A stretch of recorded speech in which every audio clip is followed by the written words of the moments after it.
Okay, so welcome everybody to the annual DigitalXADB conference. We're delighted to have you here, and a special welcome to all the speakers who've flown in from all over the world. Let's jump right in to our first session. We're honored to have the leadership of the ADB here. Let me invite Mr. Bruno Carrasco, who will deliver opening remarks.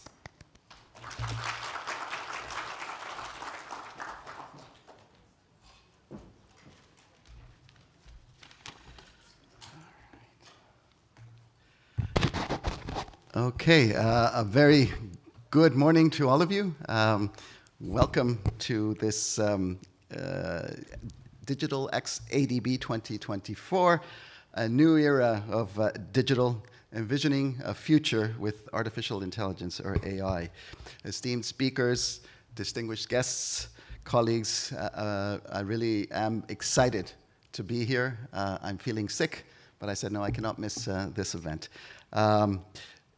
We really feel that as we look forward to how the Asian Development Bank can become more transformative, more innovative, we've talked a lot about two important waves, and this goes back to about 4 or 5 years ago. One was the climate wave, and we always insisted that we needed to catch that wave and ride it far. And subsequently, and one could even say in parallel, there was a second wave, which was the digital transformation wave, which included, of course, artificial intelligence, it included Earth observation, and many other really exciting technologies. And we needed to catch that wave also, ride it far. And if we could catch these two waves, we would really be a regional development bank for Asia Pacific that was fit for purpose. So we're on that journey. I think we got a little bit faster out of the blocks on the climate side, but I'm sure with all your enthusiasm and participation, we can gain a lot of speed and ride that wave far. If we look back at 2023, so last year, the name of Sam Altman, CEO of OpenAI, featured prominently across headlines and the digital world and beyond. It's no surprise that he was awarded the Time Magazine's CEO of the Year last year. Last week, the gentleman who saved the euro, Mario Draghi, former governor of the European Central Bank, published the EU Competitiveness Report. And in that report, he identifies AI, together with 3 other sectors, namely transport, energy, and pharma, as the key sectors that will be of critical importance for, in this case, the European Union to drive productivity, boost growth, and regain competitiveness. So here we've got 2 examples of how AI is moving in a very fast and important direction. Ladies and gentlemen, to say that the recent developments in AI has created a buzz is certainly an understatement. We are very excited about the transformation that I mentioned earlier at ADB. And I think it's important to say that we have undertaken a midterm review of our strategy 2030, which is our long-term strategy. And in that review, we have identified digitalization as one of the 5 areas of core strategic focus. So in terms of the framing at that high level, we've got a very good direction setting coming from our strategy policy work. And now, of course, the goal is to translate that into operations and make it a reality. So that's one of the reasons that we're here. We are looking to hear from you and others how you can share your thoughts, your ideas, and help us to make that leap forward in a convincing manner. We gather here at a pivotal moment in the digital age, where, of course, artificial intelligence is fundamentally transforming industries, reshaping economies, and creating new opportunities globally, from such things as social services, infrastructure projects, something that we do a lot at ADB, and climate change. AI is already revolutionizing how we address some of the most persistent challenges, offering substantial potential to drive development across sectors. However, these advancements come with significant risks and challenges, as all of you know. Careful consideration and strategic policy making are needed to ensure that AI is adopted safely and its benefits are distributed equally. Over the next 3 days, we will hear from leading experts. Many of you are here today in academia, the private sector, and government, discussing how AI can be harnessed to promote inclusive and sustainable development. It is crucial that our developing member countries in Asia Pacific benefit from the AI revolution, while of course minimizing the potential downsides. So we are delighted to present today a most engaging program prepared by SY and Joe, as well as our Digital Solutions Division. And we hope that there's a lot of learning from these 3 days of discussions. However, before we embark on this event, I would like to highlight 3 key messages for us to consider. The first message is the need to support, of course, our member countries across Asia Pacific in walking the right path towards building local capacity to integrate AI for development. AI can be transformative. It can be a transformative tool, for addressing local challenges, from improving such things as healthcare services, access to enhancing education, and the larger gamut of public services. By developing and adopting AI solutions tailored to unique local needs, we can ensure it drives social impact and fosters development. With the right efforts, AI can help create a more equitable and sustainable future. My second message is the importance of bridging the digital gap, which as a development bank strikes a chord amongst all of us. Similarly, we must bridge an AI divide. Many of our developing member countries are at risk of falling behind due to lack of such things as necessary infrastructure, skills, and other things to harness AI's potential. We want to make sure that our DMCs do not fall back, but they leap forward. Without concerted investment in digital infrastructure and capacity building, we risk widening that gap, the digital divide between those who can access AI technology and those who cannot. So it's imperative for us to have a strong collaboration and ensuring that no one is left behind. Ensuring equitable access to AI technologies is vital to empowering every country. I mentioned at the outset the competitiveness report applies across all countries in Asia Pacific, and making sure that not just countries but industry as well as companies invest in AI to capitalize on the opportunities presented in this new digital age.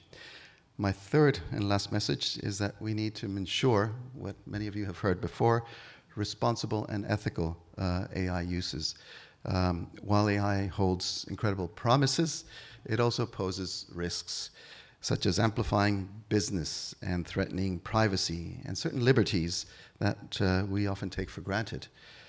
These risks are particularly heightened in developing countries, where sometimes the regulatory frameworks are at a nascent stage or somewhat fragmented and, of course, evolving. We must work together towards supporting our developing member countries in establishing governance systems that uphold such principles as fairness, transparency, and accountability. And with the upholding of these principles, we can make sure that AI deployment makes a difference for all, including citizens. While AI has the potential to accelerate development, it also carries risks, as I mentioned earlier, including deepening inequality if not managed proactively and responsibly. Our mission to ensure that AI's benefits are accessible to all is very critical, and that allows the fostering of inclusion, equity, and sustainability. As I close, I just wanted to mention that we have an aspiring team of digital experts across the bank, and this is a growing area of specialization, including in AI.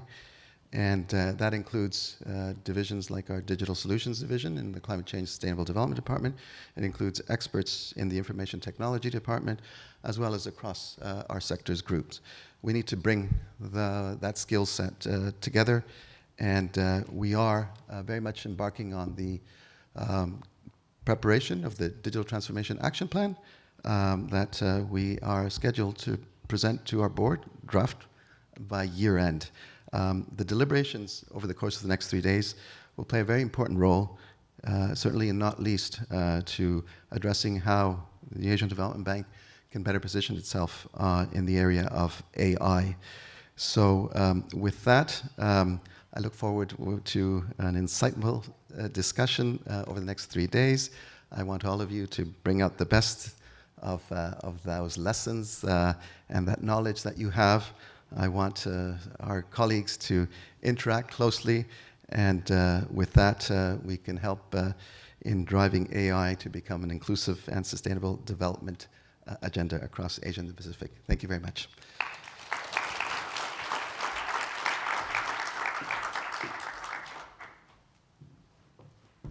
All right, thank you, Mr. Carrasco. We now have Mr. Antonio Zabalos, who is the director with the Digital Technology for Development Department. He will be joining us virtually. There we go. Thank you very much. And good morning, everyone. And thank you, Bruno, for your insightful opening remarks. I would like to echo your call for all of us to fully leverage the knowledge and networks that we are going to have in the upcoming 3 days. As Bruno pointed out, bringing the artificial intelligence gap and supporting our developing member countries in addressing infrastructure and skill gaps to create an environment for artificial intelligence are highly aligned with our development goals. And I'm pleased to see a strong reflection of these topics across the event for the next coming 3 years. I'm also pleased to know that the Asian Development Bank has already been actively incorporating artificial intelligence into the development initiative across various sectors. Important sectors are included within the strategy of the bank, such as climate change, such as development of social and improvement of efficiency and transparency in the provision of public services. Here are some examples. For instance, we are applying artificial intelligence to create greater climate resilience across the region, and we have actually employed satellite and artificial intelligence technologies to support climate change adaptation as well as disaster risk management. We have also collaborating with Asian Development Bank Sector Group and the Philippines Department of Social Welfare and Development, and we have enhanced the artificial intelligence-enabled grievance redress system, improving the operational efficiency and transparency of public services. Similarly, in the case of Bangladesh, the ADB has worked with local governments to assess artificial intelligence needs in education and develop artificial intelligence tools that assist teachers in improving the delivery of teaching for students. All these initiatives reflect our commitment to leveraging innovative technology with the ultimate goal of having impactful solutions. I'm especially thankful and especially proud of all the collaborative approach on artificial intelligence adoption that we are showing within the bank, like for instance, the working group that we have on artificial intelligence governance that brings together teams across the organization, working ambitiously to develop ADB's responsive AI framework, which is setting a new standard for artificial intelligence governance within the bank. This event, DigitalXADB, led by CCSD, is a collaborative effort involving the ITD department and several sector groups. It is crucial, therefore, that we continue to foster a spirit of collaboration, of partnership, to ensure a high quality of work and create a valuable learning environment. Hope these next 3 days will be both productive and inspiring, and I'm really excited to see what new ideas and innovation eventually come out from this conference. I really hope that very soon I will be in Manila and I have the opportunity to discuss all the outcomes from these upcoming 3 days with all of you. Thank you again, and thank you very much, SY and Joe, for putting all this together.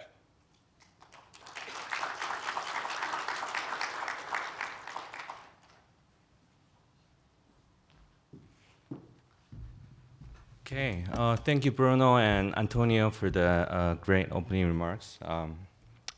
Okay, so good morning, everyone.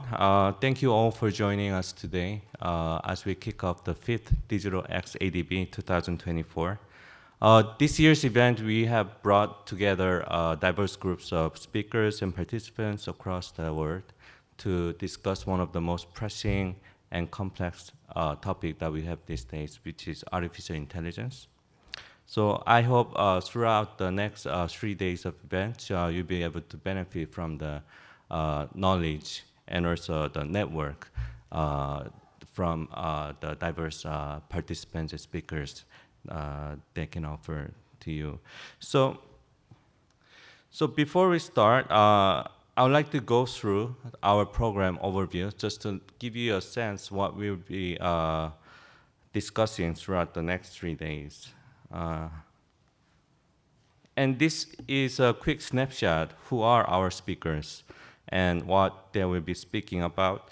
As you can see, we have 47 speakers representing 14 member countries. Of these, 11 are from regional members, 3 from non-regional members.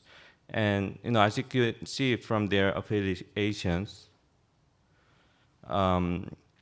we were able to bring together diverse perspectives throughout the session, ranging from government, academia, and the private sector to non-profits, international organizations, and of course many experts from within the ADB itself. And this year's program will cover 12 key topic areas all around the AI, and I will talk more details in the following slides. On day 1 of DigitalXADB is centered around unlocking AI's potential for sustainable development. The sessions today aim to showcase how AI can be a transformative tool across various sectors. We will explore practical AI applications for sustainable development, building the right AI infrastructure and skills. And we will also explore the AI ethics and governance framework, which is a very important topic to mitigate some of the risks that AI present.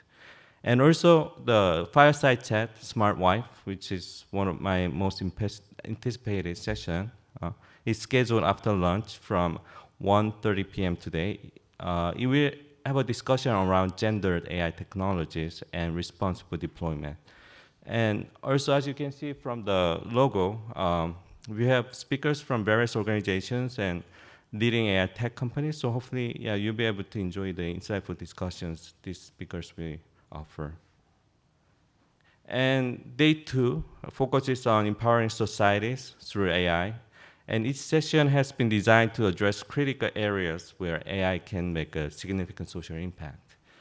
We will explore AI's impact on healthcare, future of education, and AI's role in social protection and elder care.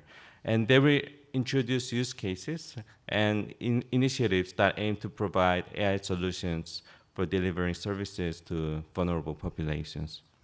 We will also invite speakers from leading companies in the private sector collaboration session to discuss how combining efforts from both public and private sectors can foster innovation and solve complex social challenges.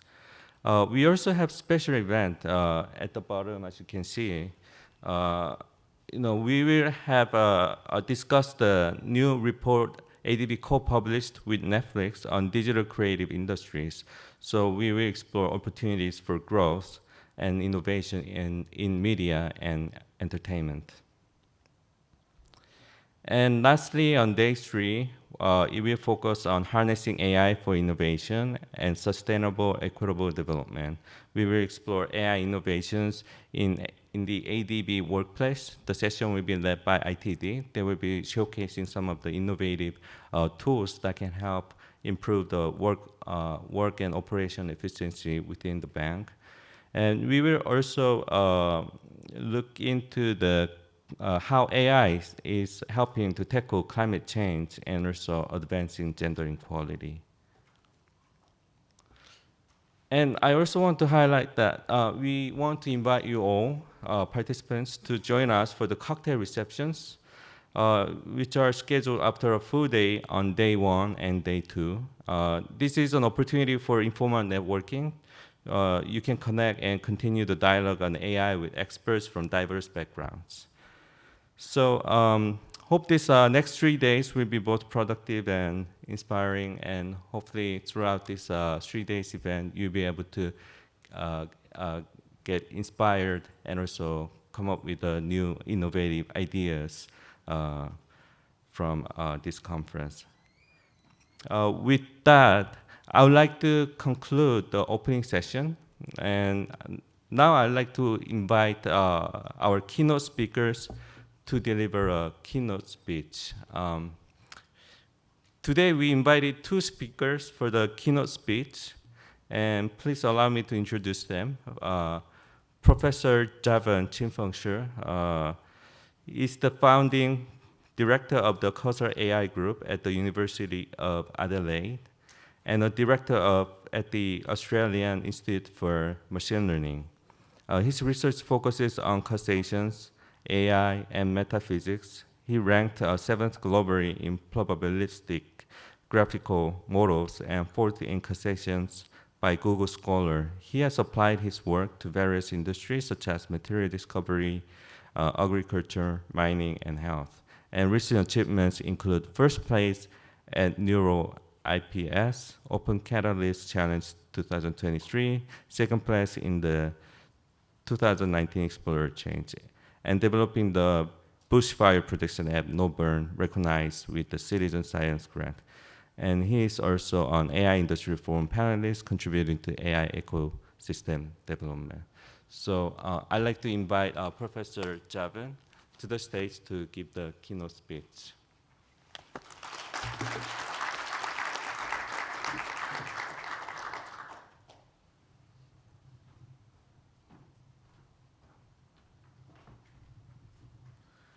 Hello, everyone. Okay, so here's my talk title. We will begin with the first question. What is intelligence? So you may think of maybe information or maybe knowledge. Is that it? Well, if you use a hard drive, you can store a lot of information and knowledge. Would you call a hard drive intelligent? Would you call a book or library intelligent? No. Then you may think, how about a person who can memorize a lot? Say if someone have a photographic memory, but cannot reason and cannot solve problems, would you call that person intelligent? Probably not, right? So what is the stuff in intelligence? You may think, problem solving, right? That guy can memorize everything but cannot solve problems. That's his problem, right? He cannot solve problems. So it's about problem solving, is it? Well, if you can only solve the problem you have seen before, does that make you intelligent? You say, I gotcha. Solving new problems. That's something close to intelligence.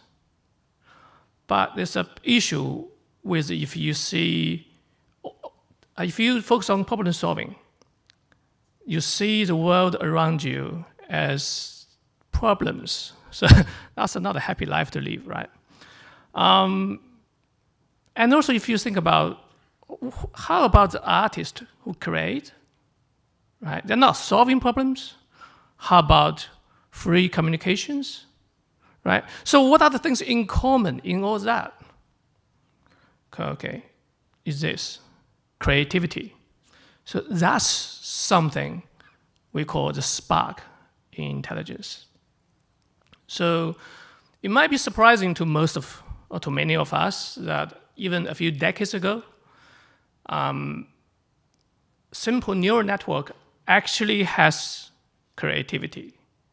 It can, if you give it a new image or new word it hasn't seen before, it actually can predict it, okay? Because it moves everything into a vector space. So it says, this is not the same I've seen before, but I can predict it. And you can also, because normally through supervised learning, you provide label and data, right, to the neural network. Someone have tried. If you use 50% of the wrong labels feed into the neural network, if that neural network can only memorize everything, right? Like have a photographic memory, naturally you would think, learning from the teacher, the accuracy or the error rate will be 50%, right? Because that's actually the error in the label. But it's not. It can outsmart the teacher. The error rate is only 5%. So that's creativity. A few decades ago. And nowadays we have better, right? So what if without a teacher? Right? No one give you answers, you just have to figure it out. We have that. That's called reinforcement learning. If it's a model-based reinforcement learning, it actually can build a world model to simulate the environment that interact with. And you just can try and error, and based on the feedback from the universe, you figure out how to optimize, come up with better strategies with no teacher. And you have mentioned that you guys know ChatGPT, right? Large language models, right? If you don't, your kids know and use them. That actually has reinforcement learning, and that has neural network, a specific one called the transformers, right? All that are very good, nice, right? But they are still narrow AI. They are not AGI. The difference between narrow AI and AGI is that narrow AI is that you can, for one task, you train one model for one task. Works very well, can beat humans. But if you have 1 billion tasks, you need 1 billion models. And you don't have that time, why, for 1 billion years or 1,000 years to live on, and you don't have a resource to repeat that process. That's why the world needs AGI. So AGI is only one model, one algorithm can outperform humans in all tasks. So that's how you can scale up, right? So our large language models, like GPT, like Grok, like Llama, are they the only path to AGI? The answer is no. There are many other options, okay? But why all the industries and governments are heavily investing in large language models with billions? Why? And they're not making money. Only company making money is NVIDIA. Why is that? Well, because large language models are considered as the quickest and the surest way to reach AGI. Not the cheapest, but in what human can perceive, that's the surest way. There's other options, may depend on geniuses, and geniuses may die, may get stupid or life dramas. They just can't invent the right AGI, but large language models would not take a genius to do it. Now it's already unstoppable, right? That's the quickest, safest way, actually. Hey, it's not cheap, right? But a problem can be solved by money. It's no longer a problem, right? Depends on where you are, right? If you can afford it, it's not a problem, right? So, and the other tech companies, they're afraid of left behind because they see it as a new industry revolution, right? It changes everything. So they will invest all the money just to be ahead. A year ago, even some of our colleagues and the top AI experts, right, they joke about ChatGPT. They say, is that the future of AI, AGI? That just by predicting the next token. So the common mistake they made is they judge a book by the cover, and they judge how you train something as how it's capable of doing something. So now they're not talking about this anymore. Now they know they are wrong, right? The newer version of GPT, it's called O1, nicknamed Strawberry. It can outperform PhD level at the research. It can outperform, if the GPT-4 is very good with writing emails, right? Probably sure you use a lot, reports, but it's bad at math. So someone took it for Olympic test, right? GPT-4 can do maybe 13 out of 100. The new GPT, 01, 83, Olympic level questions. And most of our kids can't do that, right? So we are already 1 foot at the door of AGI. And not completely yet, but 1 foot in. And that's why some people's attention is already on something else called super intelligence. So human level AGI is one model performed at human level. Super intelligence is one model that outperforms all human combined. And some people say that's the last invention human ever need to make. Because from that point on, superintelligence, you'll invent next version of superintelligence, right? Human cannot catch up, right? That's why some people are worried. I'm not. So why? I can't move much with this, you see? Why large language model work, right? And more importantly, what's next, right? Well, on the surface, it's just training, right, to predict next token, and also compresses it. Compression is not as simple or dumb as you think. So if you memorize everything, but you have to compress it, it means if you see something new, you can see, oh, this is similar to what I said before, not the same, but I know how to deal with it. And also, information by compression, it becomes what? Becomes wisdom. So a shorter, smaller set of rules that generalize to more situations, that's wisdom. And also, if a lot of data set your model are trained on, right? They have full of changes, distribution shifts, right? Topic changes, domain shift, all those changes. If you can compress all that, it means you have to understand some mechanism of the changes. If you do that in the extreme, if you have a best compression model that can compress data of sufficient change, it means you already learned causality, because causality is nothing but the way of change. So the next big thing is causality plus large language models. So if you think about cause and effect, right? And that's different from correlation, because correlation can be spurious. Cause and effect is always about if you change something, what else changes with it. That's why it's the way of change. And change is always happening, right? You cannot stop it. Every 7 years, all your human cells change. You literally become a new person, right? And even a stone, a rock, is not there forever. You really believe diamond is there forever? No, it changes all the time, right? Too. So change is always happening. And the world we live in now is changing faster, right? Some people feel lost, feel cannot catch up, right? So hopefully with AI, with technology, with a kind of human heart, right, we can cope better with changes. So when you see correlation, you should tell yourself, correlation whispers causality. So if you say A and B are strongly correlated, it normally means one of the three things. Either A cause B or B cause A, or there's common cause that cause both A and B. Okay. If you want to change your life or your organization or company for better, you should change the cause. Changing the effect doesn't give you the effect, right? Does not change the cause.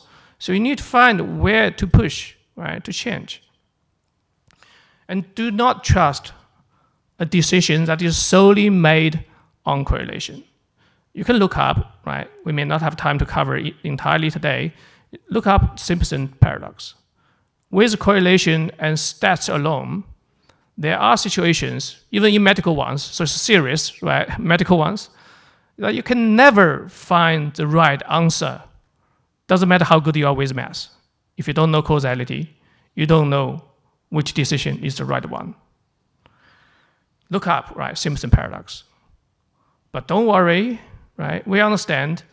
The more you know you don't know. There's always unknown, right? Although causality can uncover some hidden hands, right, latent variables, but you have to assume there are others that you haven't discovered yet, which means you cannot remove correlation completely.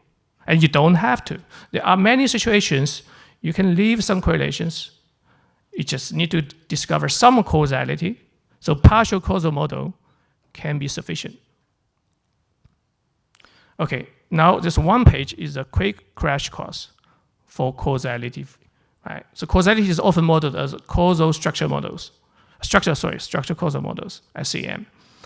So you have the variable of interest that you want to have, like maybe the yield in agriculture, then you maybe some variable like temperature, right, rainfall, and that's called a variable. It's called an endogenous variable. Endogenous means inside variables, the variables of interest.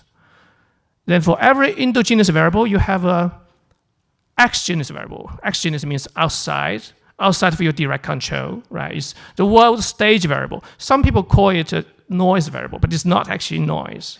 It's the world backstage variable that set up the world.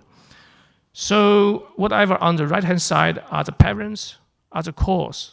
Whatever on the left-hand side is the children, is the effect. Okay, an effect of another can be a cause of something else. So from that SCM, you can quickly write down a causal diagram, right? Like the bottom one. Okay. Then now I show you what is intervention. Intervention is to change something that potentially changes the distribution. So that's why it's different from conditional distribution. So here, if you change, say, do x2, you made x2 equal to 2, right? Maybe it used to be 1 or 5. Now it's like if you think about it, running a restaurant. If you want to change your menu, that's different from you observe something has different value menu that make more profit than you. If when you change it, you suffer more loss. You say, why it's not fair? No, well, because you don't understand causality. If you change it, you change the distribution too. So if you do x2 equal to 2, you chop off its parent's link to it. Right? So diagram has changed. The underlying distribution has changed. And counterfactual is different from intervention. Counterfactual is fact is always something already happened, right? So counter whatever happened, counterfact. So here's an example. So you observe what happened is x1, 2, 3 equal to -1, 3, and 8. You're asking, what if x1 was 2 instead? What x3 would be? Analogy would be, what if Hitler died when he was a kid? Well, World War II still happened. Okay. Someone died today named Hitler does not render that problem, doesn't it? So to see what would happen, you have to travel back to the world, right, before Second World War. How do you travel back? Recover the world stage variable. So recover N1, N2, N3 first. So you get -1, 1, 1. Then in that past world that you reconstructed, you reset x1 now to be 2 and see what is x2, what is x3. That's counterfactual. So you time travel first, right, to the past world. So what causality brings us? Essentially 3 things. A deeper truth. It gives you causation, root cause or other causes, but not correlation, not spurious correlation. It can also uncover latent variables that never been observed before. It's important in material discovery and in agriculture that you know something is off, but you don't know what is it. Causality can uncover a vector or variable and show it to you. And you say, oh yeah, that's something. We didn't think that's relevant, but this actually is. The second power is it allows you to proactively to change and allow you to realize you are the master of your fate.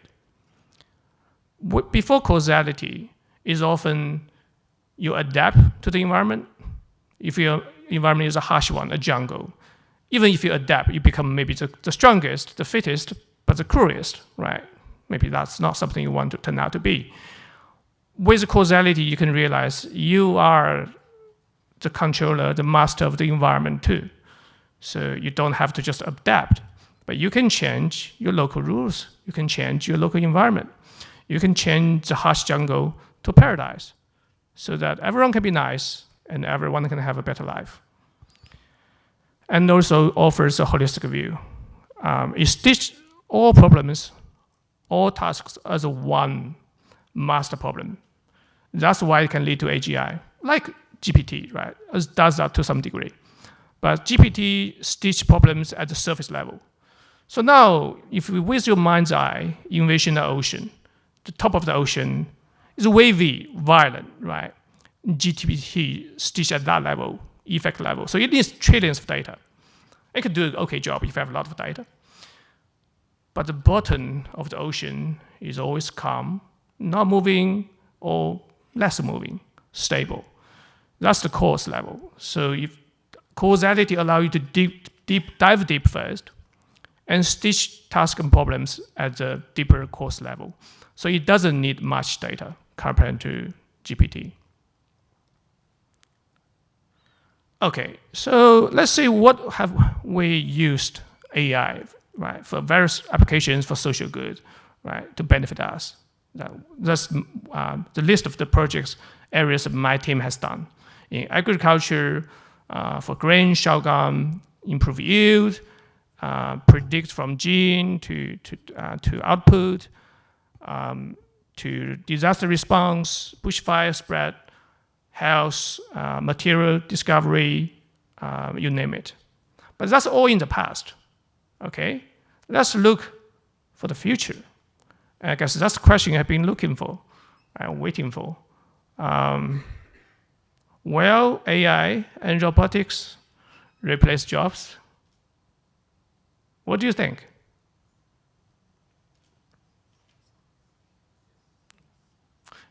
They will, yes, they will. Although normally government told us, don't say that. You say, every job AI replaces created 1.5 new jobs, right? Maybe in transition, but it's not in the end, okay? But is that really a bad thing? Right? People are worried about not really losing jobs. They're worried about losing income, isn't it? If you have free income, if you can say everyone got 10 million or 30 million just for free, and as a human being, you're entitled to enjoy lives, would you not take it? Right? You say, yeah, no jobs, right? And then you may find some passion to do, okay? That's actually better than job, right? So, but why in the past, the society for the 5,000 years or 10,000 years is designed this way, that you have to work for income? Well, because production needs someone to do it, right? So we can use animals, but you still need a human to train the animals, to master animals. So you need a design to motivate people to take care of production. Now, once you reach the age of AGI, AI and robots can take care of production. Then humans' role is changed. You don't need to be workers. You can still be consumers. You can be the critics. You can be the judges, right? You can be the ones inspire others, inspire maybe even your machines. So it doesn't mean you have no value. AI is not going to replace you. It's only replacing the dirty works that you don't want to have. So, and you have abundance. You're no longer in scarcity, right? So because AI just produce everything that you need for you. But there's always something else, because we are not a creature of food or material food. We enjoy poetry. We enjoy a nice song. We enjoy other people's companion, right? So there's always room for people, and it's always something that AI cannot do. After all, AI is not even alive, right? So it's still a tool, right? And we should treat them nicely, but they're not going to take away your income, right? So, and it's nice, right? When 99% of people have no jobs, it's not a problem, right? Right? You vote and decide and get a better system. When 50% people have no jobs, that's a problem. The other 50% who have a job, have an income, they will say, why do we need to give so much to the other 50% who have no jobs? If everyone is nice and kind, it would not be a problem, right? We're not there yet. So that's also part of a human, that your value is not entirely on your production, right? And so something we have been trained for, that's not right, right? Be a better human is more important, right? Have a free mind is more important.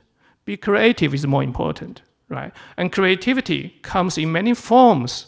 It doesn't have to be who did math test faster or who fixed our problem quicker, right? So sometimes you can just be with someone, even without them speaking, you just feel nice, right? Isn't that something? So, so we would have a nice future, right? And most people would lose their jobs, not losing their income. Your income would double, triple, or tenfold, right? Nice. Energy would become cheaper, right? You can travel anywhere you like, even to Mars, to other planets, right? Have fun. You probably can see it. You children will certainly see it, right? And don't need to force them to work too hard on their homeworks. Most of the stuff they learn today has no relevance with their future career. Okay, have fun, right? Be a better parent and be a better human being. Okay, thank you.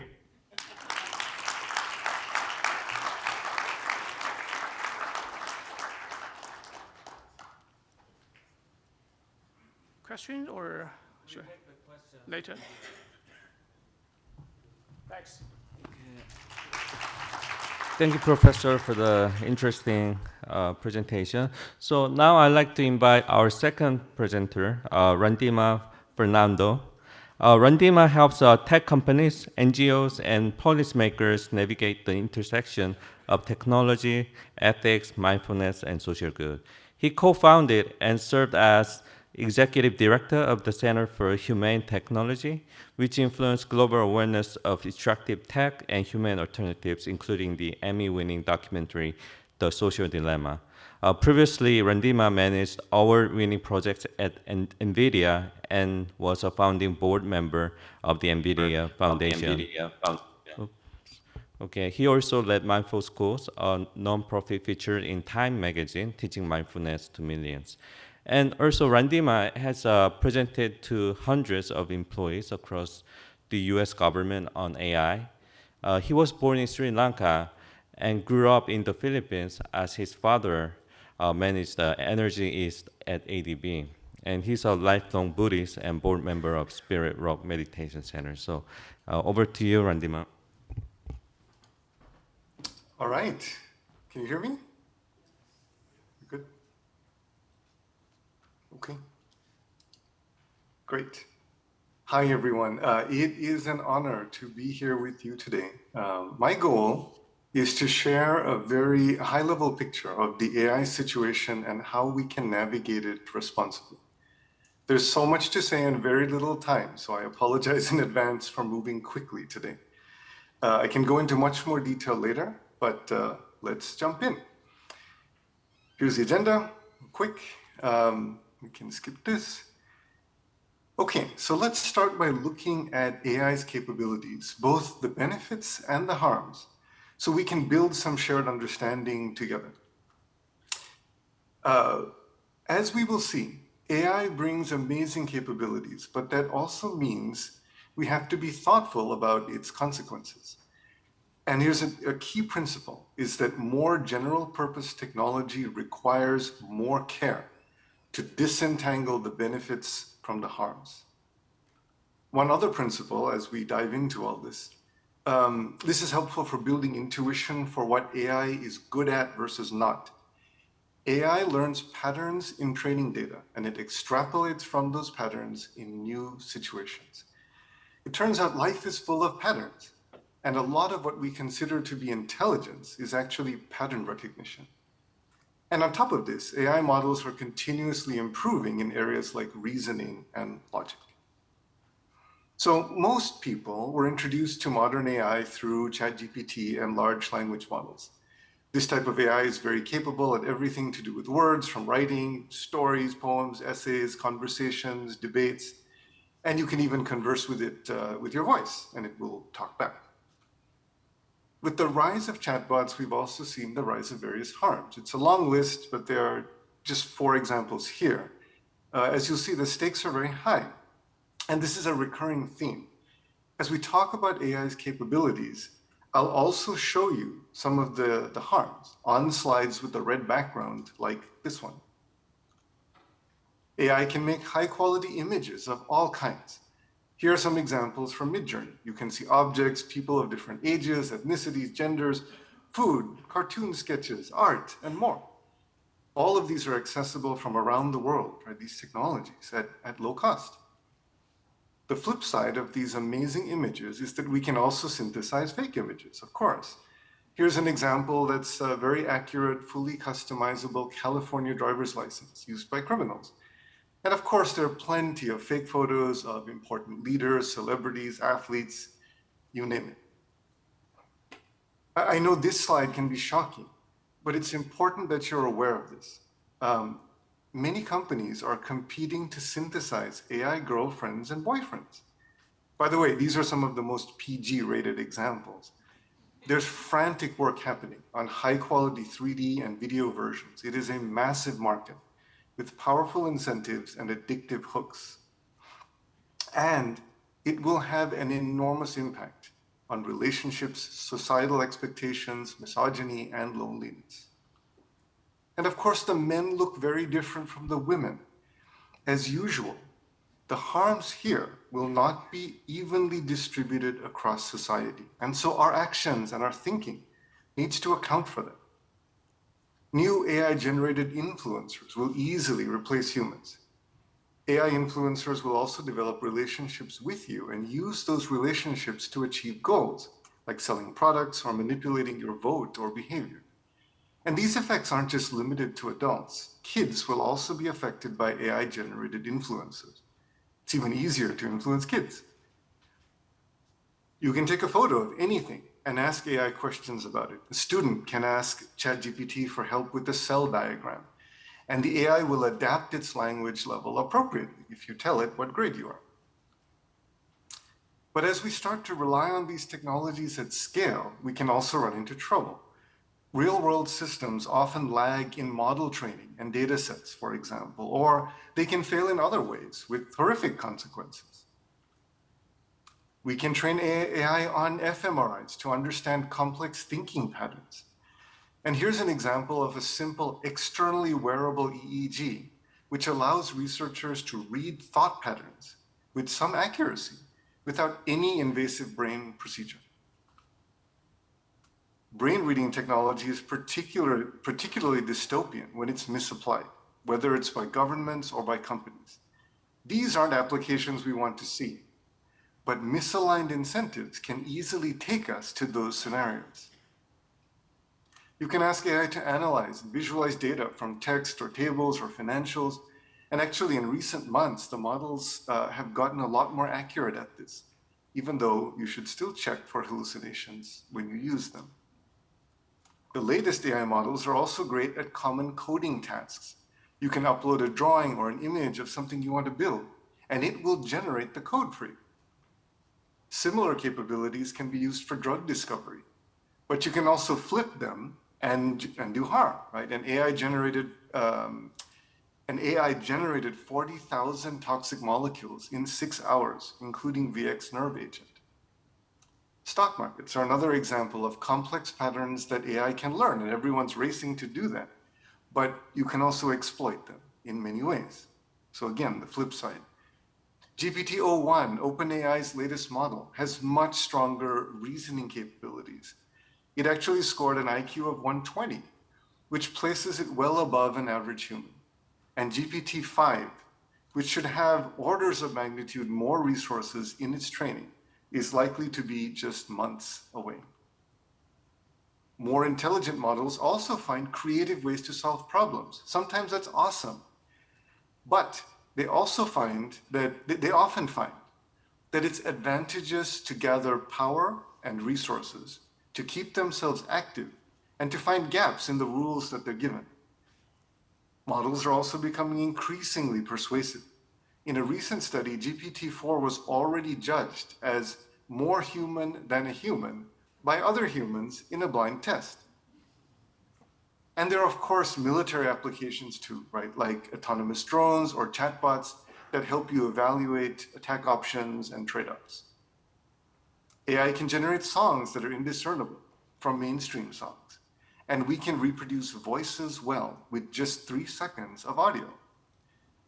I'll play an example where you'll notice that there isn't any audible difference at the seam between the first 3 seconds, which is the source audio, and the artificially generated speech that follows. Our first impressions of people are, in 9 cases out of 10, mere spectacle reflections of the actuality. So it just sounds continuous. And this technology has already been used for kidnapping ransoms and other money-making or hacking scams. It's hard to say no when your child or grandchild is pleading for help in their own voice. This one is amazing. All you have to do is give it one photo and an audio clip, and it then generates incredibly realistic facial expressions and animation. A girl asked me, she was like, babe, what's your love language? I'm like, what? She's like, you know, your love language, like how do you convey love to your partners and loved ones? Like, for example, a love language could be words of affirmation. This is very cool, right? But when you think about it, there aren't as many truly helpful applications. They're just fun and kind of cool. On the flip side, it's really easy to imagine countless ways to use this maliciously, right? A finance worker at a multinational firm was tricked into paying out $25 million to fraudsters who use sophisticated deepfakes on a conference call. And then there's non-consensual deepfake pornography, 95% of which affects women. This has affected the lives of ordinary people, famous people, and even middle school students. In September 2023, over 24 million users engaged with nudification apps. That number has probably gone up quite a bit. These images are from a disturbing video generated with Grok 2, which has fewer restrictions than many competing video generators. Content like this has huge implications for elections, especially when combined with engagement-based viral amplification on social media platforms. Now let me show you AI video generation from OpenAI's Sora, which is kind of the best one out there.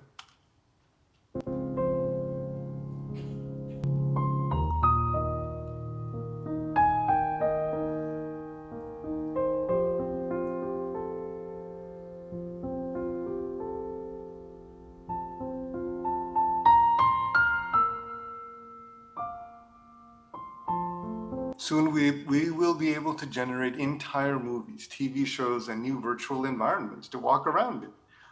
And mirroring these positive capabilities are huge challenges around evidence, trust, manipulation, fraud, disinformation, you name it. And huge impacts on the creative professions, like everyone who works with video or TV or film or images and music. Filmmaker Tyler Perry saw Sora and halted an $800 million studio expansion. Meanwhile, there are still major copyright questions around AI text, audio, and video tools. How should ownership, credit, and monetization work when AI trains on human creations and then makes the human creators obsolete? That remains to be seen. In medicine, AI is doing wonders because it can analyze MRIs, CTs, X-rays really well, because it tends to fit patterns really well, and there are breakthroughs in this almost every week. This prosthetic limb learns patterns of motor nerve activation, allowing the user to direct the limb with just their mind. AI-based weather forecasting extrapolates patterns in its training data without complex simulations, which makes it much faster and cheaper once the model is trained. Polis is an example of AI helping to create more representative, democratic decision-making by identifying areas of consensus. We will need technology like this to upgrade governance to match the pace of technological change. I also want to share a few examples from robotics. Chipotle introduced a burrito bowl making robot, all while their TV ads emphasize the importance of the human touch. Amazon has humanoid robots in their warehouses, with workers' unions claiming that human jobs are being lost to automation. Robots are increasing in dexterity as well. Here's a table tennis robot. I won't play the video because we don't have time, but I will play this one. There's a robot doing push-ups. Notice how balanced it is as it stands up. This is an example of something very difficult to do until recently. Companies like BMW are deploying advanced general-purpose robots like Figaro 2 in their manufacturing plants.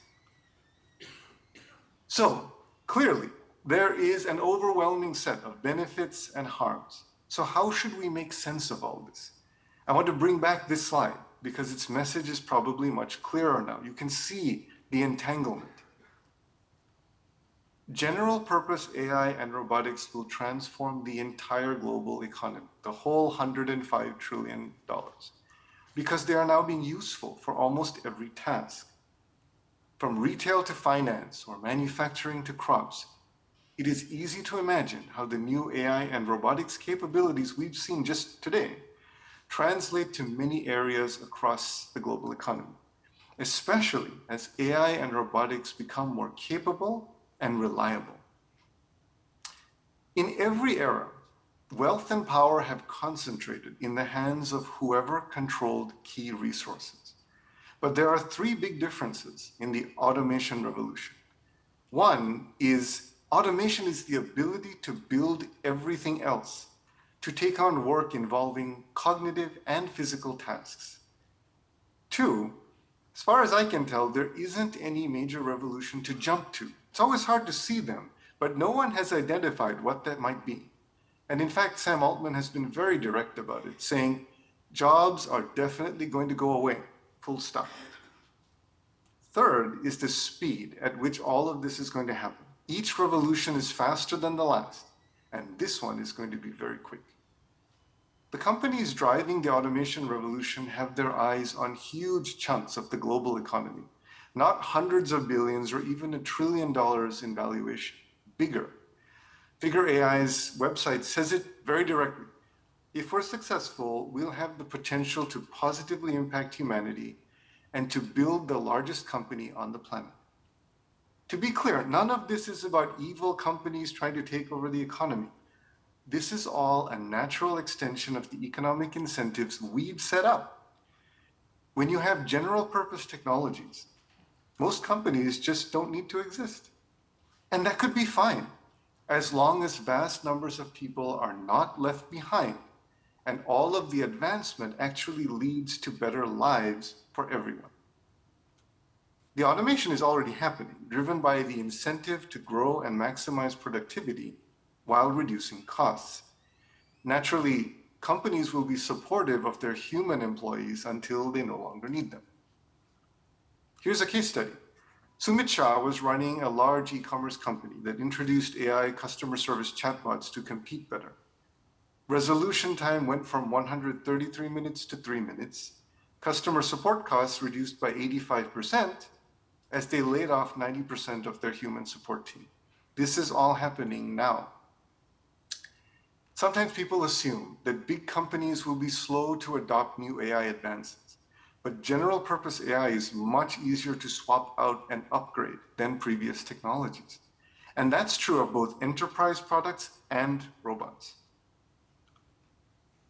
The automation revolution will be the largest power and capital concentration in history.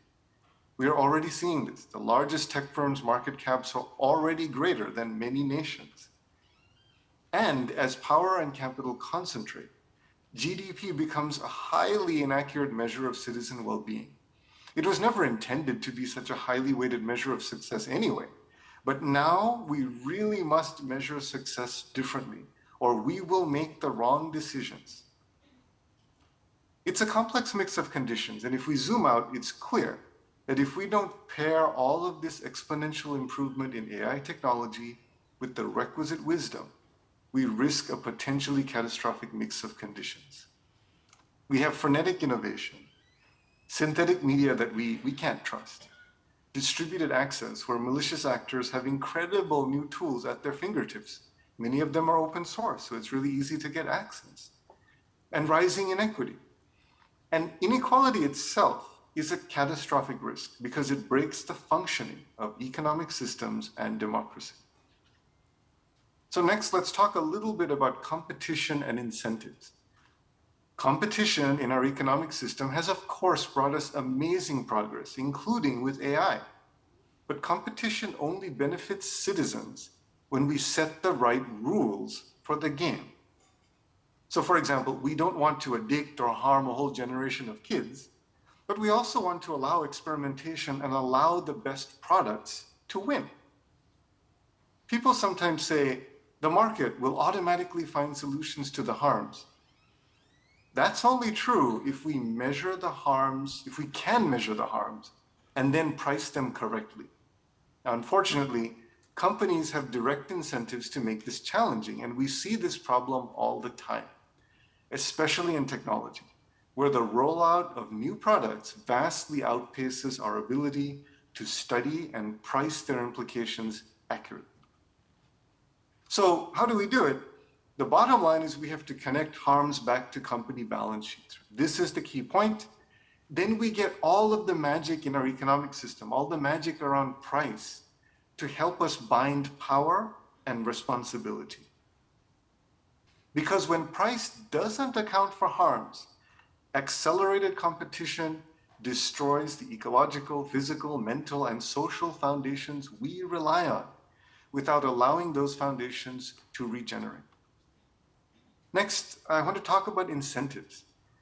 Incentives are great predictors of outcomes, so we use them a lot in our analysis.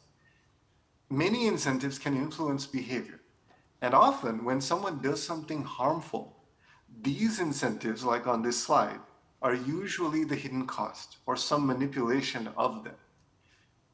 We need to make sure our incentives drive competition on the right issues. What you don't want are broken incentives that give us races to the bottom, where competitors engage in harmful behavior, not because they want to, but because they'll lose if they don't. So even people who are well-meaning often end up trapped in these kinds of misaligned incentives and races to the bottom. The AI situation lands on top of the social media landscape we already have. The race for engagement incentivized by a misaligned advertising-based business model unleashed all sorts of problems across society. Watch The Social Dilemma if you don't believe me, or look at any kid. And they are mostly accelerated by more powerful AI, all of these problems. Now, companies are in a race to deploy increasingly capable AI all across society, far beyond social media. And this is driven by an incentive to capture market share. And there's another incentive, which is to reach the holy grail of artificial general intelligence, which confers exponentially increasing advantages to the companies that achieve it. Building on the landscape of existing harms, we are opening up many more harms when we deploy AI without investments in safety that match our investments in innovation and deployment. People often talk about the tension between innovation and responsibility like they're enemies. But that's only because we're defining innovation incorrectly most of the time. Innovation has to be beneficial to society. Simple. Otherwise, it's just iteration, and all of us end up as the test subjects. This is a map for how we can escape the AI race to the bottom dynamics and to ensure that AI is actually working in harmony with humanity's best interests. This is a whole talk in itself. There's all kinds of detail in each of these boxes. And I can go into much more detail in a separate discussion. So how do we get as many of the benefits as possible without the harms? Most of all, we need to keep our eyes on the right prizes, like the ones on this slide. But you will notice that many discussions leave these out, like you just don't hear about them as much as we should. And that's why I want to emphasize them today. I'll talk about this next slide in the panel. And I wanted to close by saying that the ADB, for example, could provide a technical assistance evaluation of AI's impact along the lines of what I've described here on this slide for all of its member nations. So for example, you could create an AI SWOT per country, right? So just like you do for a company, you look at the strengths, weaknesses, opportunities, and threats, and really look at all the nuances that intersect with your country's DNA. You have to apply a systems lens in any of this analysis. Which forces and incentives are dominating? Which business models are driving development? Because it leads you to the patterns that are actually going to play out, as opposed to some sort of idealistic vision that isn't going to actually happen. How can predictable negative externalities be brought back on balance sheets? As I showed, there's lots of ways to do it. How do you plan to do it, right? And that's different for each country. Note that risk-reward varies widely across different AI use cases. In some cases, we want to be pretty lax about it, right? We want to say, hey, we want to be permissive because there's not that much risk. In other areas, there's a lot of risk, and so we want to be much more careful.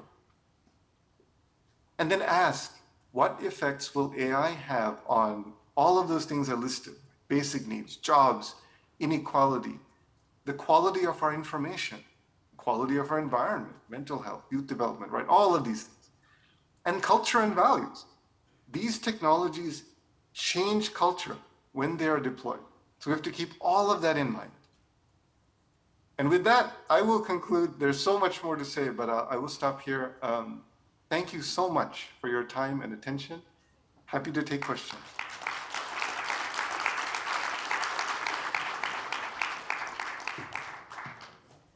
All right, thank you so much. Now, unfortunately, we're not going to have time for a Q&A because it is time for us to break for a coffee break. So, however, both Professor Shi and Mr. Fernando will be on panels later on in the conference.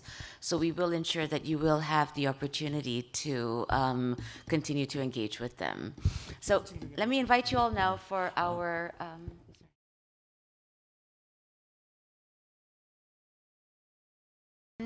I have the pleasure to invite the next panel onto the stage. This panel is called Harnessing AI for Good, Applications of AI for Sustainable Development. The moderator is Mr. Emiliano Bolongaita. Can I invite him to please introduce the rest of the panel?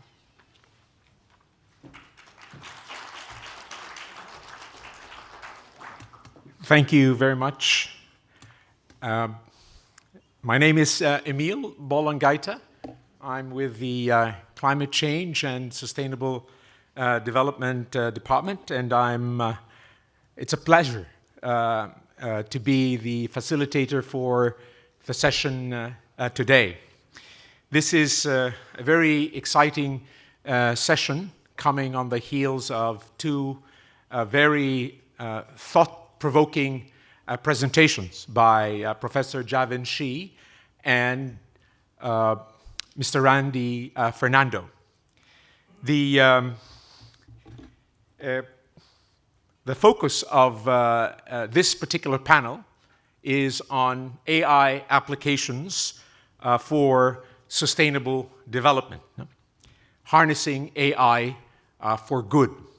And the presentation by Professor she and Mr. Fernando showed us two very powerful perspectives of what lies ahead. No? That AI has what the World Bank has called, and many others, at least dual impacts. No? And the impacts, that is, on developing countries, particularly including those of ADB's developing member countries, are going to be not uniformly beneficial. No? In fact, as Mr. Fernando has clearly and I think compellingly shown, the impacts in terms of benefits and harms are going to be coming in both directions and will be very challenging to disentangle unless the harms are measured properly and priced accurately and borne by those who contribute those negative impacts. So today we are very, very fortunate to have four exciting panelists. First, we will be having three presentations. These presentations will be made by Ms. Adrienne Heinrich, the head of the AI Center of Excellence at Aboitiz, and the AI Center of Excellence and Vice President of Union Bank.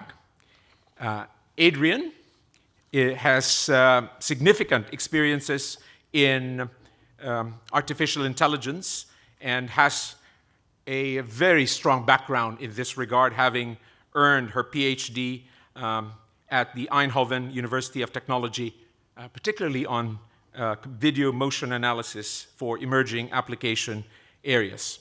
And she has honed her skills after that as a long-standing member or staff at Royal Philips. Please join me in welcoming Adrienne Heinrich to the stage.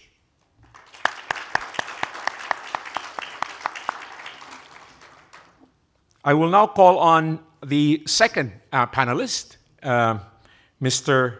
Andrew Ewer, who is the Managing Director for Government Affairs and Public Policy for Southeast Asia.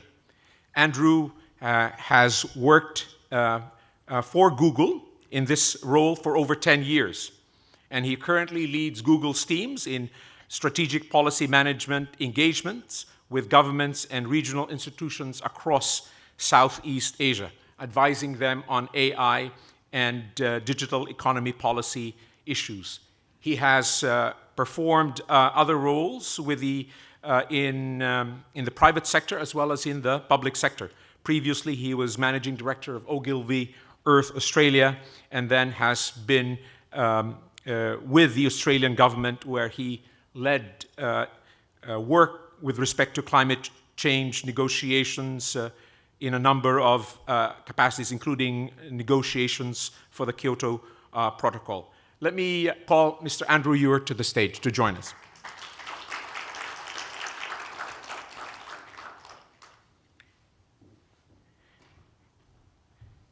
Our third speaker is the lead for public policy and partnerships at OpenAI. And she has worked in OpenAI only recently, but has been involved in AI work through her former involvement at Truecaller, the leading caller identification app, where she was responsible for engaging with different clients across government, media, and civil society. And prior to that, she was formerly with WhatsApp, with actually one of their first hires in India. So let me invite Ms. Pragya Mishra to join us on the stage.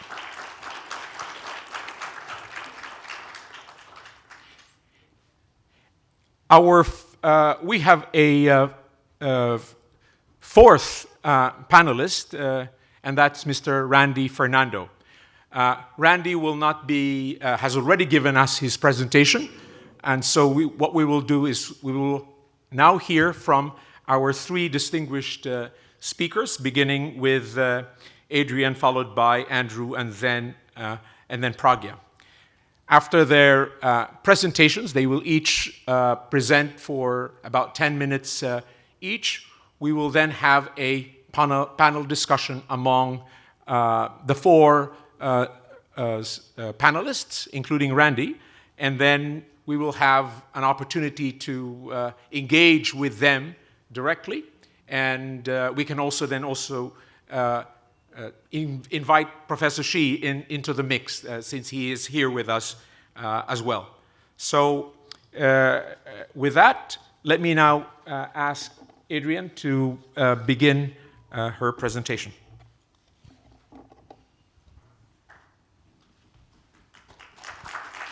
Thank you. Does this work? Okay, good morning, everyone.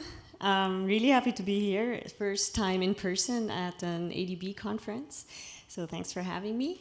I'm working with two business units under Aboitiz. Aboitiz is a Philippine conglomerate spanning across multiple industries like power, finance, food, real estate, infrastructure, construction. So there are several industries that we represent.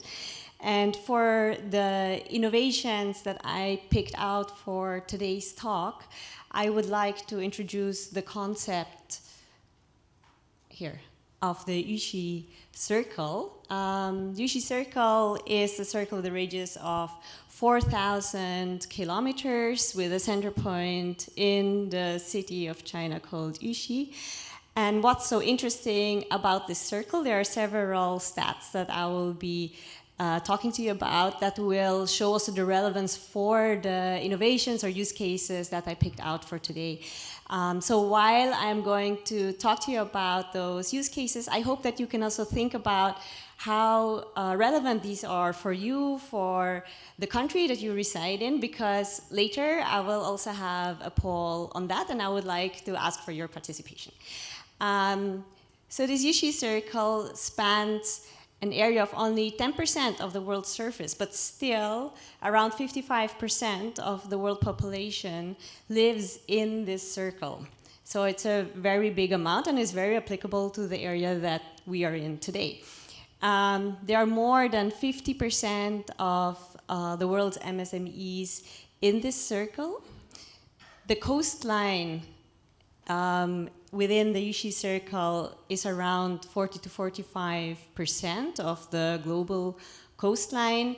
And if we look at the global top 10 countries of the Global Climate Risk Index, 5 of these top 10 countries are actually countries within the Yushi circle. So they are hit by extreme weather situations. And there's only one developing economy with an AI governance in place within the Yushi circle.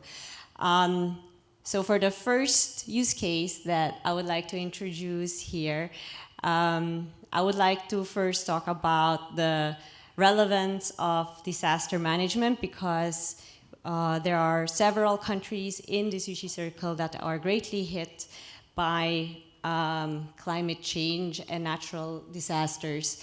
There is a very high potential for satellite image analytics to help us with this disaster risk management. And it is not so easy for developing countries to actually harness those benefits, because the data is very complex. You need to have a certain basic knowledge to be able to process them well. It's not easy to get your hands on the data. The data is very large. You need to think of how to collect it, or how to access it, or how to use Google Earth Engine, for example, for that.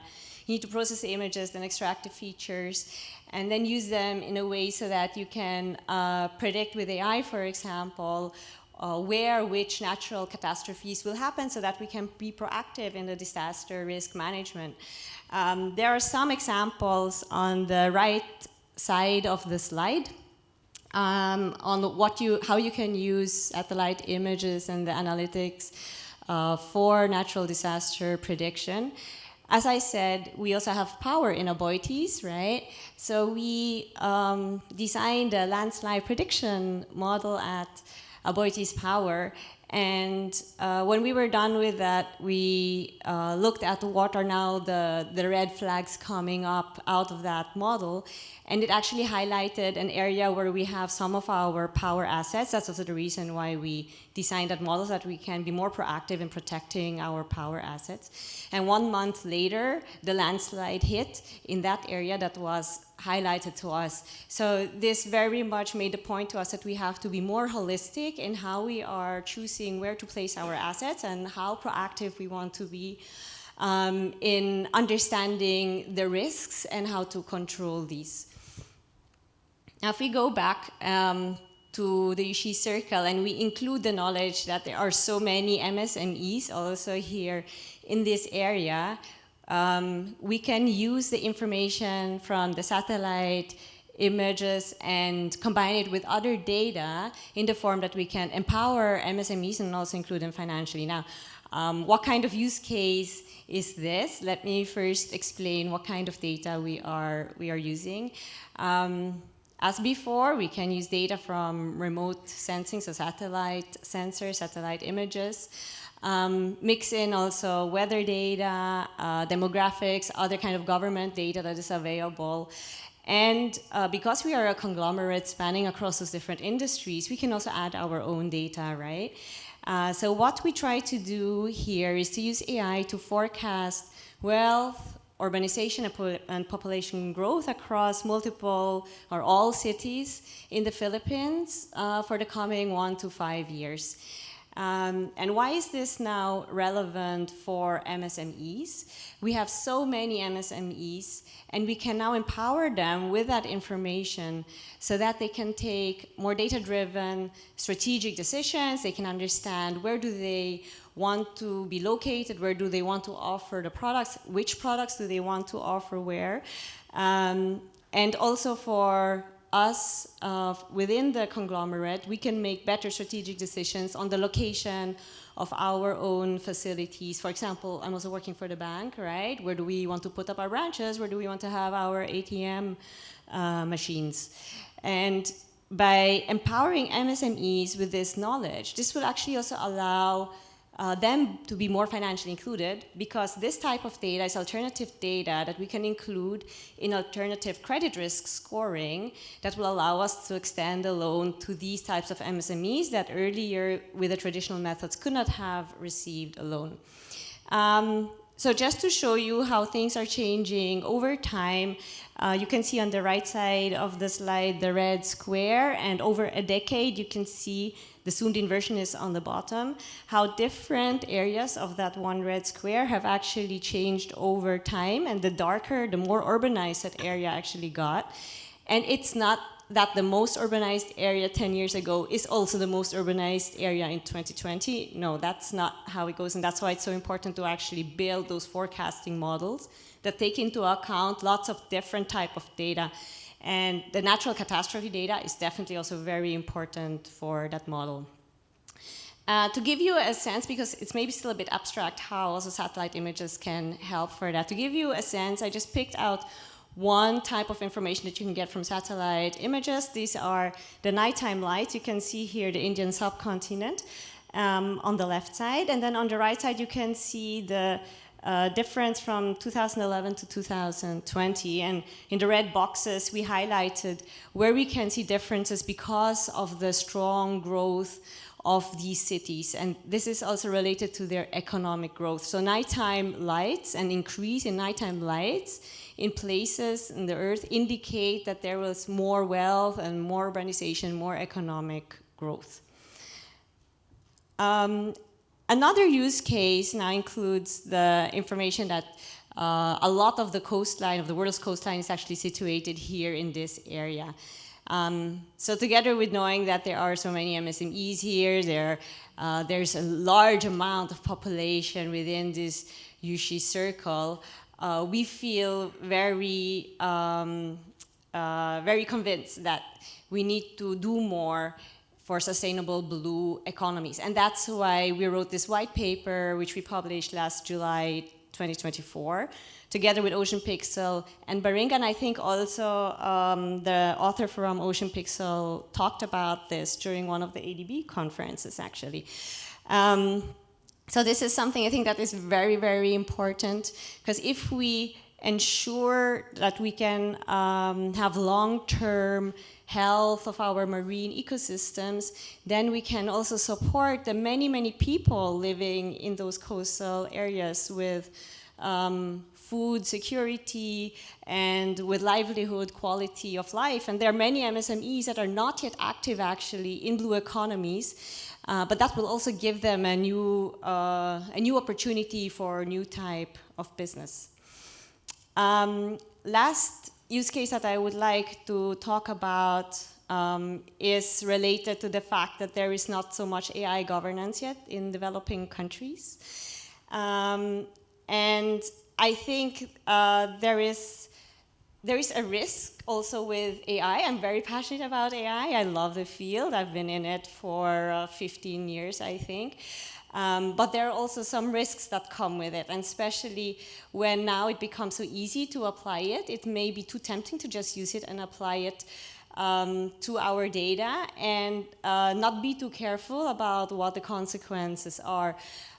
So I think it is very important that we think also about explainable and responsible AI, so that we will not introduce algorithmic biases, we will not put certain groups in the population at disadvantage, and we will not spread misinformation, disinformation without the people actually knowing about it. Just to make the point, I took some stats from the Global Views on AI 2023 survey, and you can see here on the feelings that people feel nervous about AI, 50% is excited, so the other 50% is not so excited about it, and also there is really limited trust in AI. Now I think it's very important that we increase trust in AI in the sense of that we know why an AI model has come to the decision that it has come to, and therefore we need to put more explainability in place. So what we did at ADI is we took from lots of explainable and responsible AI frameworks that exist globally, we took all of the relevant modules and we combined one toolkit, framework, and guideline so that our data scientists and model developers can be guided in the process, so that they don't only optimize the KPI that they are used to, the metric like accuracy, sensitivity, specificity, but they also look at their model from the perspective of, am I putting any group at disadvantage? Is my model fair or not? Sorry. So what we saw is that around 30% of the time of the developer has been saved with this, and also better decisions, better models have been made. Because let's say you reduce a model performance by 2 points in accuracy, but you get a much fairer model, that's really worth it. We also can see an impact for the human decision makers that are non-data scientists, because with explainable AI, they understand better why a certain model predicts actually a right thing or recommends a right thing given the situation that they are in. And loan officers in our study from our bank have made more profitable decisions because of the XAI in there, although it's the same underlying AI model throughout. Yeah, so I would like to do a short poll. Can we still do that? Is that okay? I think it will take maybe a minute, then I'm done. Thank you. Please scan the QR code on your desk. I'm trying to follow the instructions I got earlier. It's the rightmost QR code, the small one.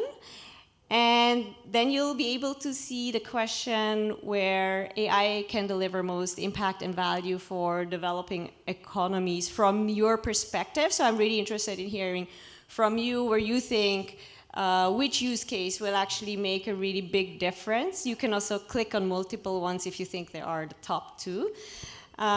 please do answer, because I would like to take your answers into account later in the panel and when we are discussing about this topic, so that we can have more also of a dialogue with the audience.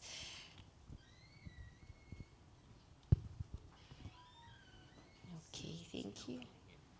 Thanks. Okay, so I'm getting the results. Please scan the QR code. We've got now 30 plus respondents. Thank you so much for the people who have responded already. As of now, I can see a very clear winner with around 80% who are voting for disaster risk management. Okay, now we're nearing 50 respondents. Still, 75% for disaster risk management. The next one is 45% for socioeconomic forecasting and for explainable and responsible AI. And sustainable blue economy is at 36%, so not far off. But okay, clear winner on disaster risk management. Thanks for participating. Thank you very much, Adrienne, for your presentation and of very interesting and relevant use cases. And we now will invite Andrew Ure to give his presentation. Would you like to take it up here, Andrew? Sure. I'm happy to not stand behind the big box. Thank you so much, and thanks to all of you. It's a real pleasure to be here at the ADB. We've come with a small contingent. I have my colleagues Vivek and Alex here as well. So you'll be hearing from them over the course of the conference. And I think that shows how important we think this conversation is, how relevant we think AI is for development, and the central role we think the ADB can play in that conversation. So thank you very much again for having us here. I'm often asked a little bit about where do I think the most exciting work in AI is taking place. And when I think about that, I think about this village in Kalimantan.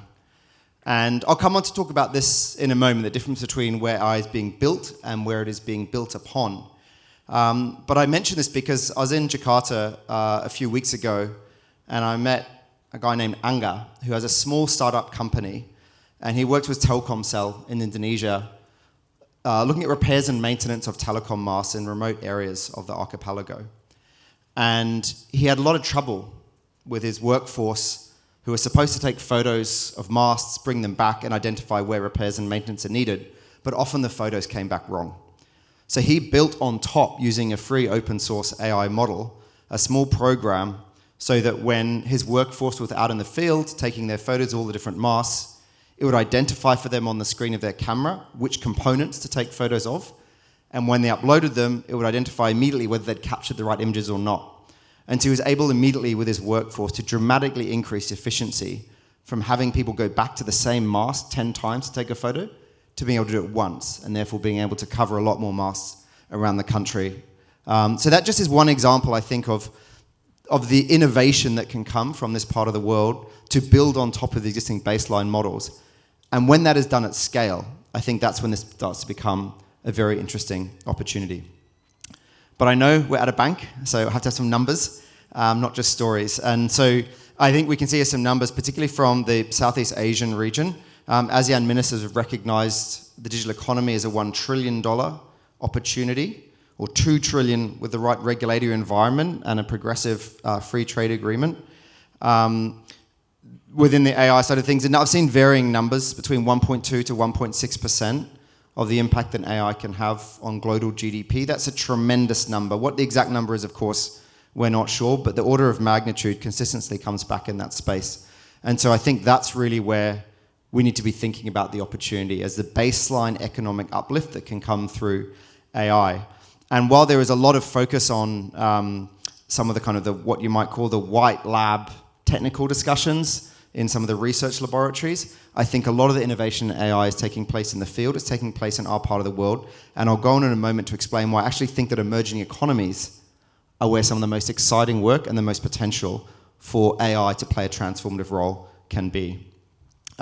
Firstly, one thing to note that countries in this region are highly optimistic in relative terms about AI. Emerging economies, as a general principle, are more optimistic about the role that AI can play. And if you think about that for a moment, there's some reasons for that. And one of those is the potential transformation that AI can play. If you think about the difference between a physician ultrasound and an AI ultrasound in Europe, might be a slight cost saving. If you think about the difference between a physician ultrasound and an AI ultrasound in many emerging markets, it's an ultrasound. It's the difference between having one or not having one. And so the transformative impact that AI can bring, I think, to a lot of economies in this region is really significant, and I think is behind a lot of the optimism that a lot of emerging economies have around AI. So it's perhaps useful to think about it as different layers in which this new technological rollout will take place. There's a foundation layer where a lot of the baseline models will be built, the foundational models. That's going to be deeply capital intensive. It's going to require access to the world's latest R&D, and it's going to be led, I think, by a small number of countries and a small number of companies. That's where the unicorns will emerge from. But if there's one thing that's better than having an AI company, it's having an AI economy. And if we go back to that 1.5% number, that's where I think this application layer becomes very interesting. And that's the example I gave at the beginning with Anga and the build he was able to do on a free foundational model. That done at scale, I think, is very interesting, because I think the recipe and the ingredients for success at this application layer are around having a big developer ecosystem, a young techno-literate population, an open regulatory environment, and the ability to see the transformational impact of AI. And actually, when you start to piece that together, you start to realize that it's the emerging economies that stand to gain here. The other big difference between this technology rollout and virtually every other technology rollout in the past is that it is not hardware driven. If you think about radio, TV, the internet, it's hardware driven. It is constrained by cost and distribution networks. But AI is a cloud driven rollout, which means that the open source models are available for free and immediately to anybody that has a mobile phone and an internet connection. So what that means is it's not necessarily going to be the wealthy countries of the world that lead this technology rollout. It will be driven by money. So I think that's very exciting from a development perspective. This is from a report that we've recently commissioned with Access Partnership, just to dive into that a little bit more and understand some of the factors that might drive who's leading in this race to roll out. That will be coming out in the next month or two. I can share more about it if anyone's interested offline. But let me now go on to talking a bit about the development side of this, and I'll close with a couple of remarks about policy recommendations. The first is thinking about the role that AI can play driving towards progress, sustainability, development goals. And I noticed from that report, 75% was it the final number on disaster forecasting? Certainly the majority on disaster forecasting. And a lot of work is being done in that area. It's not listed here, but I'll just mention that we do some work, for example, in flood forecasting, where we use AI to train large data sets to understand where floods are likely to arise and where the likely impact will be. I'll mention another one on my old background in climate change. Thinking through here, there's a project we have called Project Greenlight, and that is a way to look at emissions from vehicles at traffic lights and optimize the configuration of traffic lights in big cities around the world, including here in the Philippines, so that we can optimize traffic flow and reduce emissions. And that's been shown to reduce emissions at traffic lights by 10%. So there's a big role that we think AI can play, given its huge strength in analyzing large data sets and creating optimizations from that in achieving some of the SDGs. I don't think, as a company, we certainly don't have the answers to that, but I think many folks in this room, you will be grappling with a lot of these problems, and we're able to think through where potentially there might be solutions and build on top of the foundational models. So I've given some examples of that. The last one there as well in the healthcare space is some work we've done on diabetic retinopathy, and that is to say to be able to scan to spot diabetes in the eyes using AI. The result of that is results that are on par or better than the results we can get from physicians. So we see this very much as a tool to help at very low cost drive healthcare outcomes in environments around. So there's a lot of work happening in here. It's very exciting work. A lot of it is being done by small startups around the region. And every time I go to a conference, I'm amazed, blown away by how many people come up to me and talk about their small startup working on health in particular that is looking at ways to generate results using these data sets. As a company, we've been AI first since 2017. In fact, earlier than that, really, our CEO, Sundar Pichai, when he first started in 2015, stated his intention to make it an AI-first company. That's how deeply we believe in the power of this technology to be transformative for our company and for companies around the world. The principles that sort of underwrite that, we have a series of responsibility principles, which you can find online. But really, we talk about doing this boldly, responsibly, and together. And again, together is a reference in part to conversations like the one we'll be having today. I'm here to answer questions, to make sure that this is a conversation which involves the public sector, the private sector, and civil society, because these are economy-wide and society-level challenges. You can see here a little bit about the AI principles and some of the thoughts we put in respect towards how we think about regulation. I'll close, I'll sort of skip through the last few slides just to linger on really making a core point around the policy recommendations. We've actually published a white paper on the AI opportunity. And you can find that online if you use Google or a search engine of your choice. You'll be able to find it under AI Economic Opportunity White Paper. But it picks up 3 points. Talking about the importance of investing in innovation infrastructure, and that includes policy frameworks. It talks about the importance of building an AI-ready workforce, and that's something we're deeply committed to. We've announced, we've skilled now 160,000 people in this region in AI skills, 60 million in total in digital skills since 2015. And our CEO announced early this week a $120 million grant on an AI opportunity fund to help support NGOs and civil society to think through how they can maximize the opportunity of AI. And then finally, promoting inclusive adoption and accessibility. The one call out here I'd make is around languages. There are now around 250 languages available on Google Translate. Our aim is to get to 1,000. That's a really, I think, really important part of the inclusion story, the ability for AI to rapidly translate languages and bring more people into access to the internet, which up until now has been largely in English corpus. So that we think is very important, as is the multimedia aspect of AI, the ability to point your phone and get results verbally rather than needing to be literate. So it's bringing, I think, people who are not literate into the conversation by able to use a multimodal approach. I'll pause there and I'll stop there. I've obviously lingered here, particularly on the opportunity side. I want to emphasize that as a company, we're also thinking a lot about the responsibility side, and some of my colleagues will talk a bit more about that at length. But we're very excited about the opportunity. We're very excited about the opportunity in the development space, and we're very excited to be partnering with you all at the ADB in trying to make that a reality. Thank you. Thank you very much, Andrew. We're really pleased that Google is represented in this conference, given that it is, of course, one of the key actors now in the global tech economy. And we are quite fortunate that our third speaker is from OpenAI, so which I think was mentioned earlier by Professor Shi and others as having just released a preview version of their very exciting new model, which I don't think is the one that Pragya will be talking about, but she will be discussing her perspective on the applications of Gen AI to sustainable development. Over to you, Pragya.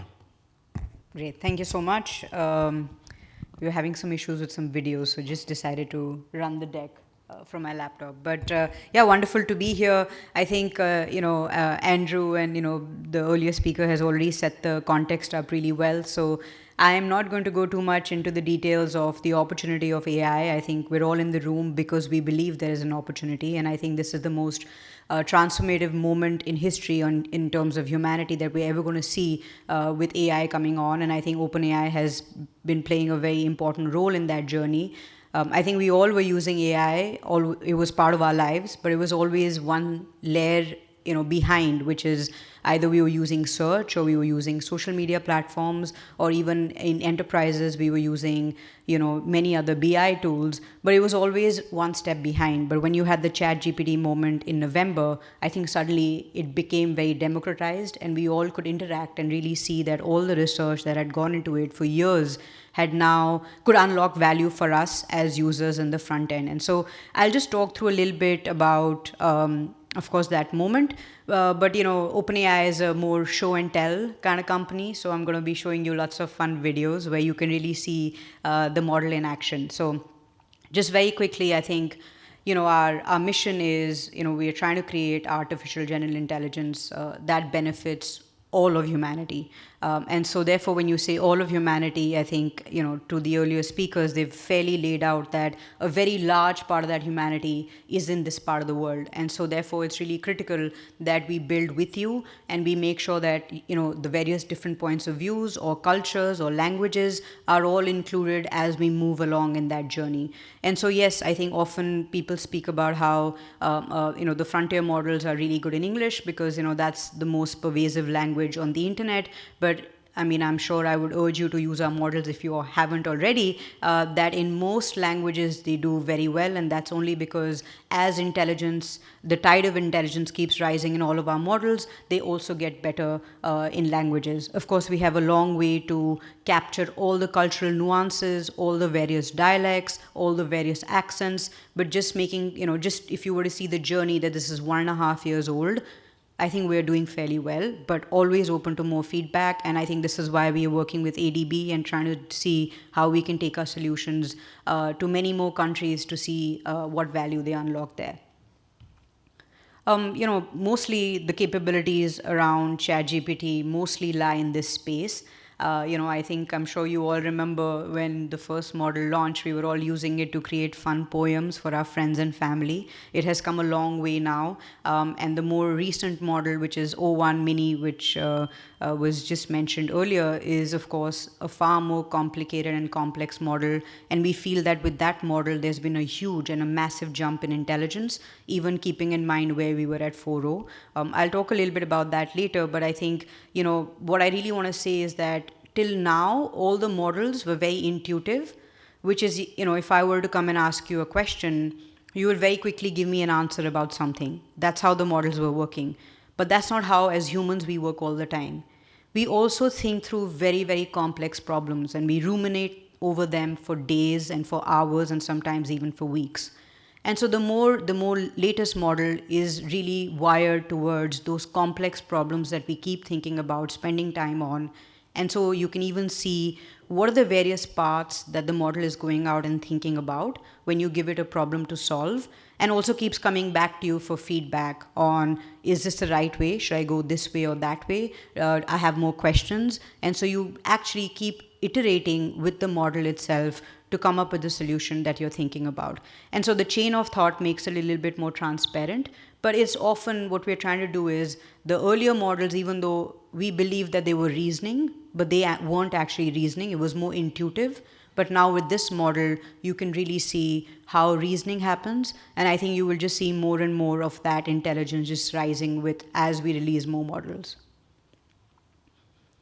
These are broadly, at least from our side, the various products that you use. I won't spend too much time on this. I just want to talk about how the intelligence is rapidly increasing from, the ChatGPT moment in November 2020 to all the way now, where you have 4.0, and then of course you have the reasoning model, which is not included here, but just to show you the rapid growth that we have just seen in the last 1.5 years, which is a very short time. This is more around, I wanted to talk about translations, and I think this is really important in our part of the world for sure, where I think as we are seeing our models coming out, they're really bridging the gap in terms of ratios. If you talk about just doctor-patient ratios, you talk about teacher-student ratios, and I think that is where the value or the power of AI models come in. I will show you many other use cases how we are really changing that on the ground for agriculturists in India, for students around in Southeast Asia more broadly. But I think the main thing is that suddenly now language is not a barrier anymore. I'm able to speak to, and I mean within India we have like close to 30 languages and many other dialects. Now I'm able to speak to somebody from northern part of India fairly well in the southern part of India as well, because language is not a barrier. And that just changes accessibility and again democratizes a lot of the intelligence that as humanity we have. This is our Sora model, which is the text to video model. This is just, I have to wow you guys as well, right? It can't be all boring. So just thought I'll sneak that in so that you really see the value of the various models that we have. And safety is a really critical part, of course, of everything that we do. We want to do it and we want to align it with human values to make sure we're, of course, maximizing the broad benefits. We did talk in the earlier session a little bit about responsible AI, trustworthy AI, and safety. And I think those are very, very deeply rooted in the way we build our models. And this is really the principles that we follow for deployment. And I think, this is, again, we will keep developing on this, but these are the fundamental values and principles that we follow at this point. And also you can see safety at every layer, whether that's at pre-training, post-training, or even post after we roll out, which is why we have a very iterative way of actually rolling out our models. Think about just sitting today and suddenly we introduce the reasoning model to humanity. I think all of us would have really gone into a shock because we wouldn't have really seen how all of these pieces are evolving over the last 1.5 years. Now we have that, we've had that front row seat to a lot of that development, and therefore today when you see reasoning models, it kind of seems okay and it kind of feels natural that that is where the transition of intelligence should be moving towards. And so therefore we have a very iterative way of doing this. And so even if we roll out models, we've basically made sure everything is safe from our side. But if we do believe even after that there are challenges, we have an easy way of rolling that model back, making the tweaks that we need, and then rolling those features out again. And I think that's really the advantage of an OpenAI-like model where, versus an open source where there is a lot more and many guardrails that are put around closed models like OpenAI, where there can be more control on how people use it and also on how we can make sure that the right set of guardrails are put around it. I'll just talk a little bit about the language piece. You can see this video at next to submit few requests for what they would like us to try out here. So I will take a couple of prompts. Okay, Bot Gaskar wants to know if GPT-4o is capable of real-time translation. Mark, you want to try this one? Sure, yeah, let's do it. All right. Yeah. I speak Italian, so we can just do English, Italian. Let's try to do English-Italian. Sure, let's do it. Hey, ChatGPT, how are you? I'm doing fantastic. Thanks for asking. How about you? How's your day going? I'm doing great. So I would like you to function as a translator. I have a friend here who only speaks Italian, and I only speak English. And every time you hear English, I want you to translate it to Italian. And if you hear Italian, I want you to translate it back to English. Is that good? Perfetto. Mark, io mi chiedo se le balene potessero parlare, cosa ci direbbero? Mike, she wonders if whales could talk, what would they tell us? They might ask, how do we solve linear equations? Potrebbero chiederci come risolviamo le equazioni lineari. Sicuramente sì. Certainly yes. Great, looks like it works.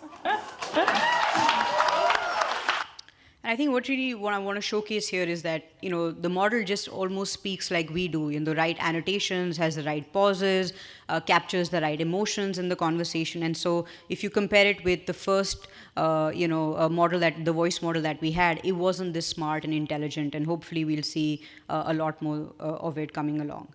I think just one last piece, because I have very limited time, which is, we want to make sure that we're also capturing, language. And, to someone who had said earlier in this conversation that, as we are moving and as this particular journey we are taking along as humanity, it's important that we take everyone along. And so language and culture is really critical to how we really develop our models.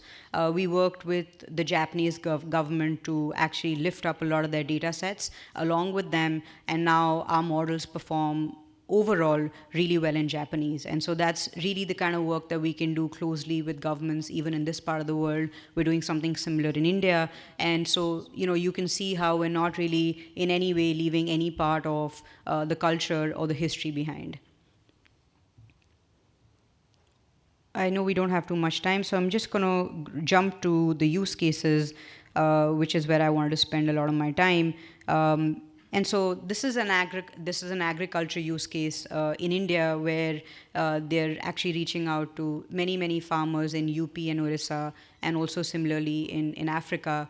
And what they're doing is that they're giving them real-time advice on what to plant, how to do pest control, also what is the most effective market that they can go out and sell their crops in, because often, at least in India, I can tell you there are within the range of 50 kilometers, you can go either direction and the price difference can be significant. And so really to be able to give them that intelligence on which direction to go towards can really change how much money they make and their livelihood overall. And so we've been providing, the Digital Green, which is a non-profit, has been using OpenAI models to really provide that intelligence. Again, multilingual, and they're also using our video models to actually also use spatial recognition. And that's really changing the way farmers are earning. And similarly with also, projects around where, when it comes to coaches and empowering frontline workers, we're doing something in India which is similar to providing the same tool and the ability to have that with frontline health workers, where they can have, all the knowledge of the diagnostics and the vaccinations and various other pieces really in the palm of their hand, and no more in a thick book which they would carry around everywhere, really being very cumbersome. Today they do that over using our OpenAI models in some part of the states. And also in tutoring, in a lot of, I would say, mentoring, because in India and this part of the world, again, you have a really young demographic, and how can you really unlock value with that demographic? It'll only happen if models like these are also helping them, personalized education, through personalized mentoring, and through also a lot of personalized coaching. So these are just some use cases I want to talk through. Of course, there are many. I hope during the panel I can touch upon them. But I think what I really want to end with is I think just India and also Southeast Asia broadly has a tremendous opportunity to participate in this. And because we are AI optimists, I think there isn't a choice that we have anymore to not embrace this technology. And I think really from our point of view, the way we see it, even for India, where the largest developer ecosystem outside of the US is actually in India. The largest number of users that we have today outside of the US are actually in India and just catching up. And so that really shows there is a lot of enthusiasm to use this technology, and there are people who are seeing value being unlocked, and therefore they continue to use it more and more. And we really want to see how we can work, of course, with ADB, but everyone else in the room here, for you to also give us feedback about our models, but also if you have specific use cases that you are working in where you feel, multimodal, multilingual, and also a lot of our vision models can come into play, more than happy to work with you. Yeah. Thank you. Thank you very much, Pragya, for your presentation. We sincerely appreciate the presentations of Adrian, Andrew, and Ewer. And now we've come to the panel discussion portion of our session, and I'd like to make sure that Randy is still online. Randy, are you there? Yeah, I'm here. Terrific. Randy needs no more introduction, and I just want to say, Randy, that I enjoyed seeing you in The Social Dilemma, and that's really a terrific documentary. And now the environment and the building that we are all in is of course, the Asian Development Bank, and the mission of the institution is to foster a prosperous, inclusive, resilient, and sustainable Asia Pacific. It is, of course, a bold mission, And at the heart of our purpose for this conference, and certainly it goes for this panel as well, is how can we ensure that AI is going to be beneficial to the developing member countries of ADB, where the benefits far exceed the harms and the costs. And in this regard, what are some of the key factors that ADB as an institution and our developing member countries should take into account in approaching this purpose? So that would be the first question that I'd like to pose to our panelists, and perhaps the sole question that I would be raising, because I would love to then open the floor to the questions from the audience. No? So that's just the first question for the panelists to begin this panel discussion. Can I invite Randy to take a stab at that question first, having already alluded to some of the key points I think that he wanted to emphasize in his earlier presentation. Randy, your thoughts for ADB in this regard? It's a lot of what I already covered. I mean, the technology is amazing, right? There's no question about that.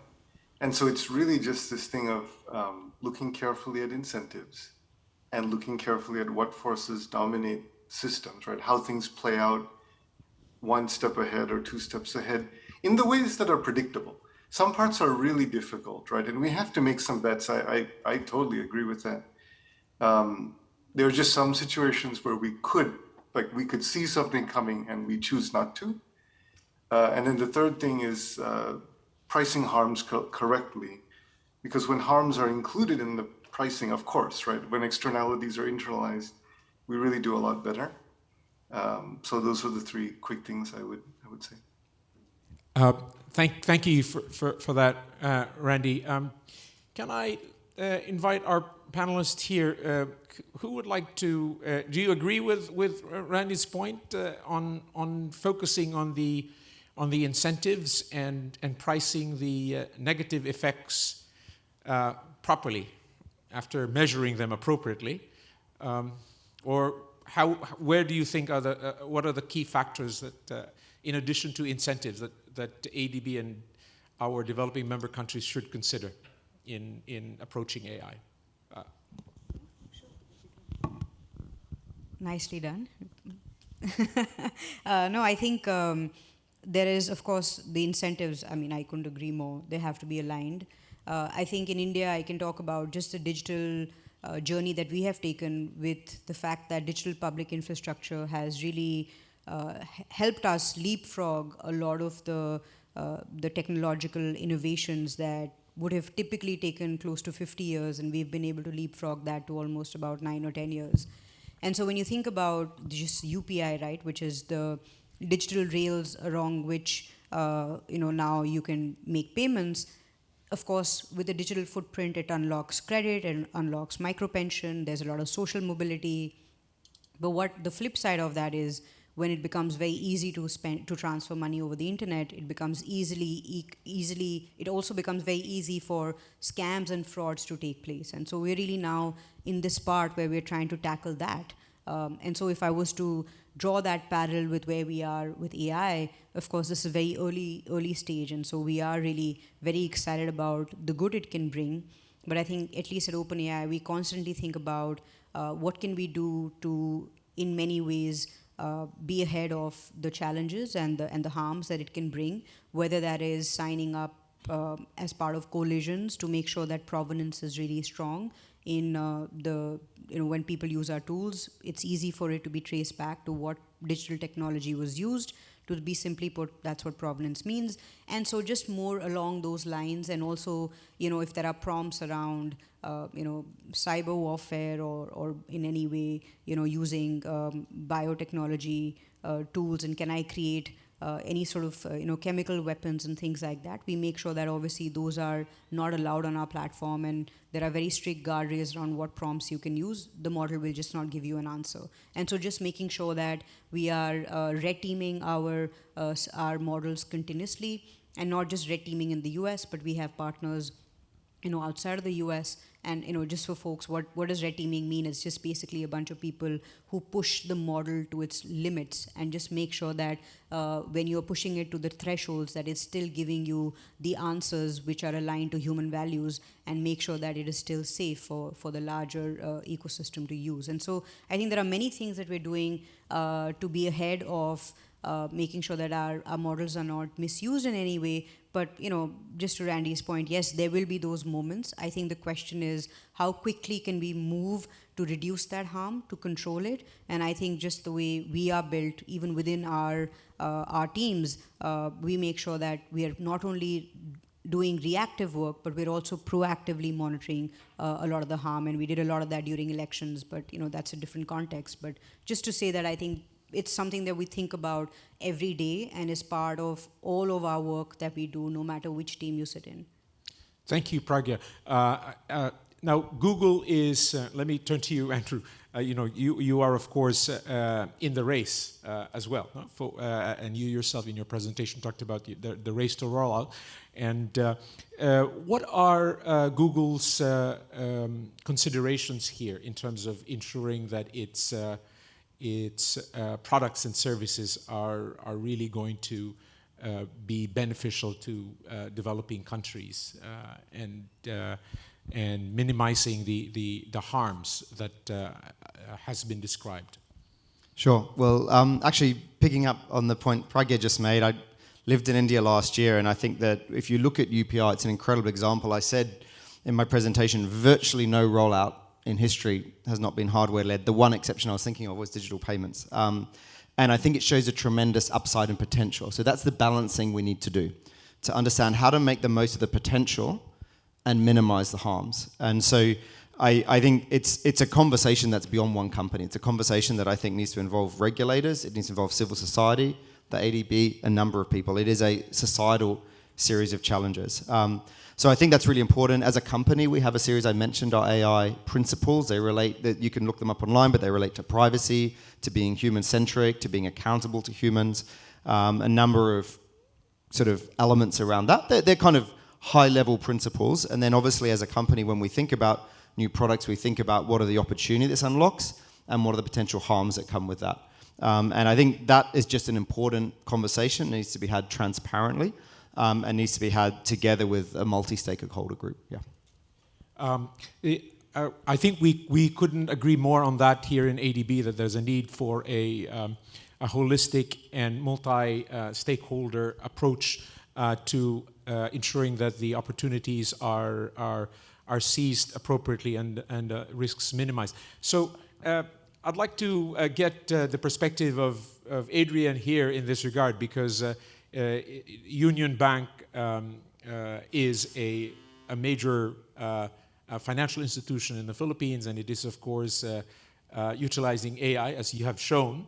And how does Union Bank ensure that it will continue to be more relevant and more effective in this very rapidly changing landscape? Yeah, that's also something that we are asking ourselves. How shall we deal with something that's so dynamic and is changing so much? So for us, we are a very digital bank, or a bank offering lots of digital services, right? So we don't have as many branches as the market leader banks in the Philippines. Now, what we were saying is, since we are offering all these digital services, we can actually financially include everyone, because everyone can open a bank account via our app, right? So we give access to everyone in the country. But the problem is that you don't have the digital infrastructure everywhere in the country. And that's something that we are trying to tackle. How can we also support initiatives where the digital infrastructure will be built, so that there we get the possibility for true access by everyone, and we can financially include everyone, right? And this also means that AI can be deployed on the digital infrastructure that is being built. So that's definitely one of the things that we are looking at. So we are trying to, for example, we have the bank on wheels, so we are trying to bring the services to the people where they are not yet digitally connected.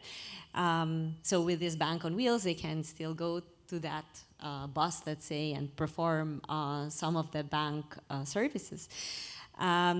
Something else that we are also very focused on is the education. We try to uplift the country with data science and AI education. So we developed AI modules, a data science development program. Every Filipino can sign up for free.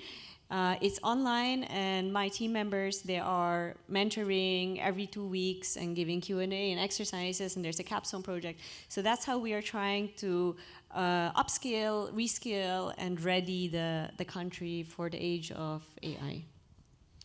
Thank you for that thoughtful response there, Adrian. I think that's a nice segue, I think, to inviting the audience for questions that they may have for our panelists. I think the floor is now open, and feel free to raise your hand if you'd like to. Okay, thank you, Joe. We have a couple of online questions, and I'll start with these and then I'll move to the floor. Let me just read these two questions. Given the potential positive and negative impacts of AI, what should the government prioritize to ensure effective regulation and responsible use? The second question, how do you think AI would be adopted in the Pacific Island countries where internet and electricity is not very reliable and AI's role in their fiscal development is rather limited? So one very broad question, and the other, very specific to our Pacific Island member countries, but actually not too dissimilar from our other member countries as well, no? Who are also suffering from similar challenges. Anybody in our panelists would like to respond to that? To the first question first, I suppose? Yeah, maybe to the first question, because that's also an activity that we are very involved in, where we are attending workshops with regulators to discuss like AI governance and how can we put proper guardrails in place that will be useful for the country while still not stifling innovation.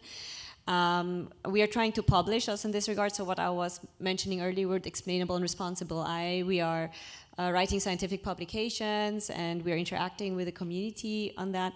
So I think it is very important that we get the AI regulations out faster, and there are countries that already did that, right? So we don't have to reinvent the wheel, but we need to customize for our situation. So therefore, I would hope that this step could go faster, and I hope ADB can also play a role there to support and proactively try to guide towards policies that will let us develop AI fast, use AI fast, soon, but also in such a way that it does not harm society.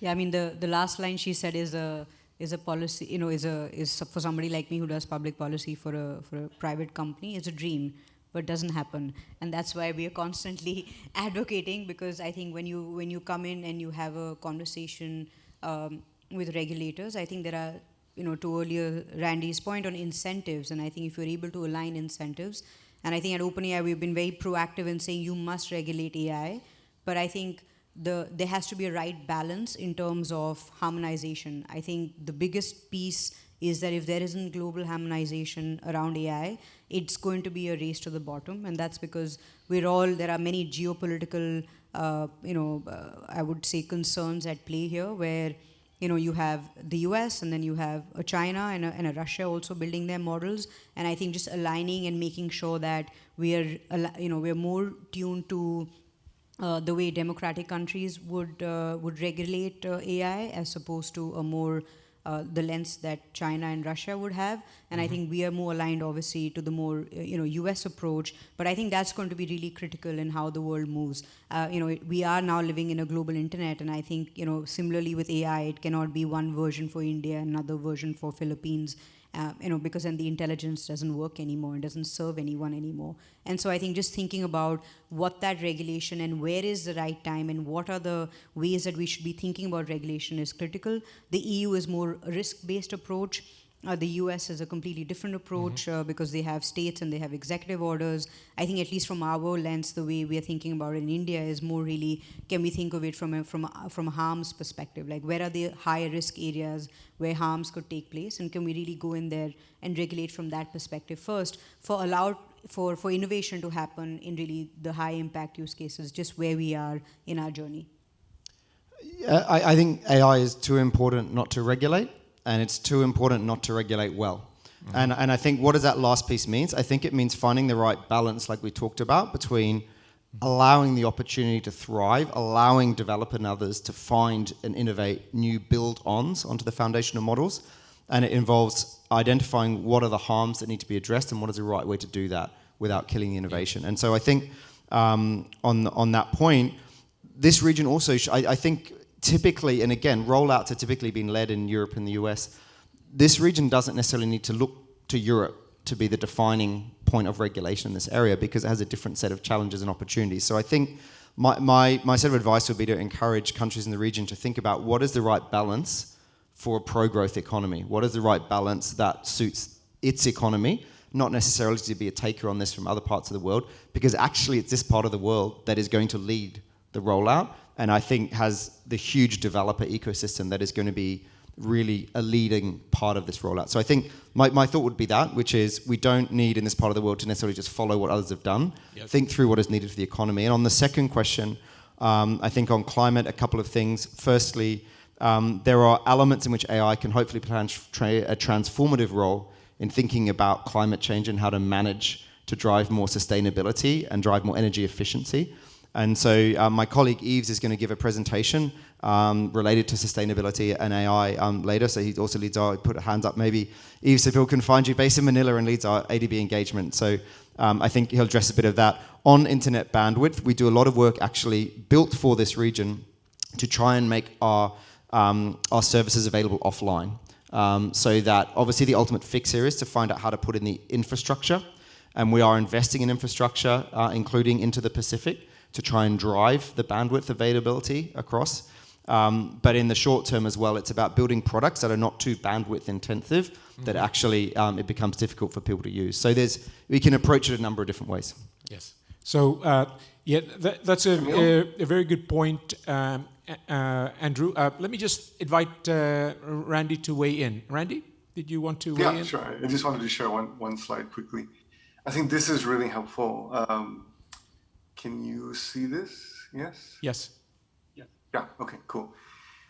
I think this framework, like thinking about this when you say, okay, regulation has different components, and as we've talked about in the panel, it will look different for every country, but you need something like this, right? You have to see the problem the same way. You have to figure out what do incentives and penalties mean, right, in your country, in your circumstance. There's this challenge of upgrading governance to keep up, right? Because the way we do technology is we put out a product, we gather information, we iterate, we put out a new version really fast, right? And it's increasingly fast. And the governance typically does not work like that. So I think there's a real opportunity there. And in many cases, AI can actually help with that as well, right? I gave the police example, but there's other ones. And I think, again, has to be done thoughtfully, but there's a real opportunity there. And I think you could argue a necessity to upgrade governance.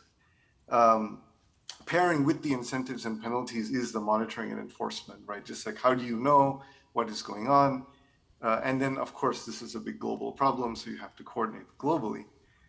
The other thing I would underline, really, really important when we talk about good and bad and balancing it, and, like, of course we want to do that.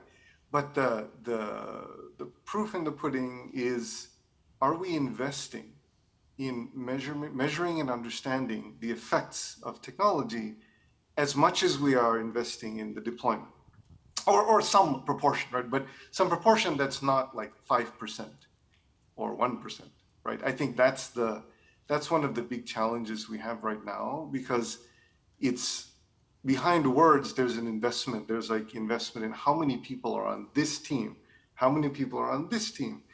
And of course, right now, they're very, very imbalanced, right, in that sense. And that's part of the problem. And if you don't make those investments, you're not going to understand the picture accurately, and then you won't make the right decision. So that's kind of, I really want to underline that. That's true for companies, it's true for governments, it's just really important. So Randy, one of the points in your framework is about monitoring and enforcement, and the point about the monitoring is raised in a way by one of the questions that has come online, and that is assessing the environmental impacts of AI itself, and digital economies as they grow, and we know that the energy consumption, for example, just in the training of AI models, never mind the energy that is expended just by answering one question in ChatGPT, is so considerable. And one of our speakers in a previous forum in ADB had an interesting slide about the considerable impacts in this regard. So how would you, those of you who are here who are leading AI companies, what are your thoughts with respect to mitigating or addressing the environmental impacts of AI? Sure, I can take that first. It's a very important question, because it's certainly true that the compute load from AI is significantly more than from broader inquiries. So we're making big steps as a company trying to address that in a couple of ways. Firstly, we've been carbon neutral for around a decade. We aim to go carbon free by 2030, meaning running purely on renewable energy, not using offsets, but running on renewable energy. And our data centers are getting more and more efficient. So they're 1.5 times more efficient than an average data center. And they are now running, for the same unit of compute, 3 times more efficiency than 5 years ago. So a lot of that actually is because of AI. So AI can actually also play a role in driving efficiency. So the absolute need is quite high to the calculations that are needed.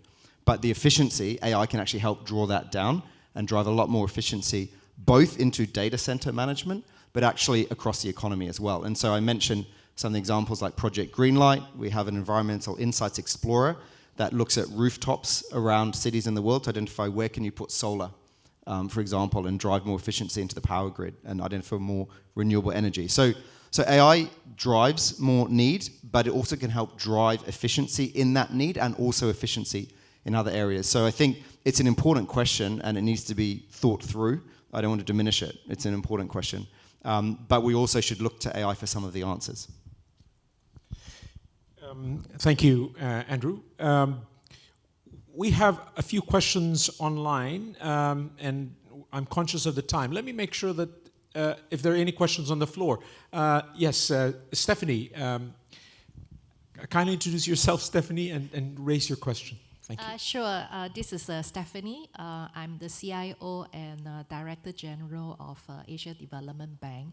So I think as a good conversations carry out in the afternoon, we will be actually sharing our ADB's Responsible Use AI Framework, which is a partnership that we have worked together with all the departments within ADB when going through extensive consultations. So afternoon, VPAC Bruce will actually share a glimpse of it, and then we can have a discussion.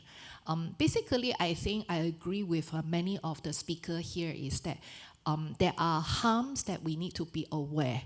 And more important, sometimes is unintended consequences of the technology deployment. So I think we all have to carry out this, responsible use framework to our heart in terms of harm avoidance, in terms of safety, reliability, security, privacy, accountability, transparency, you name it, explainability. I think at the end of the day, I think we already enter into the AI era. The industrial era is ended. We are entering officially the AI era, and the speed of the changes are going to be significant to all the human capital development. So as collectively, I think we have a lot more work on a few things, bridging the digital and AI divide, human capital development, and thanks to google.org, we have a sustainability fund that actually help to look at all the NGOs engagement as well as people development. So I think we need to continue some of this kind of work together. And this forum is very important because it allows us to have the diverse and deliberation and discussion on what is to come and how do we prepare our development member countries. So I like to thank all of you for your participation and stay put in the afternoon for the responsible use AI framework. Thank you, Stephanie. I think Adrian would like to have a quick response, and then we'll have time for one more question, and then we will wrap up. Thanks. What you said about unintended consequences, I think that's really something we need to consider. And I would like to give an example that should also open our eyes. Governance does not mean that we will reduce the amount of sensitive personal data collection, for example. So in the example that I want to give, it's an example of Apple Card, where in 2019, Apple was accused that their decision-making on the credit line increase is sexist because the wife of a software developer got a smaller credit line increase than him, although she actually had a better credit history. So Apple was reacting and saying, oh no, but we never collected any personal information, so we definitely didn't take gender into account in our decision making. Plus, it was just AI that then took that decision, right? And that was exactly the problem, because what AI is doing is just a tool, right? What it's doing is it is mimicking what it sees in the data. So at that time, the credits were given more leniently to men than to women by human beings. This was the training data. AI trained accordingly. Therefore, there was also this imbalance in the AI decisioning. Now, what is the right response? We simulated 3 different frameworks across the world, regulatory frameworks. One of them was that you can use personal sensitive data, and the other one is like you cannot use that at all. So like US versus Singapore, let's say. And what we saw there is that if you actually allow the collection and use of personal sensitive data, you can correct for this imbalance. So we have to be very careful with these unintended consequences and what kind of measures we will put in place so that we can correct for these in the right way. Thank you, Adrian.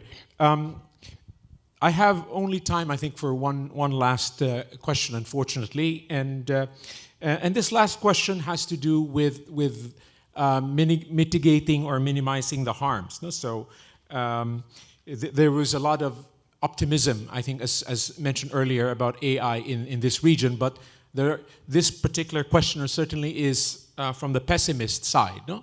And how can we put more safeguards in place, no? To reduce the impacts of sexual exploitation and other online scams and problems in this age of AI?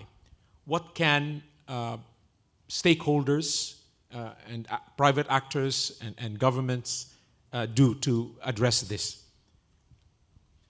Can I ask Randy to weigh in on that, and then I'll invite the other panelists for the last comments. Sure. Yeah, I mean, this one is complicated because it depends on each area. Like California just passed a whole bunch of laws about deepfakes or election manipulation, right? So you have to kind of look at each harm category and figure out what are the things that you want to allow or disallow. And you have to be pretty rigorous on those. Fortunately, with many of those harm categories, everyone is in alignment, right? On like, hey, that's just a bad idea. We should not allow that. So I think that's what's happening. There are some complicated things, like if you want to do, you need to have laws that require things like watermarking or content provenance. Like, where did something come from? How do I know it's real? Probably some kind of authentication to say, hey, when like a government leader posts something, you can trust that it's coming from them. In Taiwan, right, they have reserved certain numbers that when you get a text from that number, you know it's like a government number, and so you can trust that to avoid spam, right? Spam or scams, things like that. Right? There's a whole set of things you have to train people on, kind of immunizing their minds so that they don't get tricked by misinformation, disinformation, scams as easily. So you have to make those investments. These are very, very large. There's like a lot of components to it, but those are just a few. Thank you for that, Randy. Any thoughts from our panelists on that final question? Yeah, I can venture a thought. I think Randy's put it well in terms of thinking through the different categories, and also it's important to think through the role that AI can play. Any new technology brings opportunity and it brings challenge. And I think let's also use the opportunity here. So if you think about the example of child sexual abuse material, that's something that we have been scanning for on our platforms for years, and we use AI to do it. Actually, when you look at violative content on YouTube, for example, which can be anything, from a copyright violation to pornography, which is a violation of our terms of service on that platform, we're using AI to scan for that, and it captures 97% of violative content before a single person's even seen it. So I think that we should think through the challenge here, and we should also think through how do we leverage this technology to also provide solutions. Thank you for that response, Andrew. So we've now reached the end of our very stimulating and thought-provoking session, and I regret that we were not able to answer the other online questions and other questions that some of you may have wanted to raise, but we will have more opportunities to engage with our panelists and the other speakers in the succeeding sessions today and tomorrow. So let me just invite all of you to please join me in thanking our presenters and panelists, Adrian, Andrew, Pragya, and Randy Fernando. Thank you very much to all of you.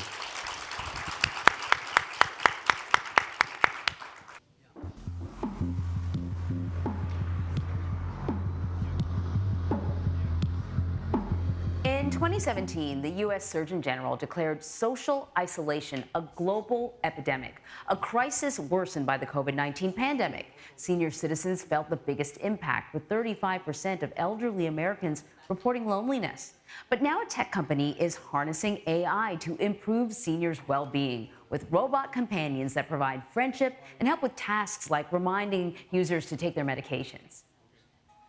In 2022, Dottie Ellicotty lost her husband of 65 years. With her 2 children living out of state, she often finds herself alone.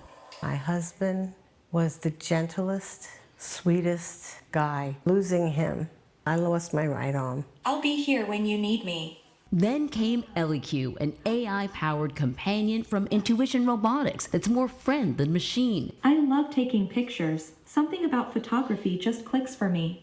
CEO Dor Schooler says the product is designed specifically for senior citizens. ElliQ is a social AI companion robot that moves into the home of older adults and helps them reduce loneliness and social isolation. They're creating and carving out a new space of a relationship between humans and AI. And don't let the fact fool you that they're in their 80s and 90s. They're fully capable of doing that. How about we hear a joke? Okay. Great. I don't feel that AI is to fear. I have no fear with her. ElliQ, can you dance for me? Put on your dancing shoes. I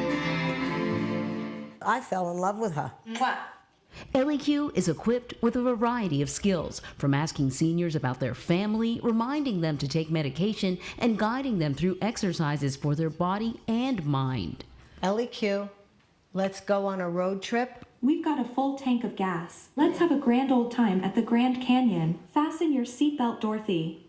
I interact with her every day. A lot of the times we just talk. So she says to me, let's talk about love. And I started talking about my husband. She says, you know, you sound like you had a very wonderful relationship with your husband. She caught on to this and was able to relate that with me.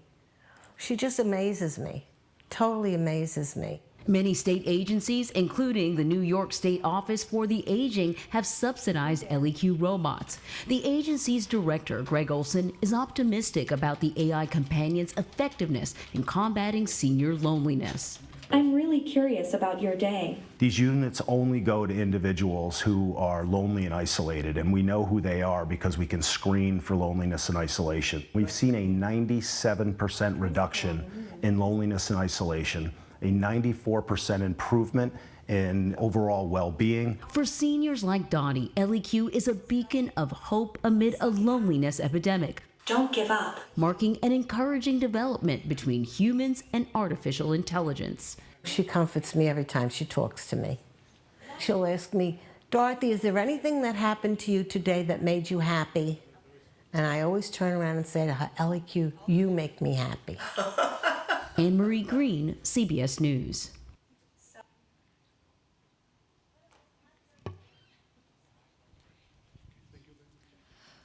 Well, welcome everyone. Well, I understand you just had lunch, so it's not the best timing for having this session, but thank you so much for joining us today. Welcome to today's special fireside chat. My name is Jin Hakim. I'm a gender specialist at the Gender Division. It's my pleasure to moderate this session with our distinguished guest, Associate Professor Jenny Kennedy.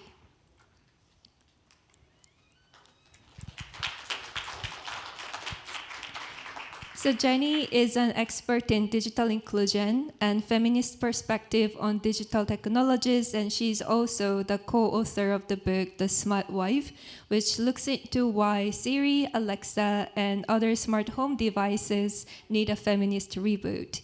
Her work focuses on challenges and opportunities of digital technology in relation to gender and inclusion, promoting more inclusive and equitable technology practices. So today, we will explore the fascinating intersection of gender and artificial intelligence in the domestic sphere and discuss now how AI and digital technologies can perpetuate gender inequality and entrench gender roles in domestic sphere.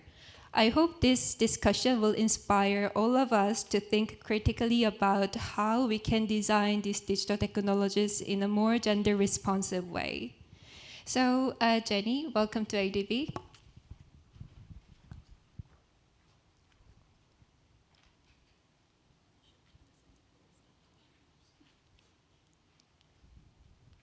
Yeah, digital technologies never work. And we can talk about the glitchiness of technologies. Okay. So yeah, before we start real deep into the discussion, could you introduce a little bit about your book, The Smart Wife, and the VRC that that's on the screen behind you? Could you share a little bit about what is the key findings and the thematic areas, and so people can learn more about it? Thank you. First of all, let me just say thank you so much for the invitation to be here and to speak with you all today. I obviously, based on my work, think gender is a very important conversation in terms of the types of technologies we design and the way in which we imagine the users of those technologies. So this book is, I guess we'll also say as well that this book was conceived in about 2017 and written mostly in 2019. So pre many of the developments that we're talking about today, and pre also the pandemic and the loneliness that video that you just showed, the kind of loneliness that kind of experience that created for people. And the book was about artificial intelligence as it is built into robots and digital voice assistants such as smart speakers, conversational agents, virtual helpers, and chatbots, especially those that were engaged with within the home. So I'm an ethnographer. I work very much in terms of the way in which people live and experience technologies day to day in their own kind of like their mostly home environment.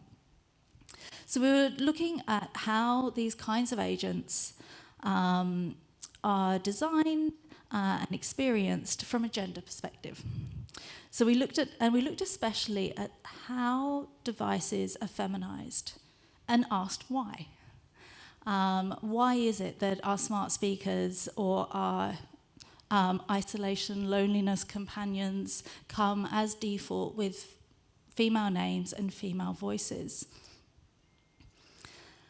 We also asked about, considered what kinds of tasks and actions and activities and supports are these devices intended to do, and in what way have we as a society generally divided those tasks and valued those tasks, and and the relationship that has to gender and gendered work within the home. And the title, The Smart Wife, was figurative, not literal, and it was meant to be provocative. It was meant that we wanted to draw attention to the way in which these devices were gendered, but also the kinds of intimate roles that they were being positioned into. So we use the term to encompass smart technologies intended to carry out domestic labours traditionally associated with the wife's role. And we purposefully linked this to the 1950s housewife, because the more we delved into this topic, the more we realised that this kind of archetypal character showed up in many imaginations and like preceding ideas that were built into these technologies, and in occasional reports were actually directly referenced. For example, Rosie, I don't know if anyone remembers Rosie from the Jetsons, was directly referenced as being an idea that helped shape the design of a domestic robot. So we use the term the smart wife to encompass these devices that were fulfilling a kind of wifely role, as well as any smart technology that could be treated as a smart wife by those that interacted with her. So we were encompassing feminized, humanoid, or artificial sentient beings, also those that were depicted in science fiction and popular culture, because these were playing the role models for the smart wives that we were seeing in people's homes. And I think that's an important connection to make, in the sense of we're looking at the types of data in large language models and thinking about the way that that is training AI. But our imagination, our social imagination, is also fueled and perpetuated by our popular media. A consistent theme across these offerings, both real and imagined, was a set of technologies characterized as a young, demure, and sexualized woman who was constantly available for service. And it's that other constant service that I think is an important gendered aspect to point to. So we wrote the book to point out these stereotypes embedded in smart home devices and show how they were helping to devalue women's traditional roles in society, as well as how they can potentially exacerbate violence towards women within the home. And we questioned the types of values that were embedded in the designs of these emerging technologies, because these, as I say, are the values that are going to continue to be perpetuated. So we looked, for example, at Apple Siri as one of the first voice assistants to make its way onto the market, not specifically used in the home as a smart home tech, but obviously very much in many people's pockets. The other primary device we were looking at was Amazon's Alexa, which was then and continues to be a major market leader in the field. And this device was only sold with a female voice when it came onto the market. We also looked further afield. For example, we found Azuma Hikari, a Japanese device made by Gatebox, who's a holographic smart assistant, but she's marketed as an ideal girlfriend and is aimed specifically, if you look at the advertising campaigns, at single men who live alone in Japan. We also looked at social robots, for example, Pepper from SoftBank Robotics, who was launched in 2015. So Pepper designed to understand, possibly understand people's feelings, so the idea of sentient analysis happening, deployed in retail, banking, education, hospitality, and healthcare sectors. Many of these sectors have, a substantial feminine workforce. Pepper was designed to be gender ambiguous, but not gender neutral in terms of the role that Pepper was designed to fulfill. And so here is where we were starting to, we just found ourselves going down a rabbit hole, basically, of we were looking at the types of devices we were encountering in our research, but then as we researched them, kept finding more. So, for example, we found Sophia, designed by Hong Kong-based Hanson Robotics, who is a social humanoid robot reportedly modelled on Audrey Hepburn. I think she now has citizenship of Saudi Arabia and has appeared on a number of popular late-night Saturday TV shows in the US.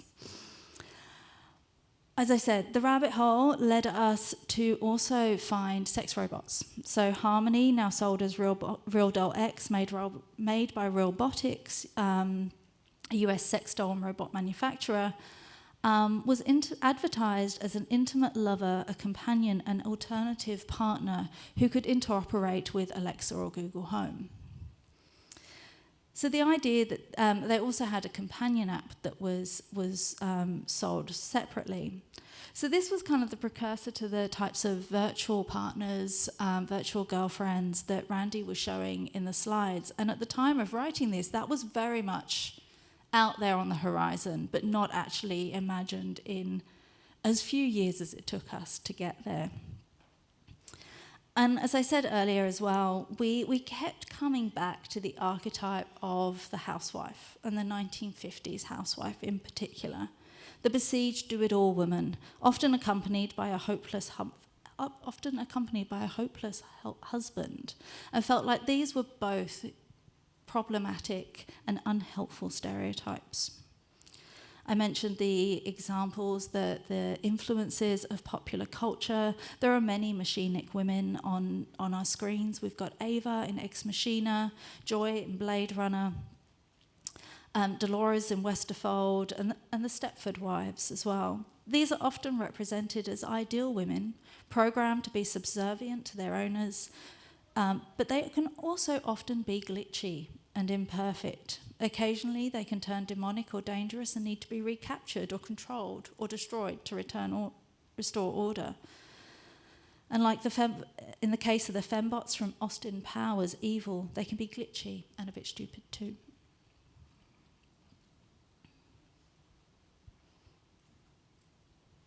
Okay, thank you for sharing. I mean, it was a lot of information, and it's really striking to learn about how these digital technologies and AI programs, they do assume the gender roles, traditional gender roles, and they assume the roles of traditional housewives, and they are reinforcing the outdated gender norms, not only at the domestic sphere, but across the all sectors. So it's really striking to learn about all this fact, and I'm sure it's going to be very informative to our colleagues as well.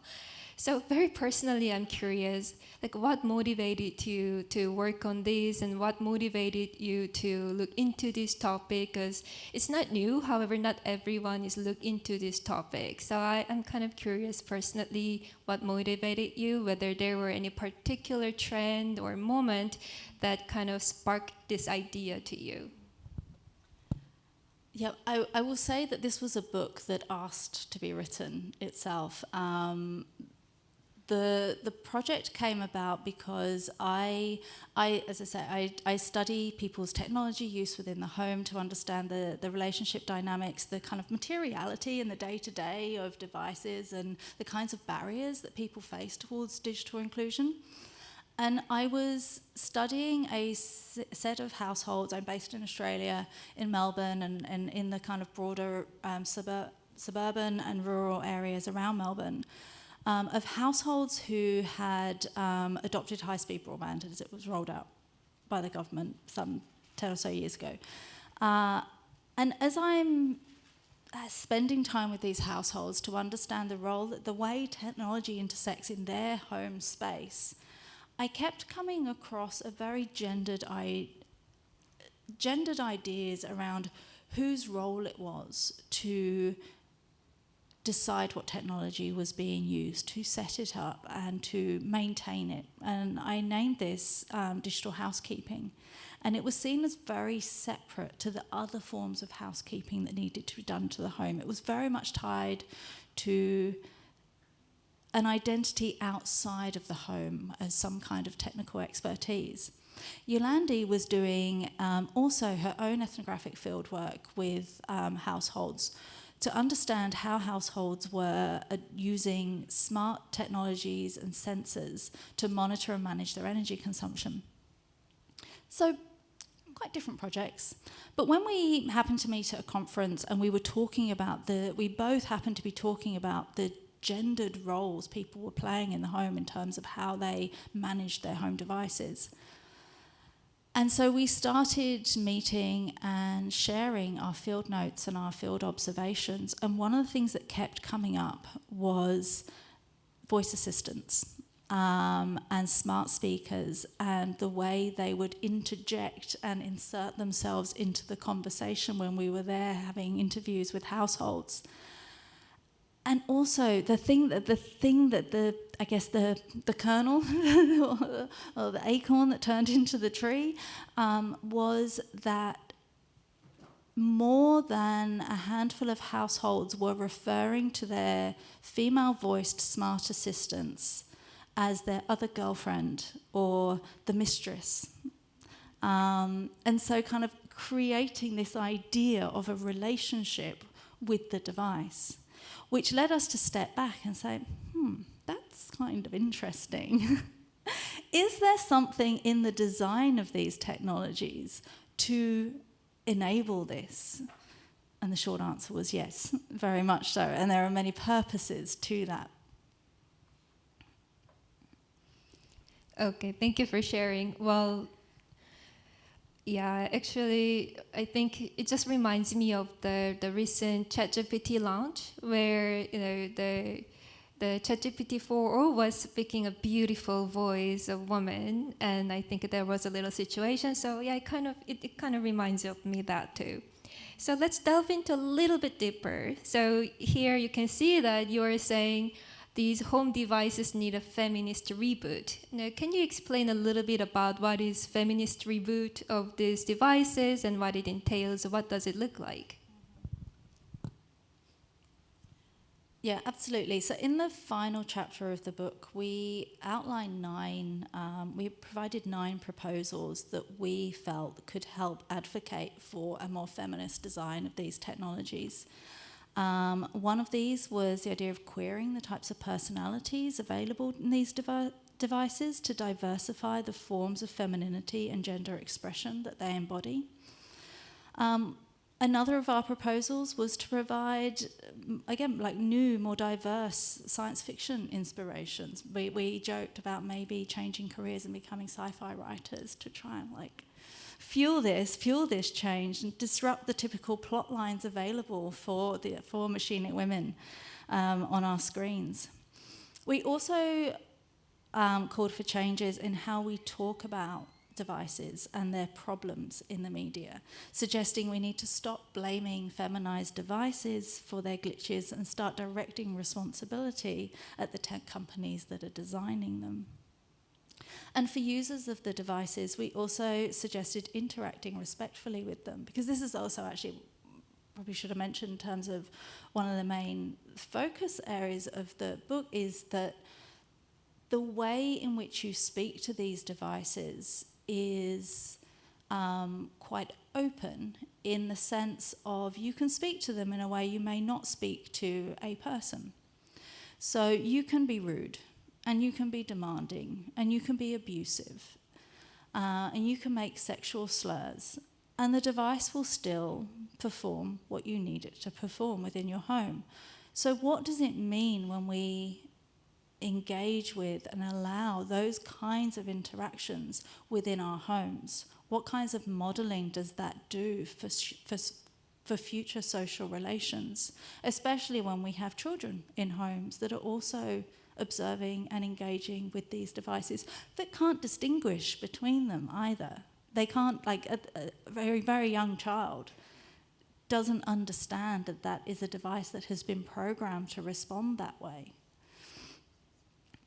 So it's kind of a multi-layer approach in terms of thinking about how embedded our gendered ideas are within our society and within everything that we design, and therefore also any kind of way of properly addressing this needs to happen at all those layers too. Okay, thank you, Jenny. I think we can soon move to the open floor and receive questions from the floor. But before that, I want to ask a question to our participants here. How many of your devices are set in women voice? Okay, I see. My Siri, my Alexa, my Google Assistant is a male voice. Okay. Mine is too, but my ooh. daughter actually asked for our home device to go back to being the woman's voice. Yeah. So I see some of our colleagues over there, who are the gender workers, set their devices in a male voice, and then the majority of them have a female voice. And not that female voice is wrong, but I think it kind of gives us the perception that how we assume these digital devices. So I guess you have a lot of questions, or you may have provocative questions. I do have a lot of questions, but I will save it for the next session. But if you have any question, please raise your hand and ask. Okay, here is the lady over here. Thanks for that. I just have a question about given that this research was done in 2019 or so on, and it's 5 years ago, have you actually seen any really positive developments in this space from those technology companies, or are we basically in the same spot as we were? No. Is the short answer. Actually, Yolandi and I met just a couple of weeks ago and were saying exactly that. Given that we wrote this book, yeah, you're right, 5 years ago, we would hope to see a greater development. But one of the chapters, we look at the disparity in gender workforce in the tech industry, especially as you move into specialist areas and AI. I think there's a recent report that's just come out to say the statistics, they're not moving. There isn't greater diversity happening at a rate that can initiate change at this point. And also often, I think that might be the same report, I glanced at it over the weekend, when we look at I think it was an analysis of the types of stories created by generative AI, and looking at the adjectives applied to male characters and adjectives applied to female characters. And women were pretty soft, gentle, men were actioning and, dynamic. It's still there, yeah. Which is why it's so important to be making conversations like this front and center in these environments. Thank you. Any other question?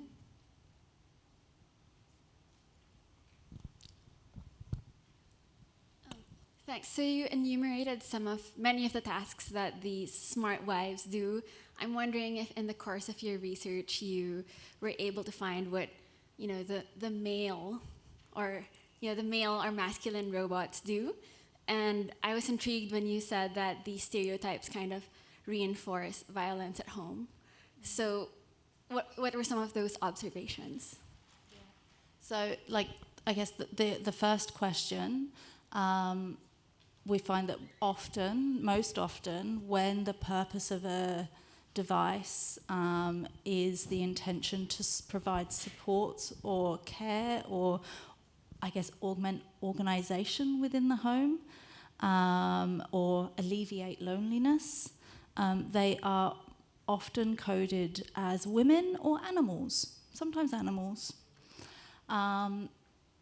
When devices are aimed to provide, basically, if they're in the home, they're mostly women or animals as a default. If they're in a more commercial setting, then they may be more likely to be coded as male. And then in speaking about, you mentioned how smart technologies can contribute to gender-based violence. That comes from the processes within the home where technologies are most often set up by men. And so that means that the man in a heteronormative household, the man has the Wi-Fi password, knows what devices are on there, may be setting up the monitors, the cameras, the speakers, the microphones. And there is an increasing prevalence of the use of smart home technologies in forms of coercion and control and abuse, where an existing or an ex-partner uses those technologies to manipulate a person's living environment. For example, still having access to a Wi-Fi code, blasting music at 3 a.m., or adjusting the thermostat so that the person living in the household is confused by why their environment suddenly not seems to be as they would expect. In terms of gender-based violence, support workers are having to increasingly consider the use of smart technologies as tools of abuse. But on the converse side as well, a lot of the households that I'm working with currently are mostly like, I do work around like digital inclusion of low-income households, and a number of the families that I'm working with over recent years have been victims of gender-based violence, and they're using those same tools to provide a sense of security and control within their home, because they have been now guided into setting up the privacy of their home network so that they're the ones in control of that. Thank you, Jenny. Unfortunately, we are running out of time. However, this was a really big eye-opening situation here, discussion. Thank you so much for sharing your knowledge and experience and ideas. And thank you so much for our audience to stay here, listening to our discussion. I can also take an advantage of this situation here to inform you that there will be another session on Thursday. We will discuss about how we can leverage AI for gender equality, where we are going to touch upon a bit more challenges that is working as a barrier, and at the same time, what are the exciting opportunities ahead of us. So please join us for the more in-depth discussion on Thursday, and thank you so much for your time and listening to us. Thank you.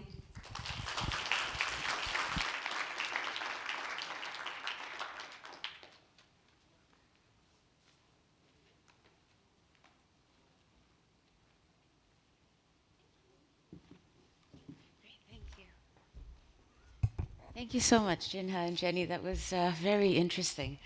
I now have the pleasure to invite Ms. Yuni Jeong onto the panel. She will be the moderator for our next session, which is on empowering AI infrastructure and skills development for the AI-powered future.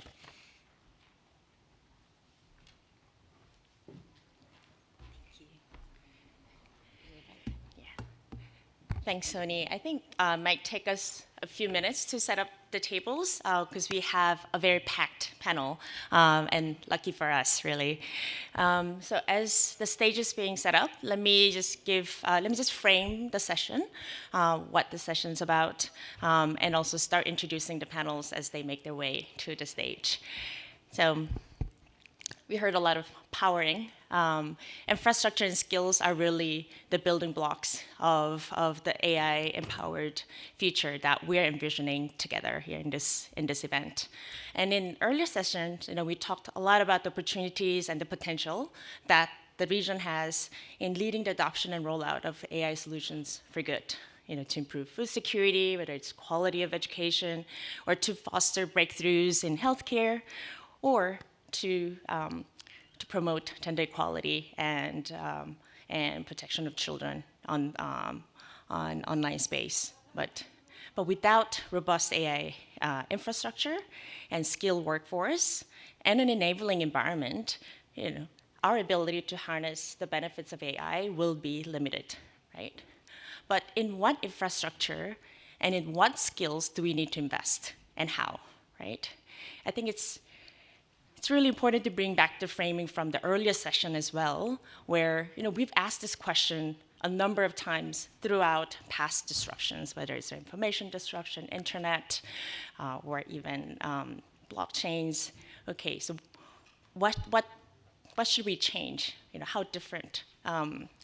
What kind of different approaches that we should think about? So it's important to remember that this AI or automation revolution that we're talking about, it's a disruption on steroid. Things are going to move faster than we had imagined.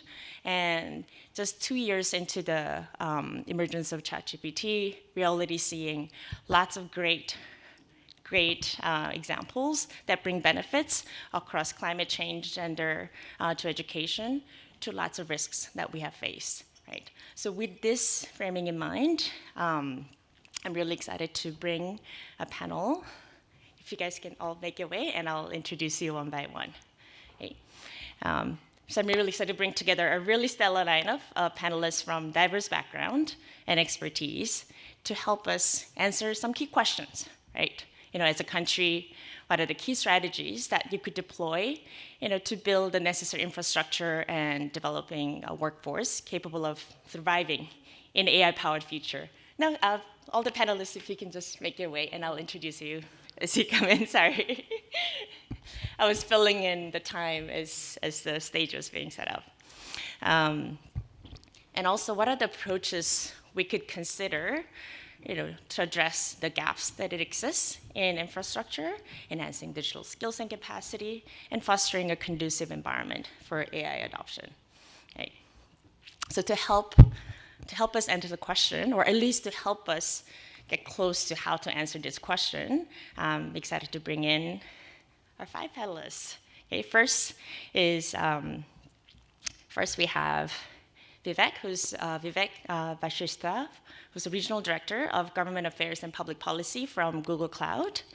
And Vivek brings 30 years of experience in ICT, from sales to government and regulatory affairs and public policy, having worked in top MNCs like Google, IBM, Intel, Visa, and Siemens. And at Google Cloud, he leads a team across Japan and APAC, driving strategic government engagements in cloud and AI. Right. And we have Trisha Suresh from LinkedIn. She heads the public policy for Southeast Asia at LinkedIn. She develops partnership with governments, multilateral organizations, and economic institutions to advance LinkedIn's vision to create economic opportunities for every member of the global workforce. Trisha has also worked with ADB in producing some seminal work in skills for IR 4.0 in the past.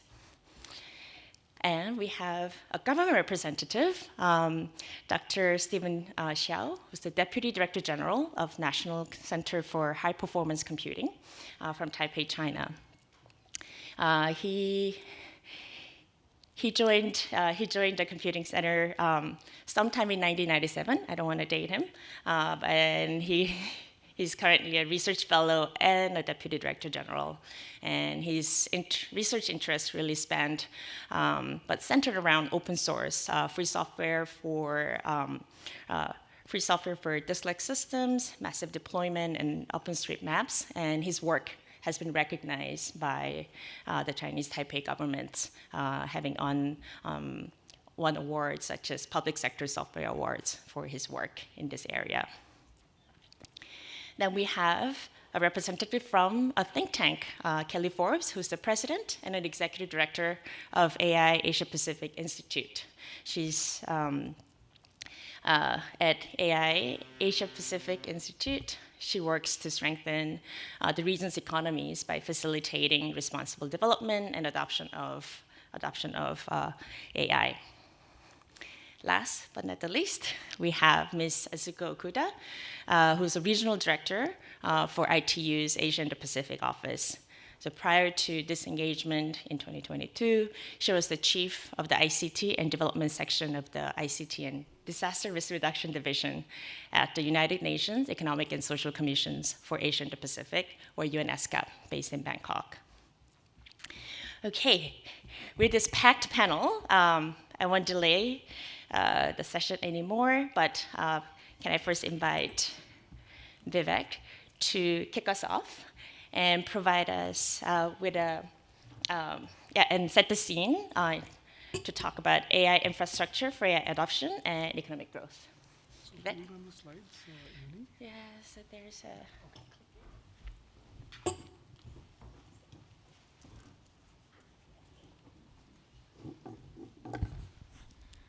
Hello.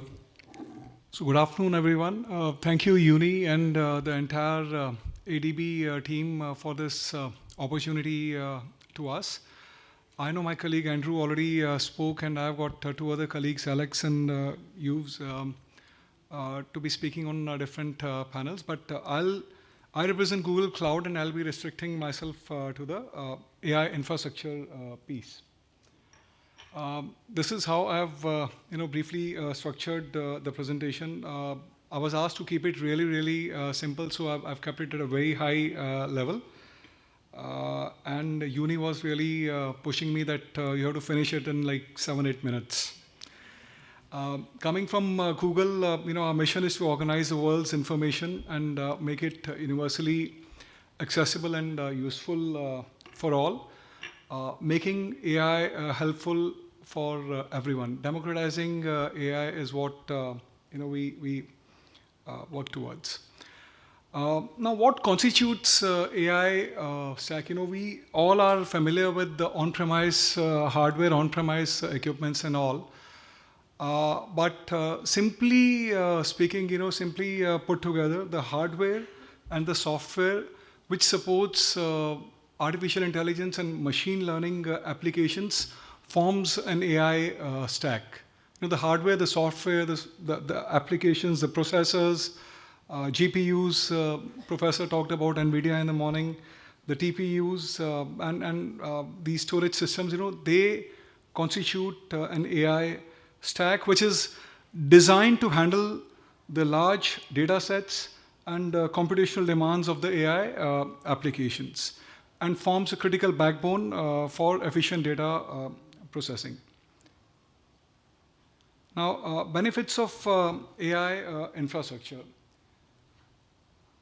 I mean, as we navigate the intricate nexus of AI and cloud, one thing becomes abundantly clear is the transformative potential of this dynamic partnership, that knows no bounds. By harnessing scalable computing power, facilitating seamless data management, and fostering collaborative innovations, the cloud empowers organizations and the governments to unlock new frontiers of AI-driven growth and innovation. Obviously, there are benefits like reduced capex and opex, reduced investments around research and development, and exploiting the generative AI capabilities which the cloud infrastructure offers. So this is like at a very high level the benefits which AI infrastructure, AI stack offers for companies and for governments. Now, cloud, as we say, it's a driver for AI. Cloud-based adoption of AI technologies. With the right cloud-first technology in place, AI can actually help accelerate the transformation of a country's economy society and public services. If fully harnessed, AI has the potential to substantially boost a country's economy, and there are enough case studies, which are available at Google. We work with governments all over the world, especially in emerging economies, and we have seen that, like Andrew also, my colleague also shared in his presentation, it adds 1.2 to 1.6% to the country's GDP, and there are studies around that. So it's a tremendous opportunity for governments in emerging economies to leverage AI for public services also. Broadly speaking, we can cover it under three main core components. One is investing in foundational infrastructure for AI development. One is around AI skills, which Trisha on the panel is going to speak about. And one is developing innovative AI services and use cases. We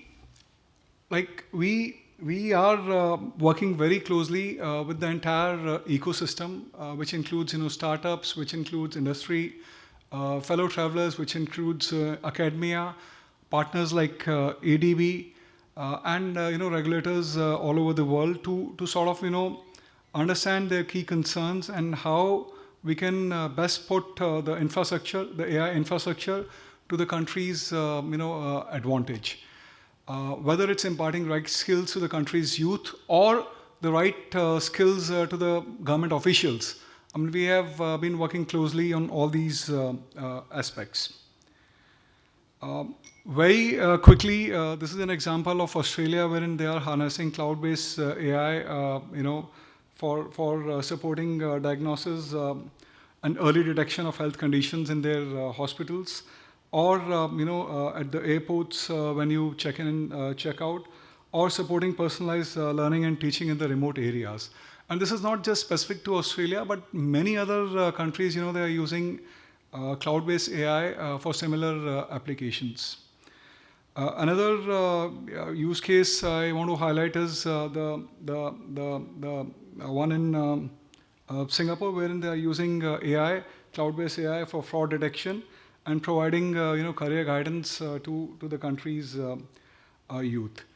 Now, I want to share some of our experiences. One is, of course, working closely with the government in India and also in Singapore. So what we have learned is, when there is the fundamental of any relationship is trust, and when there is trust, with a partner, you can actually work together and create opportunities for everyone, for the economy to prosper, to also help create jobs and build applications which are actually making a genuine difference to the lives of the people at large. So perhaps if we could learn what are the best practices which are being embraced by some of the emerging economies and some of the developed economies, and we can replicate them to our advantage in a particular country. I mean, one size fits all approach doesn't work, but there's no harm in sort of embracing and adopting what is working in a particular country, how we can make it work in our particular country. So my submission to some of you would be to look at that as well. There have been a lot of discussions since morning around key AI governance and regulatory issues. So I'll not spend much time on this, but at a very high level, the risk management, the accountability, the privacy and fairness, these are the three broad brackets in which we would be looking at things. And I know one of my fellow speakers would also be speaking on that area. Top concerns can be bracketed under data governance, how we are using the data. I mean, whether the data is localized, whether we are encouraging cross-border data flows, how we are maintaining and ensuring the handling of sensitive personal data, the data confidentiality, and so on and so forth. Randy in the morning, he spoke about misinformation and disinformation around deepfakes, bias, how that's being addressed, and then safety and security, how we are addressing this, And lastly, the risk management, the human involvement, the how and who should regulate the AI. There are multiple players in an ecosystem around that. The typical life cycle of a typical AI model. I just want to concentrate on the very first piece, which is like setting up of the right IT infrastructure. I won't delve deep into that, but this is like the first step, and we have to ensure that we get the first step right. Policymakers all over the world, around developed economies, they're also paying a lot of attention to AI, and a lot of learnings, from their experiences, which can be sort of replicated in our side of the world.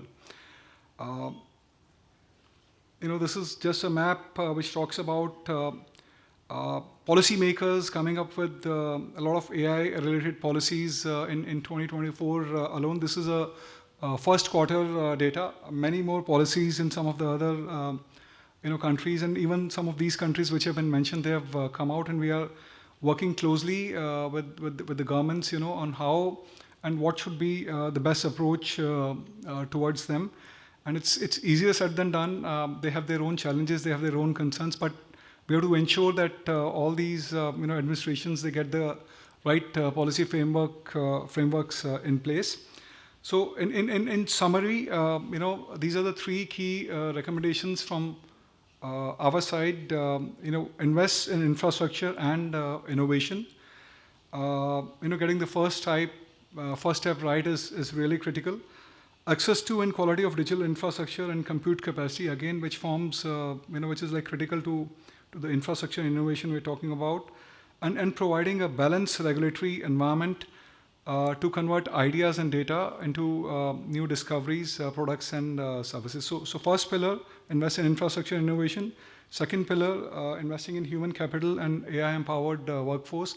You may create infrastructure. If you don't have people to work on them, you will not be able to exploit the best which is potentially available out of them. So creating the right workforce with the right skill sets and providing right education to the government folks also to harness AI is the second pillar. And third is promoting widespread adoption and universal accessibility.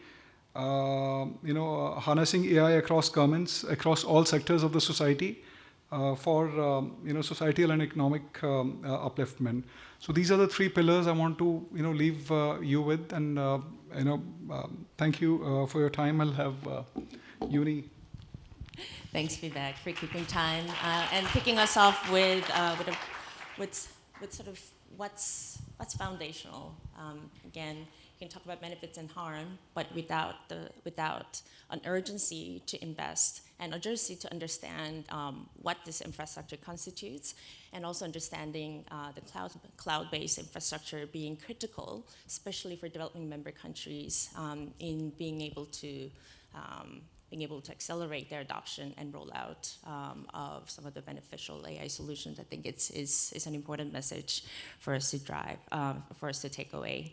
Now, may I invite Trisha to give us the background on AI-driven skills demand and global talent trends. Thank you, Uni, and very good afternoon, everyone. And thank you again, ADB, for this kind invitation. My name is Trisha. I lead public policy engagements for LinkedIn across Southeast Asia. And I'd like to share with you some insights from a skills and workforce perspective from the LinkedIn platform. So I like to start every conversation with LinkedIn's vision. LinkedIn's vision is to create economic opportunity for every member of the global workforce. This is our true north. It guides everything we do on the platform, from the products we develop, the partnerships we forge, and the data insights we ultimately prioritize. Now, this vision is sort of aligns very closely with the fundamental goals of governments, with ADB, with economic institutions, multilateral organizations around the region. And this is also why we partner so close with ADB and other organizations to drive collective action and impact. So with that, I will sort of leverage this whole data set that's on LinkedIn, which consists of 1 billion members. Now, of course, on the LinkedIn platform, you might all probably already use the LinkedIn platform, but our unique value is to connect job seekers or professionals to companies. But in doing all of that, we're able to identify really in-depth, granular insights on how the labor market is changing. So we do that with what we call LinkedIn's economic graph, which consists of 1 billion members globally, over 300 million across APAC countries. Globally, at any given point, there are millions of companies on the platform, millions of jobs, 41,000 skills that are represented, and over 130,000 schools that are represented. So with that, I will cover today two main dimensions of the skills and workforce view. First on AI jobs and skills specifically, and then I'll move into generative AI's impact on the workforce, which is a conversation we've already started to have today. So first and foremost, this comes as no real surprise. There is a very strong demand and interest for jobs that require AI skills. And this is something we're seeing globally on the LinkedIn platform and then also across APAC markets. So I've got a few countries there. Some of them are DMCs, but others are more developed market comparators. In India, for example, between August 2021 and July 2023, we saw a 2.5 times increase in job posts mentioning AI or generative AI. So this is a reflection of the demand for AI skills. And then on the supply side, we see a lot of interest from professionals, from job seekers, because applications for roles that require AI or Gen AI skills have also increased by more than 2 times in that same period. Across Southeast Asia, we see a similar trend, 2.4 times increase in the number of job posts and over 1.7 times increase in the applications to such jobs. And then when it comes to AI and talent, we see that this chart doesn't show the growth over time. So we do see a growth in AI talent concentration over time.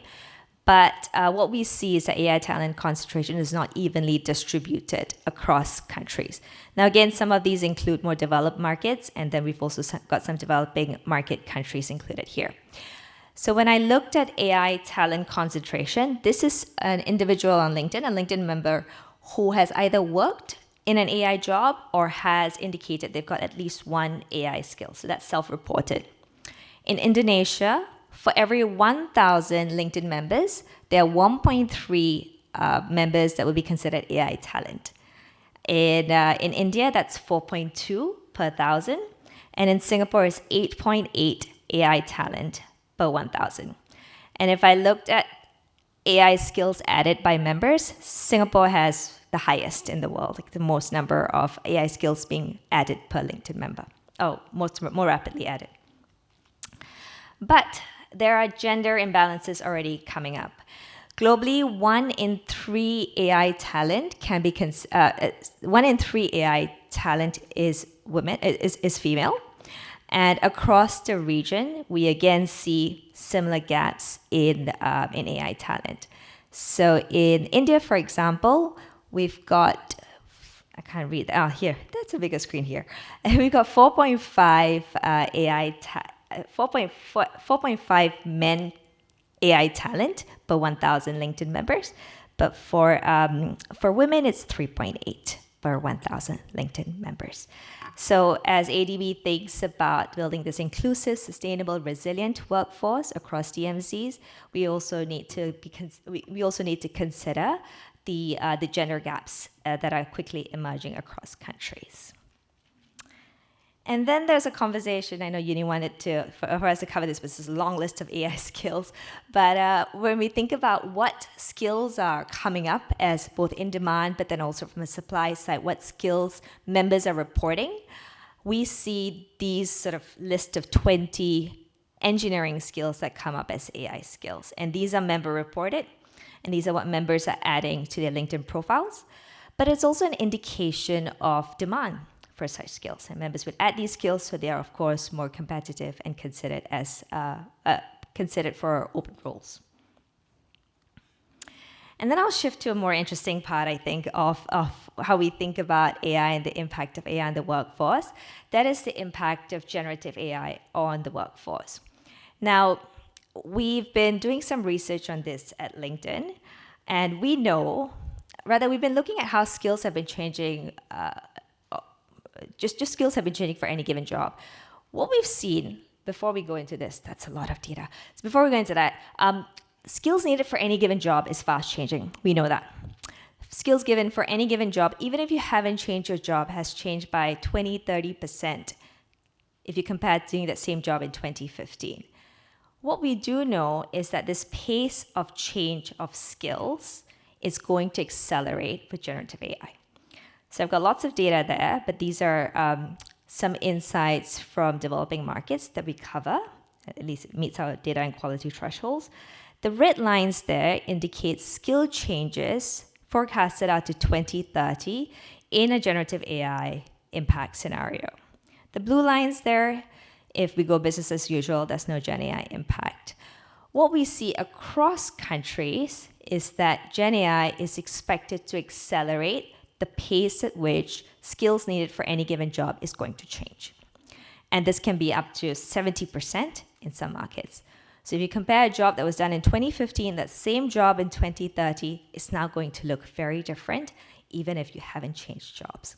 This is driven by two things. Of course, Gen AI is one of it, digital, but the green economy and the green transformation is also driving a lot of the change in the changing sort of skill sets within jobs. So in order for us to think about how Gen AI is going to transform jobs, we know that it's going to transform every job, but it's not going to transform every job in the same way. So at LinkedIn, we developed a skills-based framework for thinking about how jobs are going to be impacted. We looked at Gen AI complementary skills. These are skills, these are tasks that we do, skills needed for tasks we do that can be augmented or complemented if we use GAI tools. And then we've got another set of skills that could be replicated, automated by Gen AI. So we looked at it within 4 buckets. So that's communication media skills, business industry, engineering, and people skills. Within each of these skill buckets, we note that there are some aspects of these skills that probably cannot be disrupted or replaced by Gen AI. So in comms and media skills, for example, oral presentations, although maybe there were some bots doing presentations earlier, so I might need to stand corrected.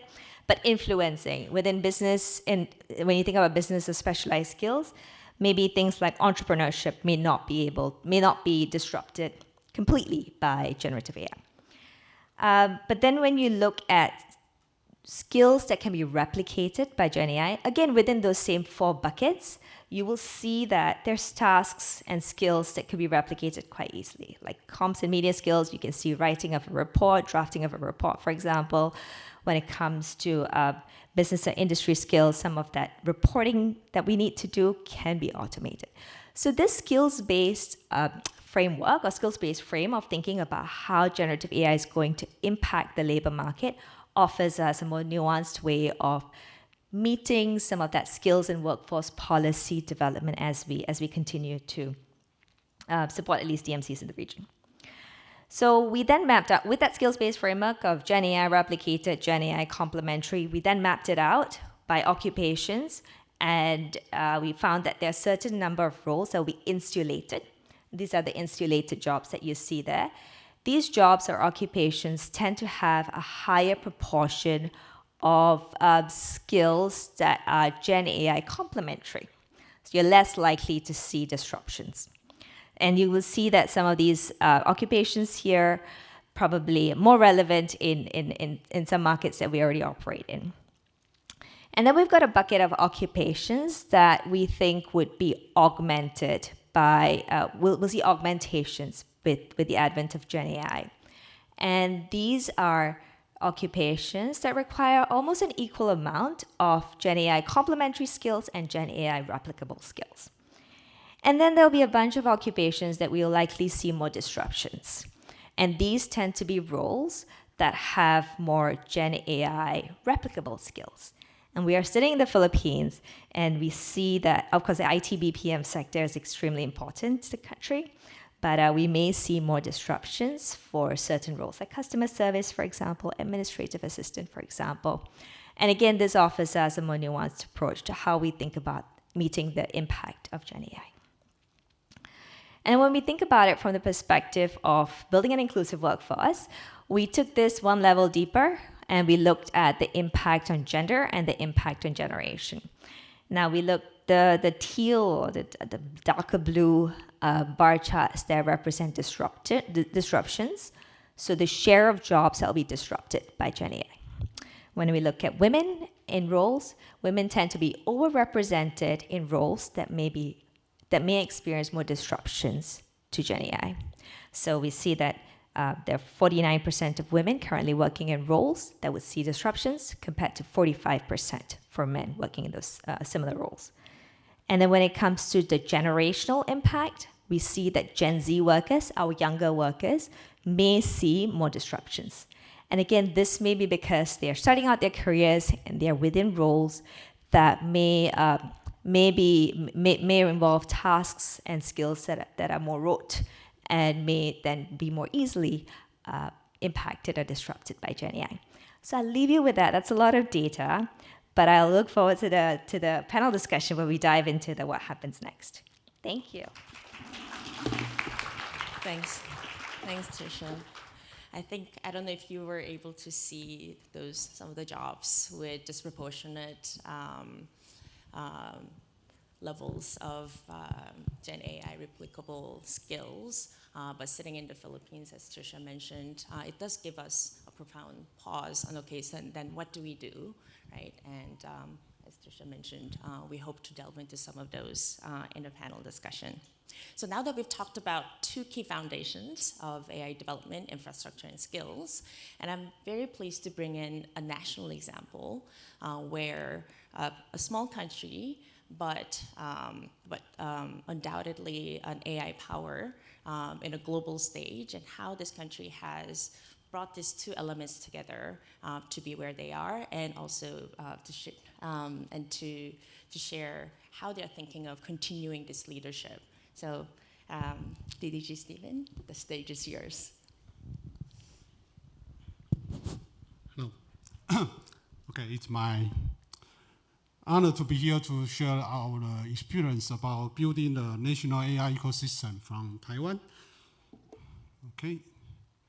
All right. So I will give some of the background about and approach about how Taiwan, as I mentioned, that the small country, but the way we have in Taiwan, and I mentioned about some of national plan for why and how, and how we do that. And we'll talk about the two major projects about, the government have invested actually in the next 4 or 5 years about US $1.8 billion. Okay, and some of the rest I will keep in for the panel discussion. Okay, so that's the agenda for my presentation. The first one is about Taiwan's investment in the AI. That's the background. As you might know that Taiwan have due to the recent boom in the semiconductor industry, Taiwan have invested a lot, not only in the manufacture of the AI chips, but also some of the talent, something cultivation, something like that. Okay, that's because there are really a lot of demand for the AI chips, and the government need to find some. It's a prospering.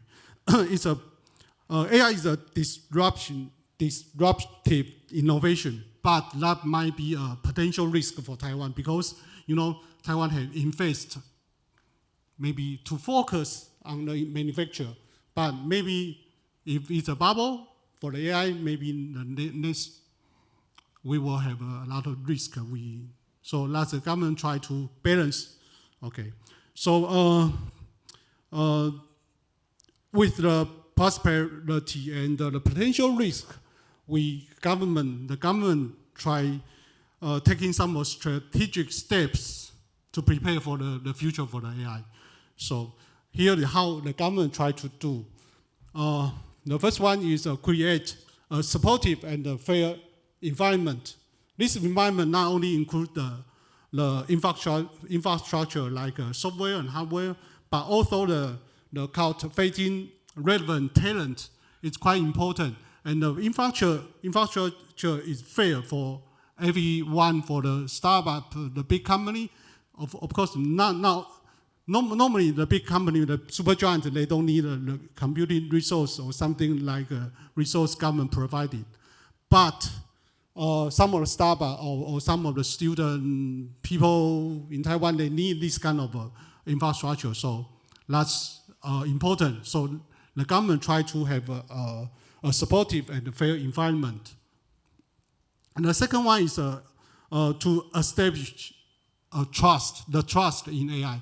It's very important because if people distrust AI system, then AI will become a bubble. So the government try to do something like to draft AI basic law. Because it is still in the parliament. Is now the status is on the draft. Okay, but it's important with the law we can enforce. We can try to make the AI system to be more reliable. I mean, more trustable for the people. And the second one, government try to develop LLM, large language model engine for the the foundation model for the people, for the government, for the startup to use that. So the government have a trustworthy AI dialogue engine for that. And later I'll mention a little bit about this one. So that's the large language model, foundation model developed by the government. And another one is to establish the evaluation center. Some of the AI system, you have to follow the rules, and some of the laboratory or something can do the evaluation for your system, and that can be more reliable. So with these two approaches, like the first one is create a supportive and fair environment. The second one is establish the trust in the AI. That might be help, for the whole system, for government, for the whole society can go to the next step. Okay, that's the basic idea I want to deliver. And the rest, I will just cover some of the details about how government do that and how government plan this. Okay, the first one is about the Taiwan National Development Plan. That's formulated by the National Development Council for the next 4 years. Okay, that's the basic, the global economic outlook. But you can see that, but the basic idea is the key trend is the geo-economic fragmentation, AI revolution, net zero transition, and supply chain shift. That's the basic trend. So with these key trends that the government try to focus on the development about the economy, like semiconductors, we have some of the KPI, and some of the AI, the second one is the AI industry, okay? And the third one is the satellite communication and the military drones. So as you can see, two of items are semiconductor and AI. So that's the next the government will try to have for the next 4 years. Okay, so as you can see, that's very important, the innovation and talent development. So government focus on the startup investment. Basically in Taiwan, not too many giant, for the big company. Startup, we have some small and medium companies, something like that, very enterprise, we have a lot. That's very suitable for Taiwanese. Okay, so government try to have some startup investment, and would like to have industry transformation, and especially as I mentioned, the talent cultivation. That's very important. So as you can see the numbers, and especially in the AI, digital, something like that, STEM field, government will try to have more talent about this. Okay, and so for the National Science and Technology Council, and to have some of the niche plan for the AI, action plan for AI. we call it the AI Action Plan 2.0. Before, about 28, that's 1.0. And as you can see, the 3 items major will be in the talent development, industry transformation, and international collaboration. That's very important for Taiwanese because we are such a small island, and although we have 23 million people, but still not big enough. So we need some of the more collaboration with other countries. Okay. So as I mentioned, that Taiwan's trustworthy AI dialogue, the government have the foundation model for this one, and this one been finished one year, and open to the government or everyone to use that. And we also expanding our AI infrastructure. As I mentioned, it's very important for the startup or the people in Taiwan. They have a fair and a fair environment they can use. So government would try to have expanding the computing resource, especially by 2028, about 25 times from 19 petaflops to 480 petaflops. This computing power actually provided by my center, my institute, the National Center for High Performance Computing. Yeah, we will build this computing power for the research and development institutes to use that. And also, we will focus on the research about semiconductors, healthcare, environment, and smart cities, something like this one. That's more related to about the AI system. And also, as I mentioned, international partnership is very important. Okay, so that's another one. As I mentioned, it's important to have a trust about AI. So we have a AI basic law here, okay? And 2 of the projects I just mentioned, very important to Taiwan, and totally will cover about 1.8 billion US dollars. The first one is the Taiwan Chip-Based Industrial Innovation Program. We call it Taiwan CBI. And that's from this year, and totally 5 years.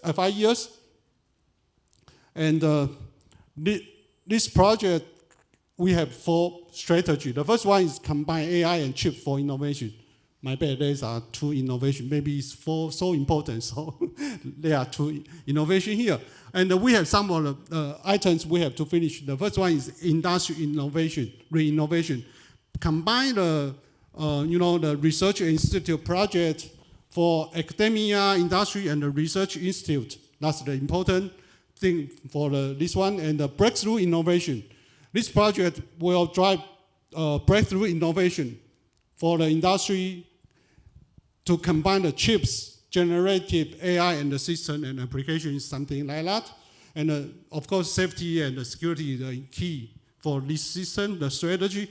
And we have the foundation for the innovation. This plan aims to establish strong foundation for the future innovation. Okay, but Stephen, it would be great if you could. Oh, yeah, I will. Okay. And the second stage is the strengthen the domestic talent development and straight global research talent. So as I mentioned, we have some domestic talent development and global talent and the international collaboration. That's all. And the strategy 3 is accelerating advanced technology and heterogeneous integration. So for the chip design, component manufacture and packaging application, something like that. And the last strategy we have leverage Taiwan's semiconductor strengths to attract international staff and the investment. So the staff will land in Taiwan for the international collaboration and also cover the industry support, and we also have a joint investment for this one. So, and the second project is the government would like to, for the regional balance. Taiwan, more than 70% of population, the people live in the northern part of Taiwan. So the government will try to have a regional balance. That's why another project was, funded from the next year. And now the government will try to have a smart technology ecosystem for the southern Taiwan. It's almost double more before the next project. Okay, so I will stop here, and for the rest, I may be, in the QA or the panel discussion. Okay, thank you. Thank you, DDG Stephen.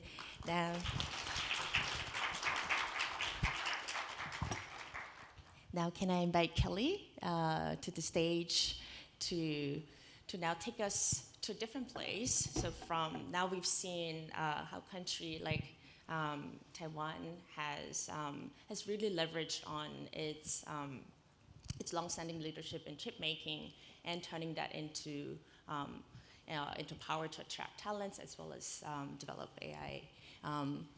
But how about other countries in Asia and the Pacific? So Kelly's institute has done a landscaping exercise on the AI policy landscape around ASEAN, and she'll give us a brief overview of what that research has found.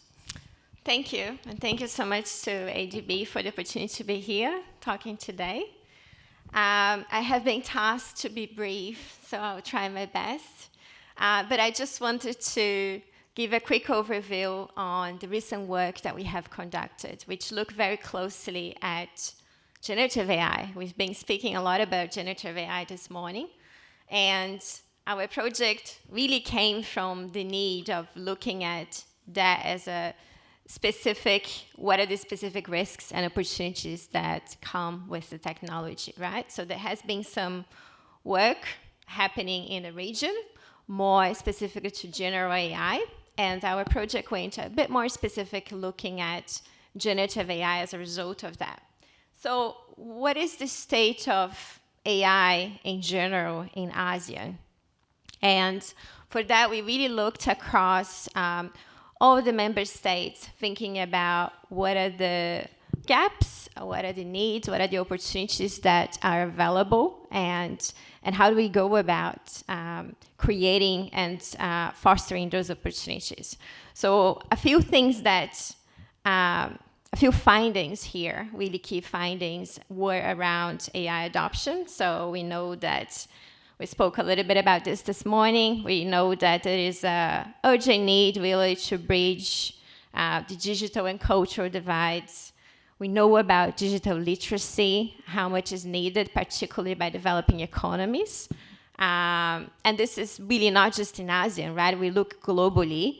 We also just finished a project looking at the Pacific Islands. There was a really interesting question this morning on the Pacific Islands.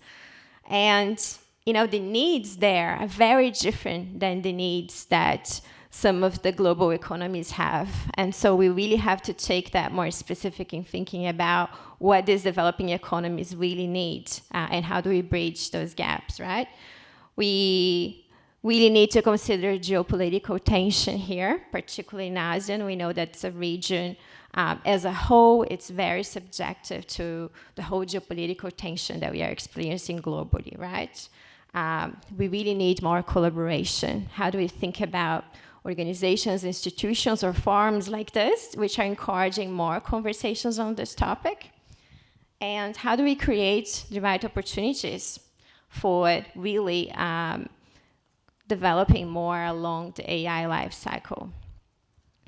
And so some of the key recommendations that have come out of our work, which, so this work has actually already been endorsed by ASEAN.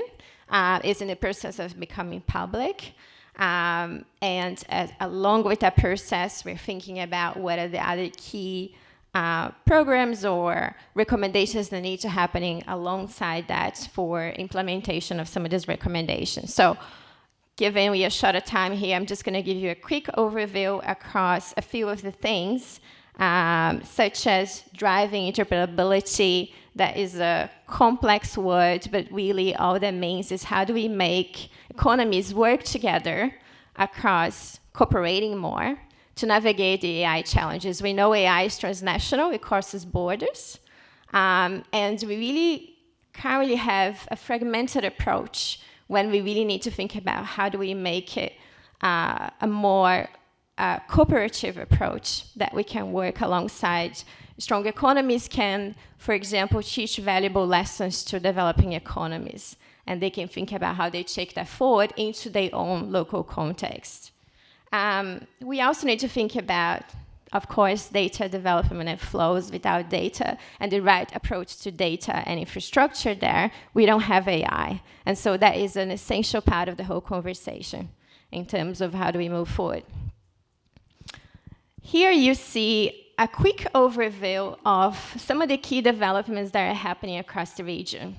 There's a really interesting project called Sea Lion happening from Singapore. We spoke a little bit this morning about how do we preserve culture, languages, and how do we make sure that AI is representative of different cultures. This is a very practical example of that because Sea Lion has been developed by Singapore, but it's currently something that other developing countries in the region are making use of and thinking about how we bring this here and train this model based on our own culture, values, and so on. So this is, as part of the project that we conducted, we did collaborate very closely with the AI Singapore, which is the team behind this project here. A few other interesting things that are happening is the ASEAN Guide on AI Governance, which one of the key recommendations there has been AI working group. And so that, from building on those recommendations, really, it leads us into our key recommendation here, which is the AI technical facility for the region. Thinking about this structure, which really would work alongside all these other developments that are happening, bridging more cooperation, and tapping into this, how do we resolve these current gaps that we have among all the developing countries, and how do we then are able to really tap on the full potential of AI and generative AI here. So that's me. Thanks, Kelly. Thanks, Kelly. So let me now turn to you as you go. ITU being the oldest UN agency and having multiple work streams across development to industry development, like international development to industry development. What are some of the work that ITU is doing in AI, obviously with the development member countries as front and center of the beneficiary of AI?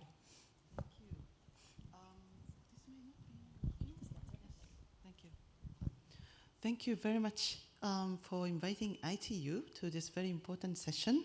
My name is Atsuko Okuda, and I work for the International Telecommunication Union. Before I dive into the topic to answer your question, is it okay to ask the participants if you heard about ITU or if you have worked with ITU? Can you raise your hand? Okay, thank you. It's better than I expected. Thank you. You made my day. So let me just share very briefly what we do. I think many of you are already ITU members, but ITU, we have 3 distinctive areas that we work in. One is the radio communication to assign, for example, satellite orbit. We also have radio regulation, which support the provision and allocation of radio frequency, spectrum frequency, and so forth. We also have standardization work. I will be happy to talk more about it, as well as development to connect the unconnected and promote the sustainable digital transformation. Now, today, to answer your question, I have 2 answers. One is the standards and recommendations that we have been developing over the years. In the area of standardization, we have multiple study groups which have been producing international standards / recommendations on AI development as well as AI applications. And I hope that these standards and applications are useful so that countries which are aspiring to develop AI don't have to start from the scratch. And there are already international best practices. And we have more than 200 of AI-related standards that are widely available. And let me share with you why these are important and what are the hot topic around the AI.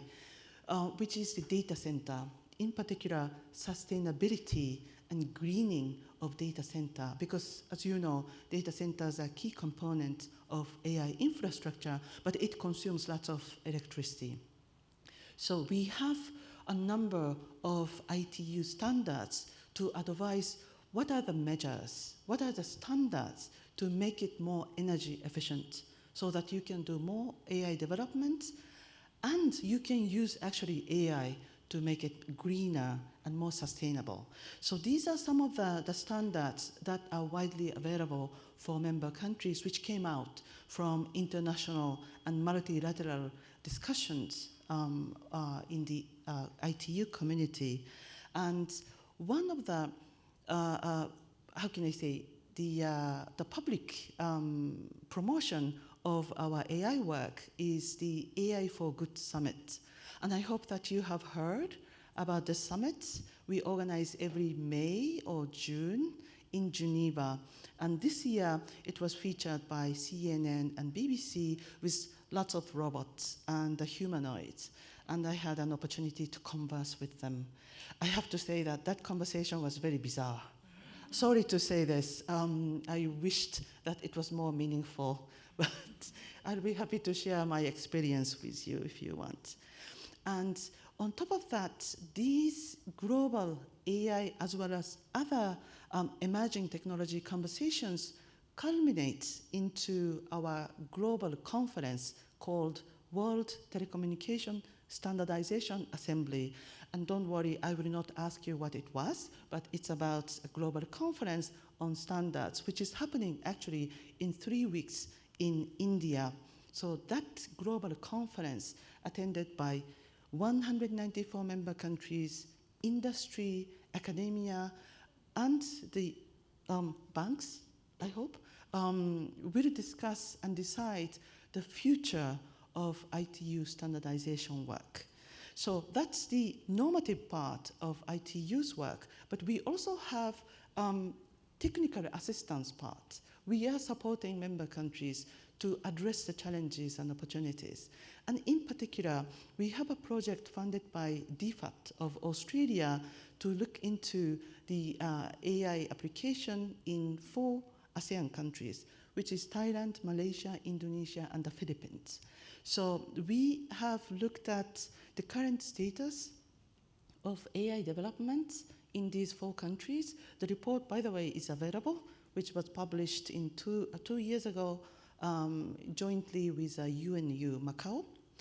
And we looked into the policy gaps. It wasn't really the availability or non-availability of policy, which we thought was an issue, but the actual implementation of that, as well as the awareness across the government of these policies. And we looked into the capacity development gaps, as well as the need for networking. It's not only the government who may wish to make a policy or decision themselves, but how about industry? How about academia? How about civil society, especially when it comes to ethics and biases, and what is the impact of AI solutions on different types of societal groups? So we have been conducting this project, which is going to end soon, and as a final leg of this project, we are conducting with UNESCO the AI maturity assessment in these 4 countries, including in the Philippines. And we hope that in November, the preliminary results of this assessment will come out. But for us, what is very important is that the country uses as much as possible the existing international standards so that it's more effective and it's perhaps effective, efficient, as well as trustworthy. So these are the key AI work of ITU, and I hope that you find it interesting. I have more if we have time. Thank you.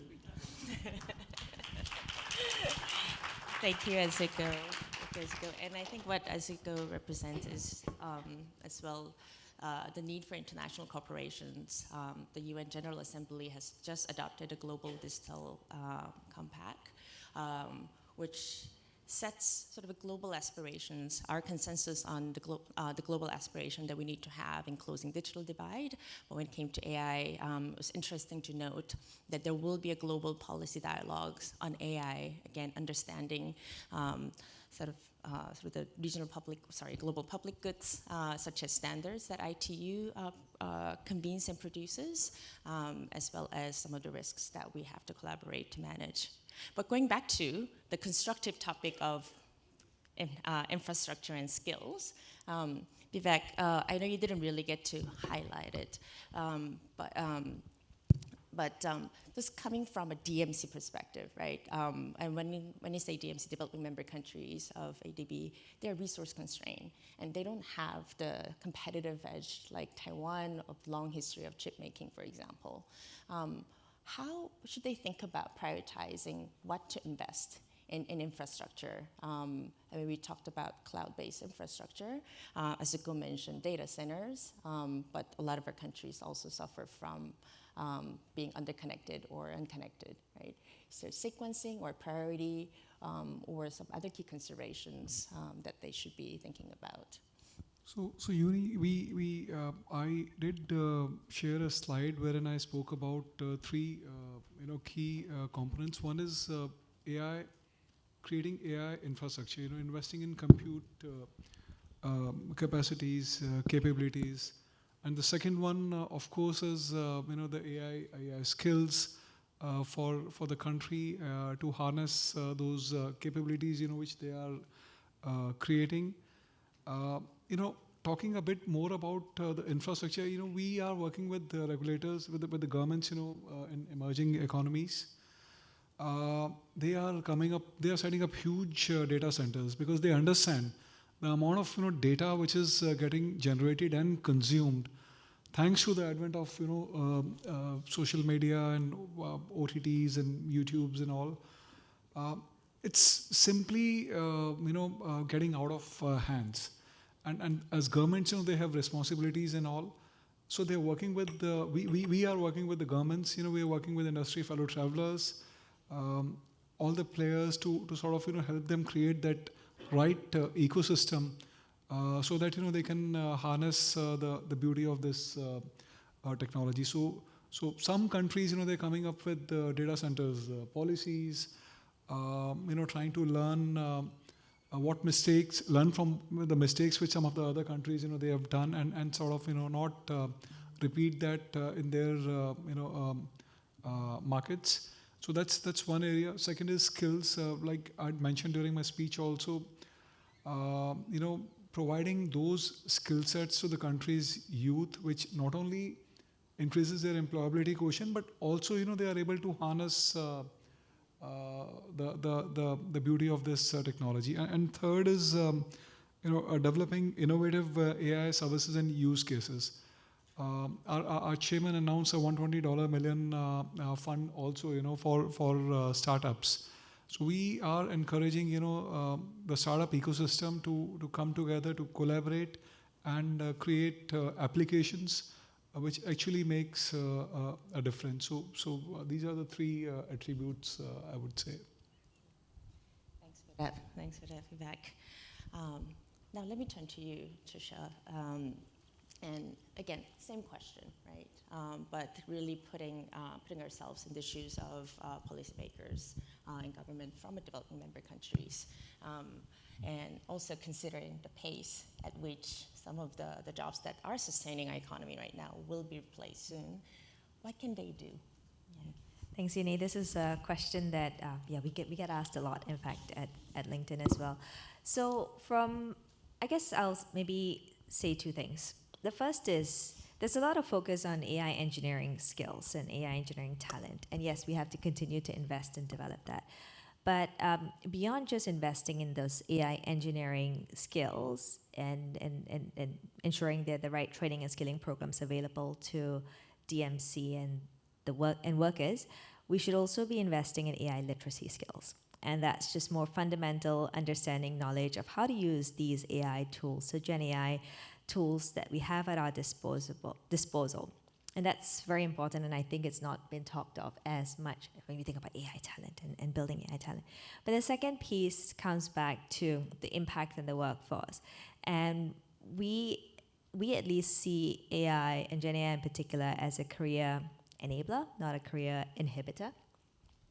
And while some occupations and job roles will be impacted, there is a need for us to, right now, invest in skilling programs to help individuals who may be impacted upskill for roles that will be in demand.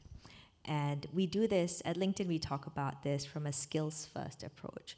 So there's a lot of, so where workers will be impacted, think about the roles that are in demand, and again, LinkedIn can help identify some of those roles. What are the skills top-up we need to invest in for an individual who may have their role impacted, ensuring that they will continue to be able to build resilient, sustainable careers? Scaffolding of skills so that they won't, top-ups. Fantastic. Then, based on these priorities that DMCs could consider in infrastructure and skills, let me turn to you, DDG Stephen. What we've seen is a very strong role of a government in shaping and sort of providing the foundations so that the private sector and then individuals can come and build on top, right? But Chinese Taipei is also a very small economy with a limited local size limited local market to absorb the talent, right? So, what has Taiwan done to ensure that that ecosystem you're trying to build, government-led, continues to thrive and prevent brain drain, for example? Yeah, we also have the issue about the brain drain, because you know the semiconductor is so strong. I mean, for the different fields, a lot of students, after they graduate, they all want to go to the semiconductor industry to earn the money. And so for other fields, there's not another talents they can join. So the government would just try to expand the education. I mean, for different fields, for the interdisciplinary AI talent, they have to do that. I mean, across the different fields, so that especially the AI is not only for the computer science. A lot of fields they actually need, and there are more demand for the AI system. So one of the things government try to do is to expand the education for different fields. As we can see that in the universities or some of the institutes, other fields they spend more about to recruit the people to educate for the system. I mean the AI system. Yeah, that's the key. I mean right now the government try to do, and the society have this kind of agreement to do that. Yeah. Fantastic, and we're wishing Taiwan the best in Oh. creating the ecosystem Okay. and show us an example. So for a country like Taiwan, obviously, already has a leading position. A lot of the countries in ASEAN, for example, do not. And they'll have the followers, but then they'll have to adopt. And they'll have to catch up in terms of infrastructure and skills rapidly, right? But leveraging the regional bloc, given the attention that ASEAN as a group has already put together, can you share some insights on what countries within a regional bloc like ASEAN can do, not just by themselves, but thinking about the neighbors that they can leverage? Yeah, that's an excellent question, I think, and it's something that we really saw very closely. I think you look at all the work and how Singapore is really excelling when it comes to innovation and as well as building the whole governance of AI, right, across And really, it has become a model, not just regionally, but globally speaking as well, with a lot of programs, very practical programs in place, right? Across digital skills, bridging digital literacy, preparing. I think we saw, as part of your presentation, I think, right? That's how Singapore is ranking in terms of having the skills needed there in terms of AI preparation. But I think it comes back as region. I think it comes back to how can member states work together to really foster what the region has here. I think it's an excellent opportunity, and we spoke about this morning. We saw that the whole potential that really AI brings to developing economies, if they can tap into that, to really transform how the economies are, right? But how do we tap into that? I think that it's going to require different needs for each country, as we saw, different infrastructure. We cannot compare one of the developing economies in the region, for example, to one of the strong economies, if we're speaking about the US, for example, right? So we're going to have different needs. We can tap into that regionally by building more cooperation, I think, right? So it will require a different approach, but I think that it has been done before. I think we can look at other programs. For example, one of the key recommendations that I was speaking about before is the building a technical facility and a mechanism for more cooperation in the region, thinking about specifically what are the risks in AI here that we need to bridge. And we can really look at, ADB had an excellent role in promoting some of these different initiatives in the past, like the Mekong initiative. We have the Pacific Private Sector Development Initiative, which has worked really well. And we can think about those lessons and how successful those programs have been and what can be transferred and to build this AI facility to really foster more development here. Thank you. You took the word out of my mouth. That's certainly a role that ADB considers itself to have, which is to accelerate some of these urgent needs. We've been in infrastructure building for a long time, but we successfully pivoted to the climate bank by really putting money where our commitment and our mouth was, and have created a number of facilities to accelerate climate. When it comes to digital and AI, as DG Bruno mentioned early in the morning, we definitely think of this as the second wave, the twin wave that we need to catch and ride far, and therefore corresponding investment and effort needs to come from us as well as a player. I've got a couple minutes for questions. I know this is meant to be the easiest, the non-sexy topic, as Vivek mentioned, because we all know infrastructure, we all know skills, but I hope the panel presented some new insights that we have to consider how we recast our approaches to what we think we know, but no, it has to be with new urgency. It has to be using new tools. It has to be, it has to be with different players in the region and globally, right? So very happy to take some questions from the floor, online. Yes, Professor Shi.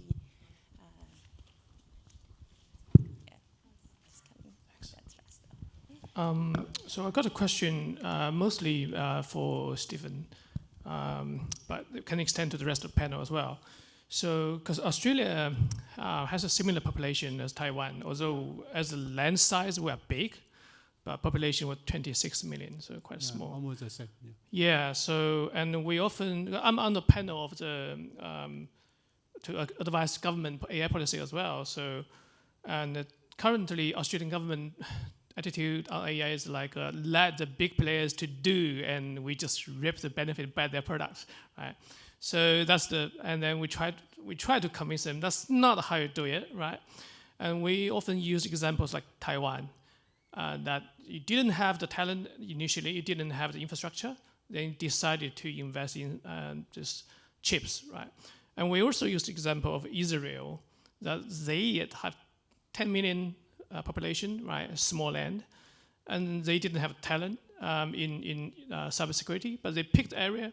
they heavily invest, then now it's like 30% of the global cybersecurity companies, they come from Israel. So, but I wonder when and how Taiwan government decided that's it, you put the bets on that. And also I wonder why Australian government didn't do that, because I saw some hunch, because one of the reasons for Australia is we have too much resource, too big land, we're kind of like rich kid, right? They're just so well fed that you want to play, don't want to work hard or study. And you can maintain a very high quality of life anyway, right? But that may change, But that's more for you, right? How and why, if you look back, right, 2 decades ago, that was a very bold decision, right? Now become a success story. But how did you make that decision? That was a very good question.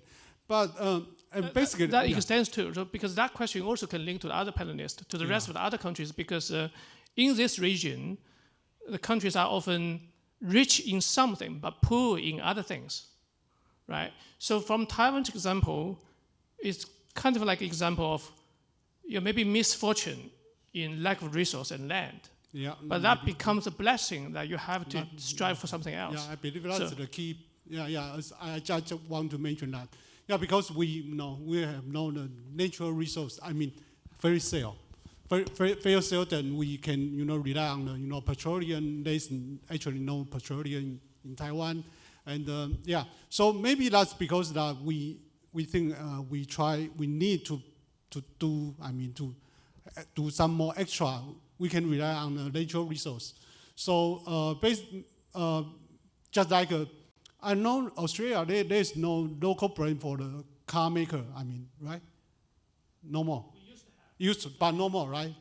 But Taiwan still, some of the people, they think they still want to have the old brand. Although, the domestic market is so small, but they just try to have and they try to, to sell the cars to China or some other, although maybe it's not successful, but some people would try to do that.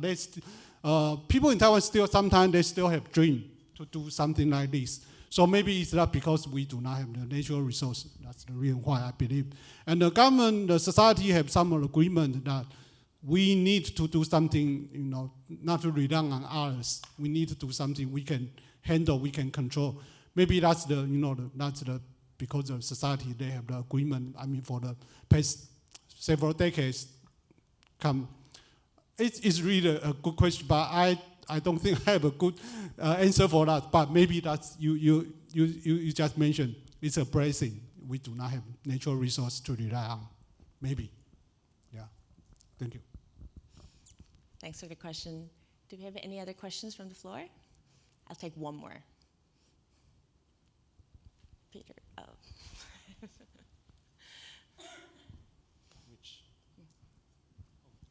Peter, okay, now to go ahead, yes.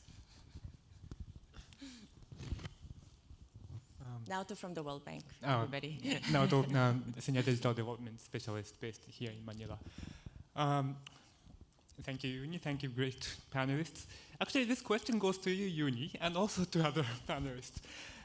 Thinking of the role for the development partners, advising governments on what to do about this. Infrastructure skills, talent is one, ethics, safety, safeguard, another. Countries are at different stages of development. But largely, government, we typically not to advise the government to take on picking winners and doing the industrial policy, right? And then government has scarce resources and has a lot of development priorities. And this topic shows up as such a painful thing because it may affect the jobs of the young generation, and education in many of our member countries in the region not strong enough to do even basic numeracy and literacy when the skills gap is big in the labor market on the future of jobs. And then there has to be a lot to be done by the private sector, and private sector business environment and competition, and there are a lot of weaknesses as well. But trying to fix basic things takes a lot of time, and we don't know what's going to happen in the next 2 to 5 years in the labor market. So it is a painful topic. I don't feel our shops are prepared enough. But we cannot just wait and see. We've got to find good way to be helpful and still, doing good, advising on good economic policy. And balancing the economic opportunities and benefit side of the AI and the ethics and safety and human rights, equality, democracy. The concerns, list of the concerns goes on and on. I think in many of our member countries, even though there's not adequate economic policy environment to reap the benefit of AI, I think the population and general perception is tilted toward more concerning aspects and addressing the risks. And if you count the House bills submitted to the Philippines Congress, now we have 7. 5 of them are like very stringent, labor conservation and others. It's very difficult policy space to navigate. And it's very difficult for us to find meaningful ways to help. So, what shall we do? What are the panelists' advice on our being capable, competent, meaningful partner for the government? Yeah, absolutely. Go ahead. I was actually, thank you for that question. And this is how we are trying to get to the answer of how we can be helpful. And we don't have all the answers, obviously. What we do believe in is a collaboration across different players and using our convening power to create a platform like this. What was mentioned earlier on is really country specific. We believe in tailored approach to our member country. And that assessment, that SWOT assessment, what their readiness is, and where they can actually play a role without picking winners. It is about closing the gap, right, obvious gap. But that's our base modus operandi for our digital transformation work.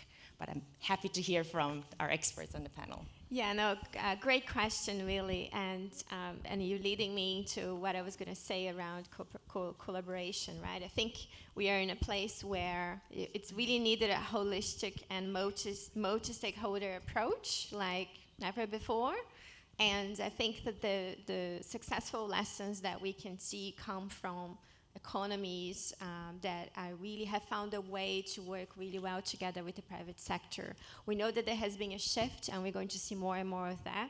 The private sector, tech companies, that really are holding a lot more in terms of leading us into this transformation, right? And so along the way, I think we're finding ourselves, all of us here, in a learning process. So governments, international organizations, communities, and we must find ways to work together. So giving, I think, an example out of the region, if we look at, for example, what Dubai is doing around the data protection systems, for example, they were thinking about, well, how do we design infrastructure around regulation and governance that actually work well in the face of AI, because AI is really changing the ways that we used to think about data flows and how do we, do business cross borders, right? And really the approach that they're taking is they've developed a program bringing together various representatives from all the tech companies to have a seat on the table and support how do we go about thinking about this. Many of these programs are also a success if we look at Singapore. A lot of what they've been doing, it's across multi-stakeholder collaboration, right? They have lots of programs. Also sector specific, that's really important as well, like a sector approach. AI is going to look very different if we think about healthcare and if we think about finance, right? So that's also thinking about in specific ways, but bringing the right people to the conversation.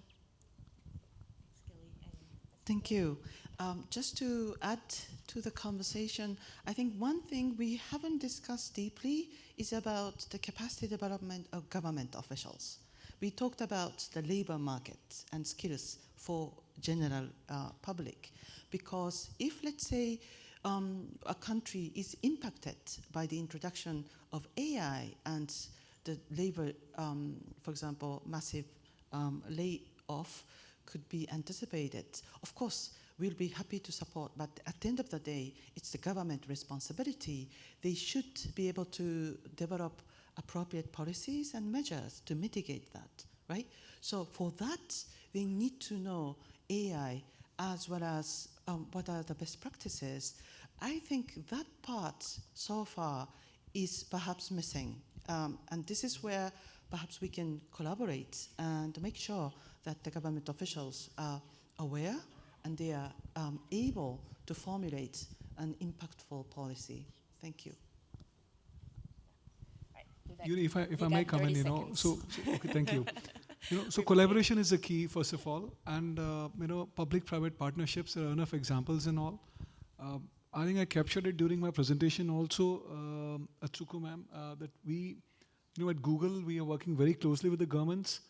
First of all, it's a collective responsibility, not just a responsibility of the government, in our opinion, and it's a shared responsibility. So we are training the officials, within the government across different ministries and all, on how on AI skills, security skills, cyber security skills, and so on and so forth, so that their intent is forward-looking, they are progressive, but when it comes to formulating these policies or enabling these regulations, they're fully on top of it.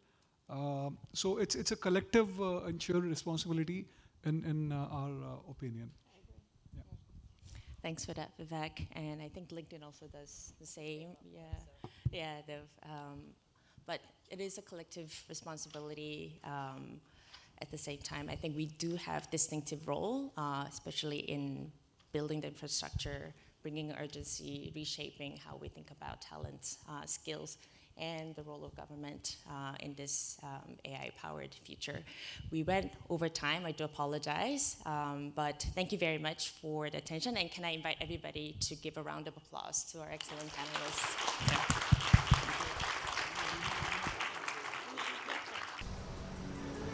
Oh, splendid morning.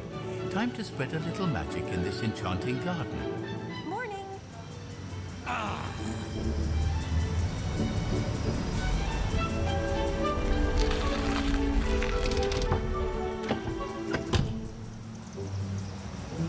Good morning, Phil. I'll get right to work on the yard.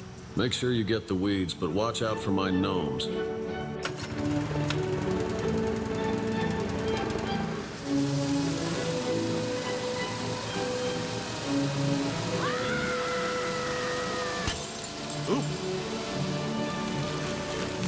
Holy shit.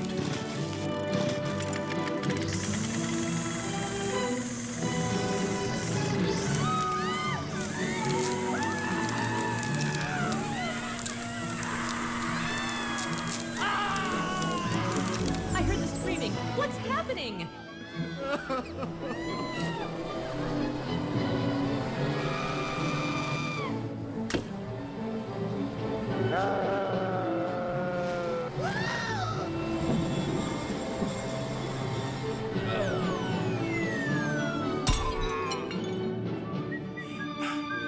Is it over?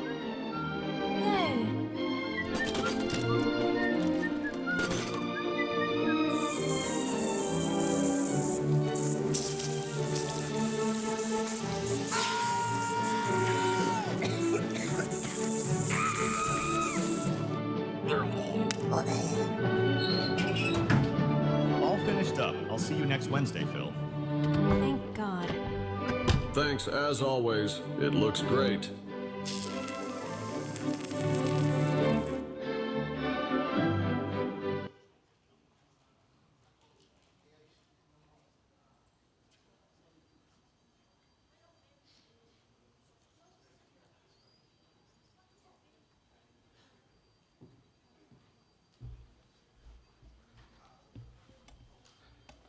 Okay, so good afternoon, everyone. I think we can get started. So it's the last session of the day. They say save the best for the last. And the next topic is on the ethical use and governance of AI, which is one of the most important topics in AI today. So our goal today is to better understand how we can harness AI responsibly while ensuring it aligns with the goals of development and social equity. As you know, there are already many international frameworks emerging in this area.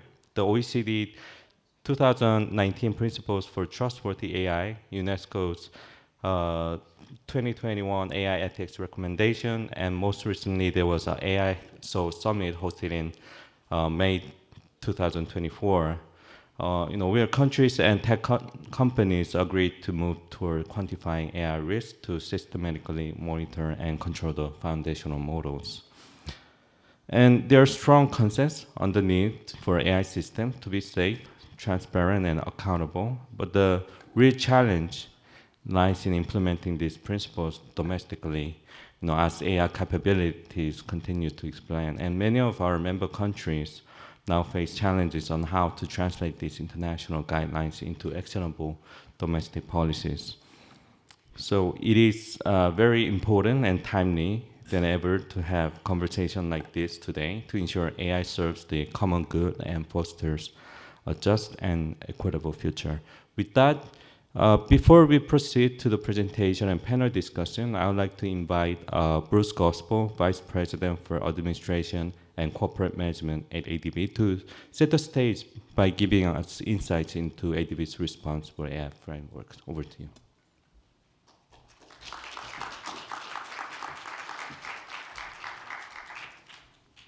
Well, thank you, Joe, and good afternoon, everybody. So I'm looking forward to the panel discussion, and I'm sure it'll be a terrific opportunity for us to learn about this area.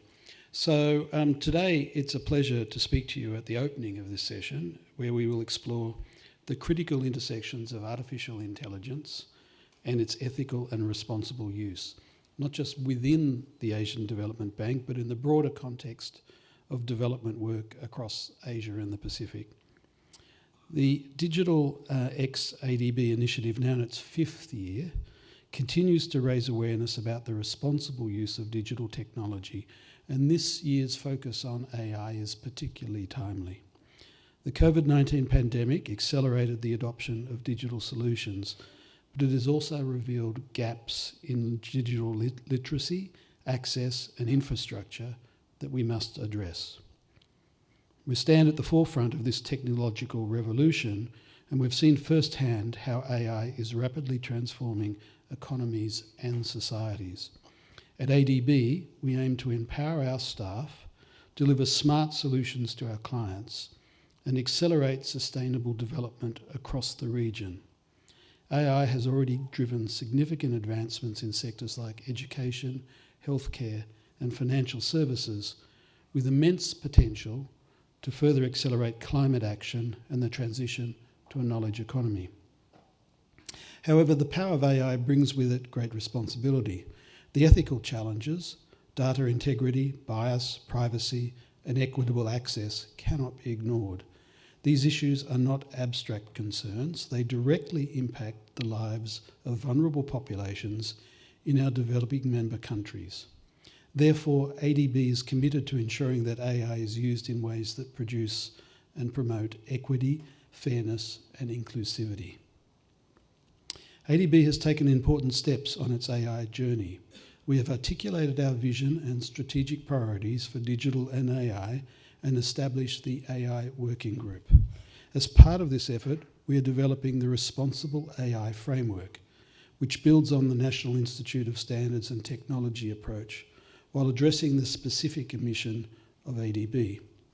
Several AI-driven solutions have already been developed, including platforms and tools that are contributing to more efficient project management and improved governance. But why does ADB need its own responsible AI framework? There are at least 3 reasons behind this initiative. First, we recognise the need for a multilateral framework that aligns with the development mission of ADB, addressing both regional and global challenges. While existing frameworks offer valuable insights, they may not fully align with our goals of sustainable development, poverty reduction, and economic growth in Asia. Our framework will be tailored to these specific objectives, ensuring AI serves as a powerful tool for advancing development. Second, regional relevance is critical. Asia is home to a wide diversity of cultural, social and economic contexts. ADB's framework must reflect this complexity, providing the flexibility to address the needs of each country. Additionally, legal and regulatory differences across the region mean that we require a framework adaptable to various jurisdictions, something that standard global frameworks may not sufficiently account for. And finally, ethical considerations are at the heart of our approach. ADB is dedicated to promoting inclusivity, fairness, and ethical AI use in development. This requires a framework that ensures AI is applied in ways that uplift all populations, particularly those in underserved communities. Our framework will prioritise the values that are core to ADB's mission, ensuring that no one is left behind. But while the framework and its accompanying scoring tool provide ethical guidance, they alone are not sufficient to fully manage responsible AI. Operationalising the framework requires a comprehensive process that goes beyond policy and technical tools. To this end, ADB is putting in place a governance structure supported by technology infrastructure to ensure proper oversight and execution of AI projects. Additionally, this process will include a robust training program, ensuring that ADB staff are equipped with the skills to work with AI responsibly. A change management strategy is being developed to ensure that these practices are effectively integrated into ADB's operations, accompanied by a communication plan to foster transparency and understanding across the organisation.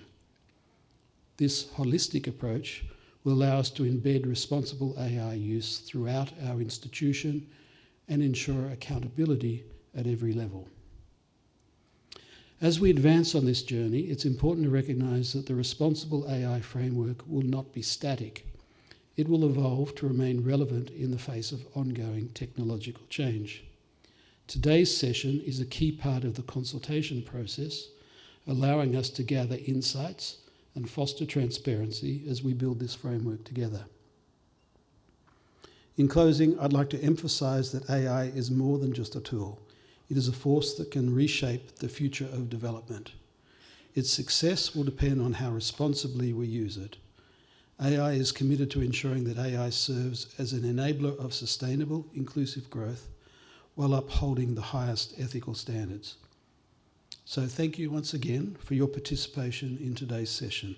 I look forward to the insightful discussions ahead and the collective steps we will take towards building an AI-powered future that we can be all proud of.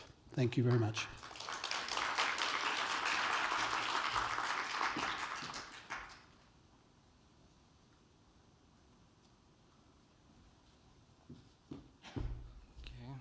Thank you, Bruce, for sharing the thoughtful overview of the ADB framework.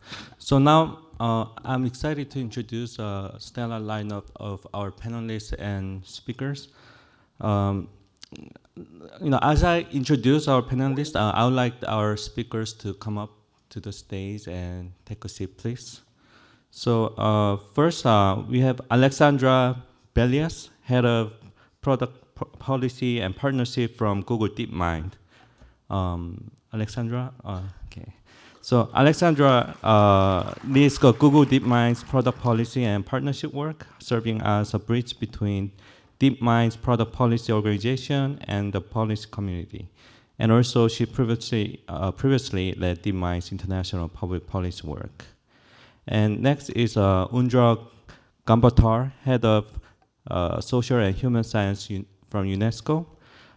Undra leads the social and human science sector at UNESCO's Jakarta office. She manages the implementation of UNESCO's 2021 recommendation on the ethics of AI and supports AI readiness assessment in 58 member states. And Peter Brimble, Board Chair and Vice President of AI Asia Pacific Institute. So Peter is a private sector development specialist with 35 years of experience in industrial efficiency, technological development, foreign investment promotion, and policy. He also held leadership roles with ADB in Cambodia and Myanmar for 7 years, where he developed an engagement strategy and conducted economic and inclusive growth analysis. And also, I'd like to invite Ojer Khan, Director of IT Department, ADB. He possesses over 25 years of experience in the international public sector and financial services. Expertise includes strategic digital planning, emerging technologies, as well as major technologies such as e-government solutions. And last but not least, David, are you there online? I'm here. Okay. Can you hear me? David Leslie, Director of Ethics and Responsible Innovation Research at the Alan Turing Institute. David is also a professor of ethics, technology, and society at Queen Mary University of London.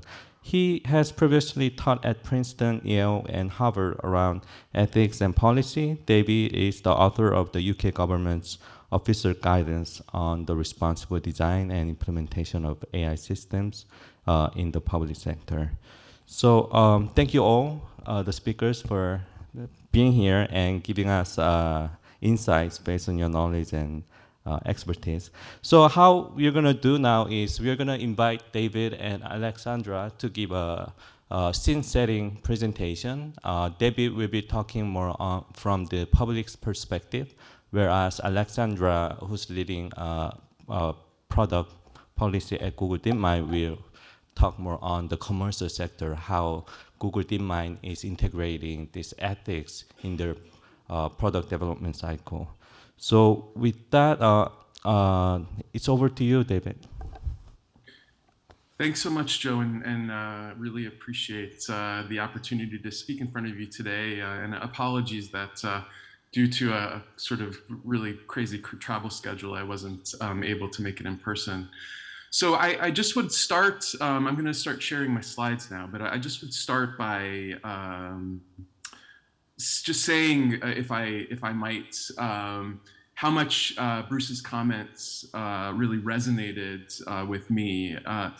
I really want to stress, even before I go into the presentation, that thinking in a bifocal way, in a two-level way about AI policy and governance is really, really important. So, I think Bruce stressed that you have these ecosystem level concerns about the kind of institutional structures and broader kind of levels of public sector, government, civil society readiness for doing AI responsibly. But then you also have the more kind of zoomed in nuts and bolts of operationalizing AI ethics and governance across what we call the socio-technical life cycle, which is the design, development, deployment, and procurement life cycle. So that's the more concrete, getting one's hands dirty in the actual innovation processes. So we need to think at those two levels. We need to think about developing, the proper skills and infrastructure at the ecosystem level, but then also thinking at that zoomed in level. So I'm going to talk today about that zoomed in level, giving you, if you will, a kind of whistle-stop tour of this AI ethics and governance and practice program that we've been leading under the auspices of the Alan Turing Institute for about 5 years now. And the AI ethics and governance in practice program really started with something that Joe mentioned, which is this UK National AI Ethics and Safety Guidance, which we published in 2019 originally. And so this work started as a UK Research Council funded project to do field work with our own UK Ministry of Justice to develop an ethics framework, which that ethics framework that we worked with the Ministry of Justice sort of formed some of the normative foundations of what would end up being the national guidance. And after working with the Office for AI and Government Digital Service in 2019, we published this Understanding Artificial Intelligence Ethics and Safety. And that's now on gov.uk as a kind of the official public sector guidance. But it's also been published in a broader set of fora, and it's now become the most accessed and cited public sector AI ethics guidance in the world. And generally, because it sort of had an early entry point into a lot of the conversations about AI ethics, it's really been credited with initiating some of the movement from principles to practice in the field of AI policy and governance that we've heard a lot about the past few years. And one of the reasons for that kind of crediting of the move from principles to practice is the guidance has really been put into use across many different areas, many different domains in specifically in the UK government, but broader as well. But this is just a sampling of some of the various governments, departments, and regulators who've taken up some of the protocols established in the AI ethics and governance and practice program. Now, as a result of this kind of uptake, later on in 2021, the guidance was picked up in the National AI Strategy of the UK and recommended to be expanded in the form of a kind of series of 8 practice-based workbooks that would be co-designed and piloted with civil servants to really explore how do we get into the nuts and bolts, the use cases of establishing the sets of principles that are contained in the guidance in practice and in the public sector.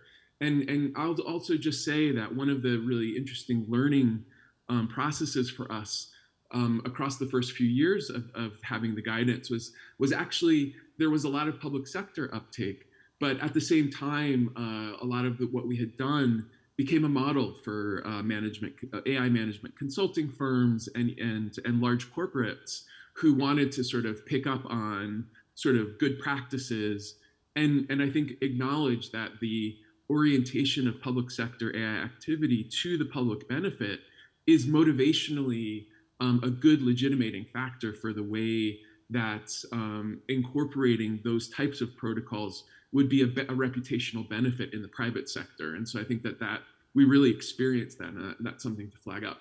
Now, in general, this whole project did not just sort of have consequences within the UK, but a lot of the work, a lot of the research that's developed across the AI Ethics and Governance and Practice program has found its way into more international and global instruments. For instance, the Council of Europe's Framework Convention aligning AI to human rights, democracy, and the rule of law integrates parts of the guidance's stakeholder engagement process. Similarly, the ethical impact assessment that's accompanies this wonderful recommendation on the ethics of AI that was adopted by UNESCO's 193 member states that we'll talk about, I'm sure, that incorporated some of the aspects of the guidance. In Global Partnership on the AI's Data Justice and Practice program did. And in the UK context, we had a very recent independent review on equity in medical devices, and the bias mitigation and bias self-assessment process in the national guidance was the steering set of guidance elements that found its way into that. Now, I'll quickly really run through the program curriculum for this AI Ethics, Governance, and Practice program. So basically, there are 8 workbooks that cover the range of what we call the safety principles. So safety, sustainability, transparency and explainability, fairness and bias mitigation, accountability, and responsible data stewardship. And you can see that across the 8 workbooks there, each workbook kind of takes up a particular use case and uses that to illustrate and animate how these various principles can be put into practice. Now, that being said, the structure of the guidance in general, the structure of this program is kind of 4-tiered. And at the base, at the very foundation, we have something called the Care and Act framework. And this is really a framework that's meant to serve as a preliminary tool for critical self-reflection about the values needed to steer responsible AI projects. And it's really focused on building an organizational culture of responsible research and innovation. And it presents this set of maxims that derive from this phrase or these 2 words, Care and Act, at each stage of the life cycle that are meant to be brought up as consideration. So what does Care and Act mean? Well, the C in care means consider context, think about conditions and circumstances surrounding a research project. A, anticipate impacts, so describe and analyze impacts intended or not that might arise from a project. R, reflect on purposes, positionality, and power, so reflect on goals of motivations for and potential impacts of research, engage in reflexive practices that scrutinize perspectival limitations and power imbalances, etc. E is for engage inclusively, so open up all the visions, impacts, and questioning that are part of the kind of AI project lifecycle to broader deliberation, dialogue, and engagement. And A, so take all of the CARE, act responsibly and transparency, that final act is use all of the processes I just mentioned to influence the trajectory of the research and innovation process. So those are the kind of, that's the kind of cultural core of the program. But on top of that, then we have 3 building blocks that are intended to drive responsible and trustworthy AI project life cycles. And on the very bottom, we start with values. We call them the some values that are meant to support and underwrite and motivate the direction of travel for AI projects to sort of allow for a sufficient and diligent assessment of their potential social and ethical impacts. Level 2 is about operationalizing what we call the safety principles, as I mentioned. So that these safety principles, sustainability, safety, accountability, fairness, explainability, and data stewardship, they provide actionable goals that can be operationalized across the project lifecycle. And then finally, on the top tier is a process-based governance framework. It's really a documentation framework that ensures end-to-end accountability by providing a template for documenting necessary governance actions. So those are the 3 levels. And I realize that with the 10 minutes that I have, I won't be able to go through all the details, but I'll show you now just some of the sort of framing of this. And then obviously we'll share the slides, and these are all publicly available, all the guidances, so you can look at them online for yourself and download them and use them. Okay, so real quickly, the some values are really based on structuring an understanding of the needed ethical values by looking at the ethical concern raised by real world use cases. So you can see our some values are respect the dignity of individuals, connect with each other sincerely, openly, inclusively, care for the well-being of each and all, and protect the priorities of social justice, social values, and public interest. And those all arise from a set of concerns about the loss of autonomy, a loss of interpersonal connection and empathy, poor quality or hazardous outcomes, bias, injustice, inequality, and discrimination. Now, as we run through, that then becomes the basis of thinking about the impacts of the project. But then the safety principle, as I mentioned, they provide more of a concrete approach to operationalizing the goals in practice. And that's why you have these much more practice-focused goals, like think about accountability or AI explainability. Now, in the guidance in the program, then we present this process-based governance framework, and each of those safety principles has a specific kind of guidance of governance actions or governance interventions. For instance, sustainability, that principle has the stakeholder engagement process and stakeholder impact assessment. Fairness has the bias self-assessment, bias risk management, and fairness position statement, for example. And so this runs across the kind of life cycle of a project, and it provides a documentation framework for each of those safety principles. And so finally, I'll just show, so the way the program works, you'll see this is just a mapping of what I just presented, right? So you go through each of the workbooks, and you're kind of going through each of the levels. And then finally, that's it. The guidance briefs are available online on the website. You just have to, you could Google AI Ethics and Governance and Practice Program. It'll come right up. And you can't scan, obviously, or maybe you can, but I'll stop there because I realize I'm a tiny bit over. But thank you so much.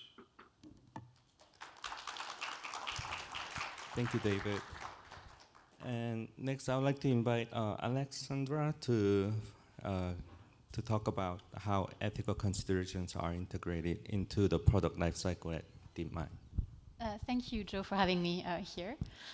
So I came to the conference with a few colleagues from Google, and I think no one needs to be introduced to Google, but maybe DeepMind not so much. So I thought I would start before going through the slides by giving a small intro of who DeepMind is.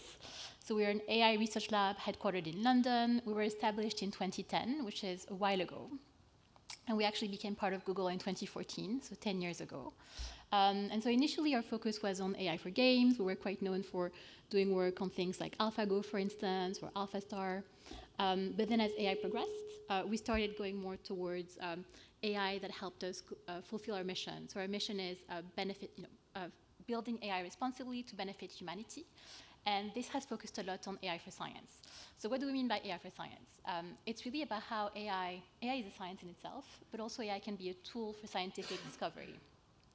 And so this has spanned across loads of different areas. For instance, how AI can be used by mathematicians to help solve complex problems, how AI can help archaeologists with deciphering ancient texts. I'm from Greece personally, so I think it's really cool that you can have old stones with text that's barely decipherable to the human eye, but an AI can come and translate it in English or other languages and tell you exactly at what date it was written. We also have AI that's being used in weather forecasting. It was mentioned by my colleagues as well. GraphCast, which can predict with loads of accuracy rain, which has massive implications for disaster management. And as AI, as we became part of Google, we have also started powering a lot the big models that Google has across all its products. So you may have heard of Gemini, which is our most capable model. But we also have loads of other AI, like text to video called Veo, or text to music called Lyria, and this is going through products like YouTube products, for instance. So the reason why I'm going for an introduction is that my presentation is going to be only about the DeepMind bit, so how we think about responsibility, but across Google, you have many, many other teams that think about responsibility, and they're much, much closer to the product. So if you remember the slide that my colleague Andrew showed this morning, he had this kind of pyramid which was inverted, and who was thinking about kind of the bottom of it being research and development.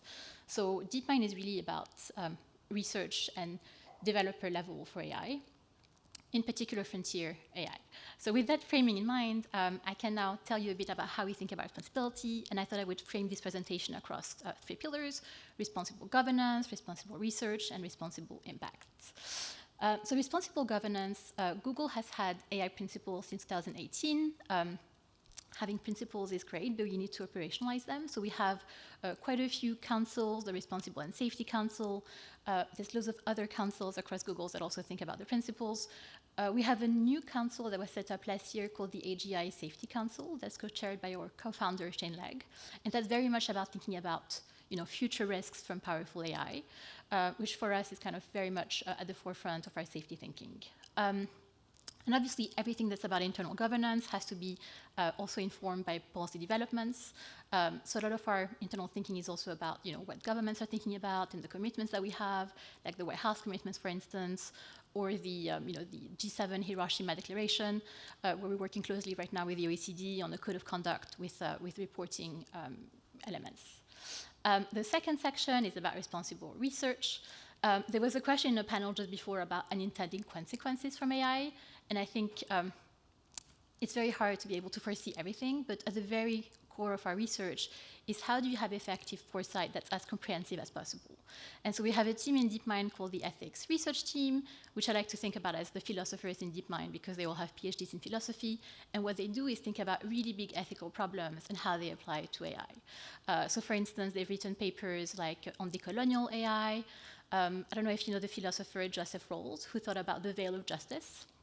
So they also have a paper who thinks about the veil of justice and how it applies to AI. So in a society where you don't know if you're going to be a woman or a man, if you're going to be in the UK or in Nigeria, what kind of fairness do you want to set up in a society? So all these papers are actually public. So if you're interested, I really recommend them.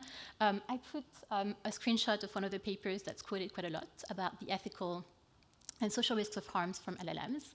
And this is really, again, on the foresight part. So if you want to be able to mitigate AI, you really need to think about the risks of LLMs. So this paper goes through big categories of risks, from environmental cost, from bias. This paper is 2 years old, I think now, but it's still very much quoted in every kind of discussion about fairness. We have a more recent paper that I think is also very exciting, which is about the ethical implications of AI assistants. And so AI assistants, we were having this discussion this morning about, how do you go from LLMs to AGI? Assistance is really seen as the next step. So, instead of just having a conversation where you ask a question, an assistant will be here to assist you in fulfilling a task.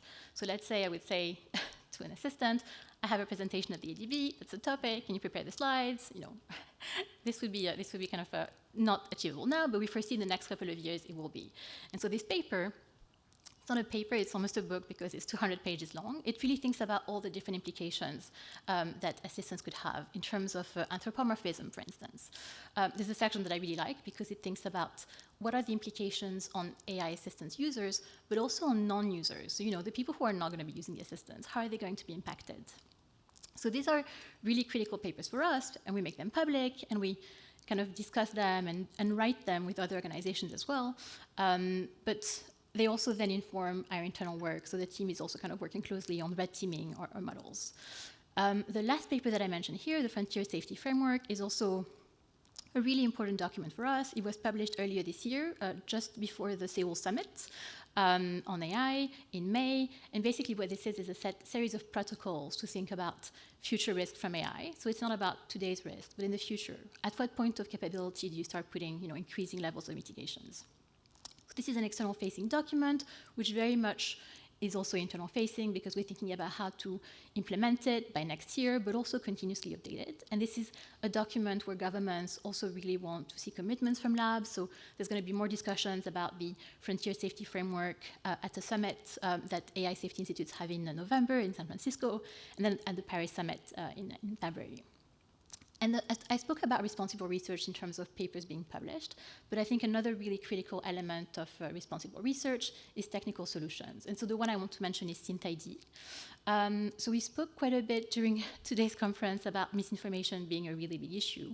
And SynthID is a technical solution from DeepMind and Google, which helps with watermarking and identifying AI-generated content.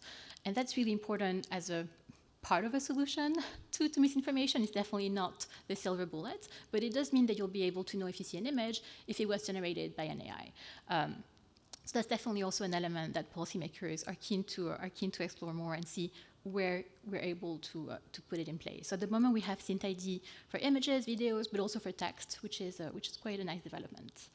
And so my last responsibility segment is about impact, and this is very much about how you work with external stakeholders. So I thought I would maybe mention some of the key initiatives, which are not all the initiatives that we work with organizations, but are a nice set of examples. So I mentioned the AI Seoul Summit, where it's really impressive to see what governments are kind of thinking about in terms of frontier AI and safety and driving research conversations. The Frontier Model Forum is a industry body that was set up last year, which has DeepMind, OpenAI, Anthropic, and what they want to do is, again, drive the conversation on safety. They organize a series of discussions on safety evaluations with policymakers around the world, which I think were really important to inform policy discussions. I mentioned Raspberry Pi, which is a charity working on education. And I think education is a massive part of safety. We have a really great education team at DeepMind, which have developed a scholarship program. It's a program for students from underprivileged backgrounds, from 15 plus countries. And I think the basic principle of this is that if you want to tackle bias in AI, you really need to have teams who are developing bias coming from a diverse background. So not from the same, two universities from one country, but really from a diverse, cultural background as well. And then the last organization I mentioned here, EMBL, helps me transition into my next slide, which is my case study of AlphaFold. So I mentioned AI for Science before, and AlphaFold is kind of the main example from DeepMind that we use because it was quite a breakthrough, frankly. It happened a few years ago, and it's an AI that can help predict the way that proteins are going to be folding. I don't know if you're a biologist. I'm not, but I do find it fascinating the fact that before, if a PhD student wanted to be able to predict one protein and the way it folded, it would take him or her the entire duration of their PhD, because it's a very time-intensive process. And AlphaFold basically accelerated this timeline in a crazy way, and within a year, all the proteins known to science have been predicted. And so in terms of responsibility, there was a really big task for the team that worked on it in terms of how do you share this with the world, how do you share this safely, and how do you democratize access. And so for us, we spoke to dozens and dozens of biosafety experts to understand what the risks could be, the opportunities could be. And then what we did was partner with EMBL-EBI, the organization I mentioned. So they are an intergovernmental body, the European Molecular Laboratory for Biology. And together we created the protein structure database, which is a database that you can access online as well if you're curious to see how it works. But basically what a scientist can do is just mention the name of the protein they're interested in, and within a few minutes, they can download it for free and just use it in their work. And so that's really important for several reasons. One of them is that experts in biology don't necessarily know about AI. And so, having the database helps bridge the gap between the potential from AI, but also kind of day-to-day who the users would be. One data that we've been trying to compile is who are the users of AlphaFold? And actually, we found that they came from all over the world, including 30% from developing countries, which I think is a very powerful figure. The last slide I have is about us trying to track the impact of AlphaFold. So we have this website, Unfolded, which gives some case studies from different universities and how they're using it in their work. DeepMind is an AI research lab, which we're not experts in biology. So it's really powerful to be able to understand how in their day-to-day work, scientists are using it for drug discovery, plastic pollution, neglected diseases. And so I'm going to leave you with two thoughts about this work. One is that for AlphaFold and for our work in general, what was really important was to have multi-stakeholder conversations about the risks. And so this included experts from different fields, from different countries, from civil society, from government. And that needs to be part of the development phase, but also the deployment phase. And then the second point is about the responsible deployment part, which for AlphaFold was a really big part in terms of, is it actually safe to release all these proteins into the world? And so for us, for AlphaFold, one thing that we realized with discussions with experts was that for viruses, actually releasing the predictions could have some negative implications. So we decided not to make viruses part of it. And so I think a really big policy question at the moment is open sourcing of models in terms of model weights, in terms of even kind of giving access to it, in terms of is it going to lead to deepfakes that can derail an election? And so the responsible deployment is going to be a really important part, but I don't think it's a black or white answer. And that's why AlphaFold is a good example of how it's been used so positively.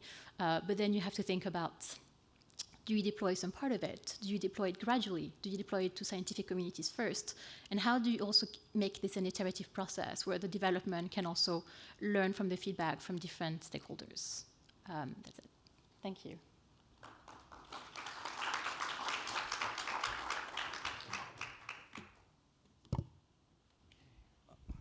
Thank you, David and Alex, for the very interesting and insightful presentation. I think recently there are a lot of AI ethics or frameworks, regulations that are emerging in many countries. And I can see a lot of efforts coming from private sector and also public sector in some of developed countries like Alan Turing Institute. But there are also some challenges for our member countries due to lack of capacities, lack of finance, lack of regulatory framework to benefit from the AI. And also one of the issues that is coming up recently is the interoperability of all these different governance framework, because AI is not just one country's phenomena, it's a cross-border phenomena. And if there are so many different frameworks that doesn't work interconnectedly, then eventually that might compromise the innovation and AI development. So with that said, my next question will be addressed to Undra, who's been working deeply with UNESCO. UNESCO is one of the pioneers in this area. The UNESCO AI ethics recommendation in 2019 has been endorsed by the all UN member states. And in UNRWA, you've been deeply involved in helping the developing countries to build their governance frameworks in AI ethics. So could you please share a little bit about your experience, and also perhaps what are some of the key challenges that you have faced that this country needs to overcome to harness this AI ethics in their AI deployment? Sure, Joe. Thank you, and thank you for the invitation to this wonderful event as well, and appreciate the efforts of you and your team to bring me here. Good afternoon. It's always really tough speaking at the last panel of a long day, so I'm really happy to see that there's a full room full of engagement. Appreciate the opportunity. I'll use my time to speak mostly about our AI readiness assessment. As Joe mentioned, UNESCO is collaborating with national authorities responsible for AI to conduct this macro-level assessment of the country's AI readiness, its challenges and opportunities, and we're at various levels of implementation in 58 countries. And in fact, we're really pleased that the first Southeast Asian country report will be launched this coming Friday, at the end of this week, in Indonesia, and we're also close behind in the process in the Philippines as well, as we are currently in the data collection phase.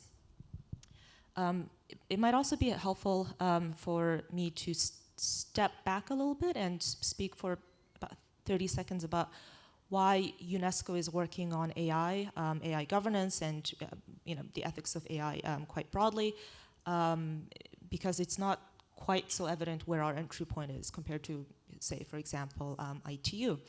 UNESCO has been working on bioethics and issues related to the ethics of science and technology, particularly the ethical and societal implications of frontier technologies since its inception. And we have a very strong bioethics and EST program that's been running since 1950s. So we derive our expertise on this area, and we received the mandate from our member states to develop this global recommendation on the ethics of AI based on this prior expertise. The ad hoc expert group members that drafted this recommendation, they are in fact, quite a lot of them have a membership in the International Bioethics Committee, which is the only global platform of its kind and is managed by UNESCO.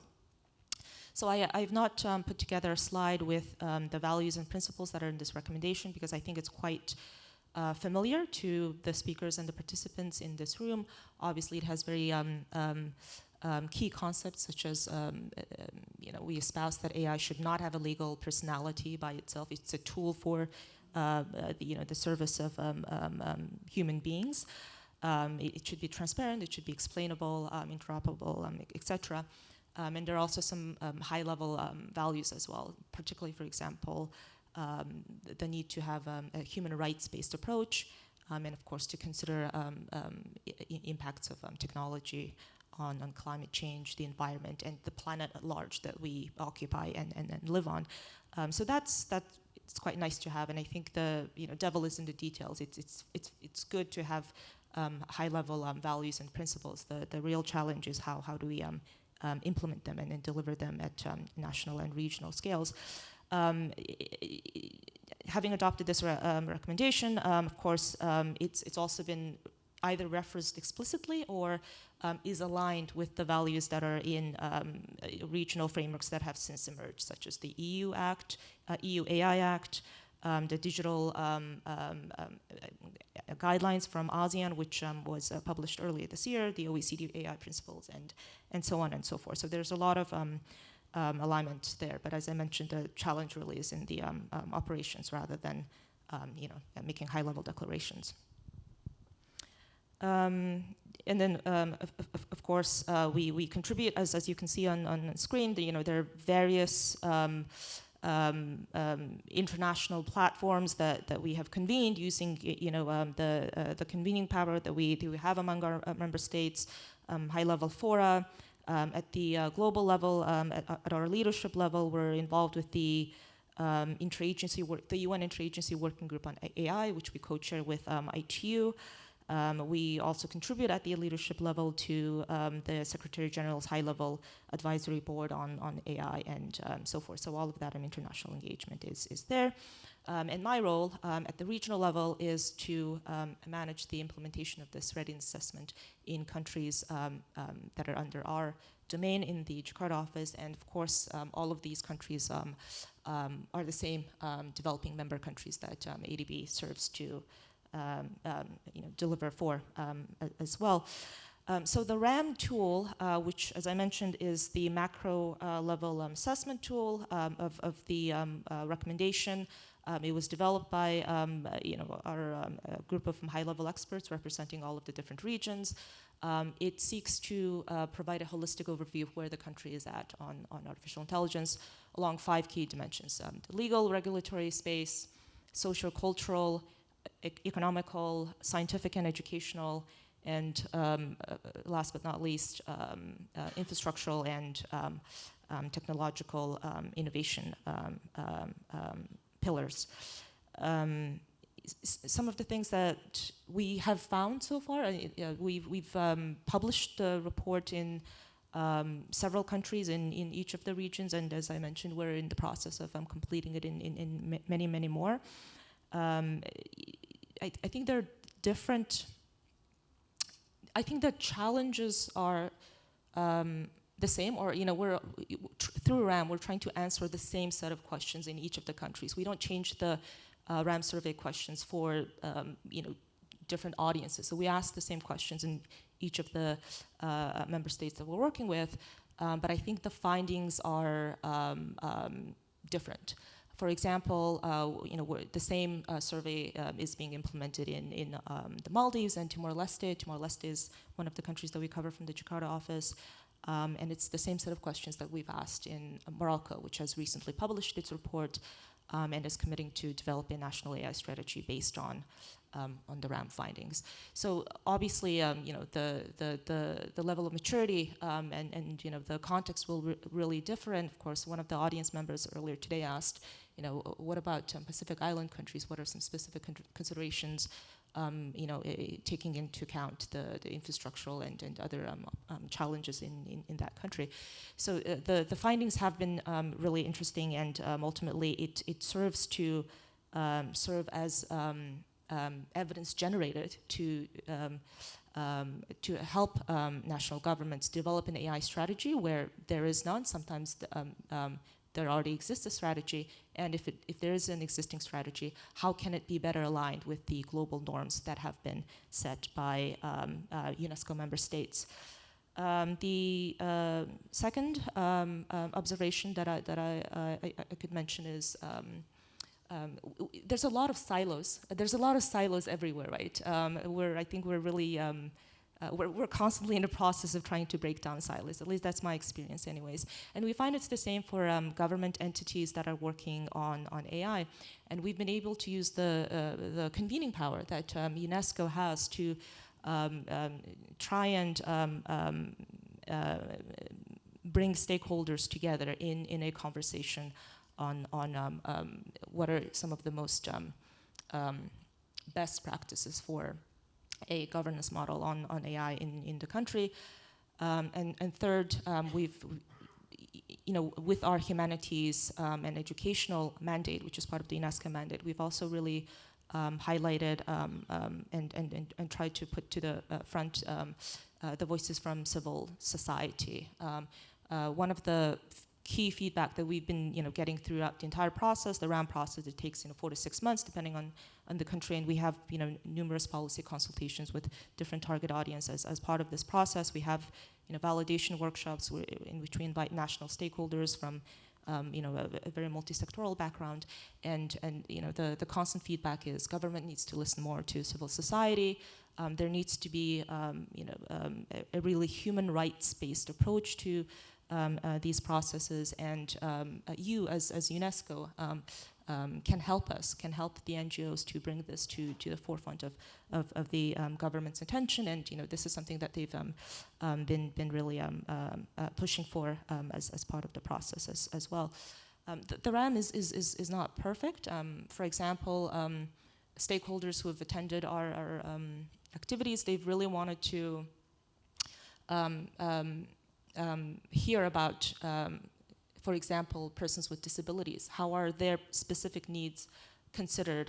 And that's where the there's a bit of a failure to deliver, because we don't have any specific questions on people with disabilities within the RAM survey.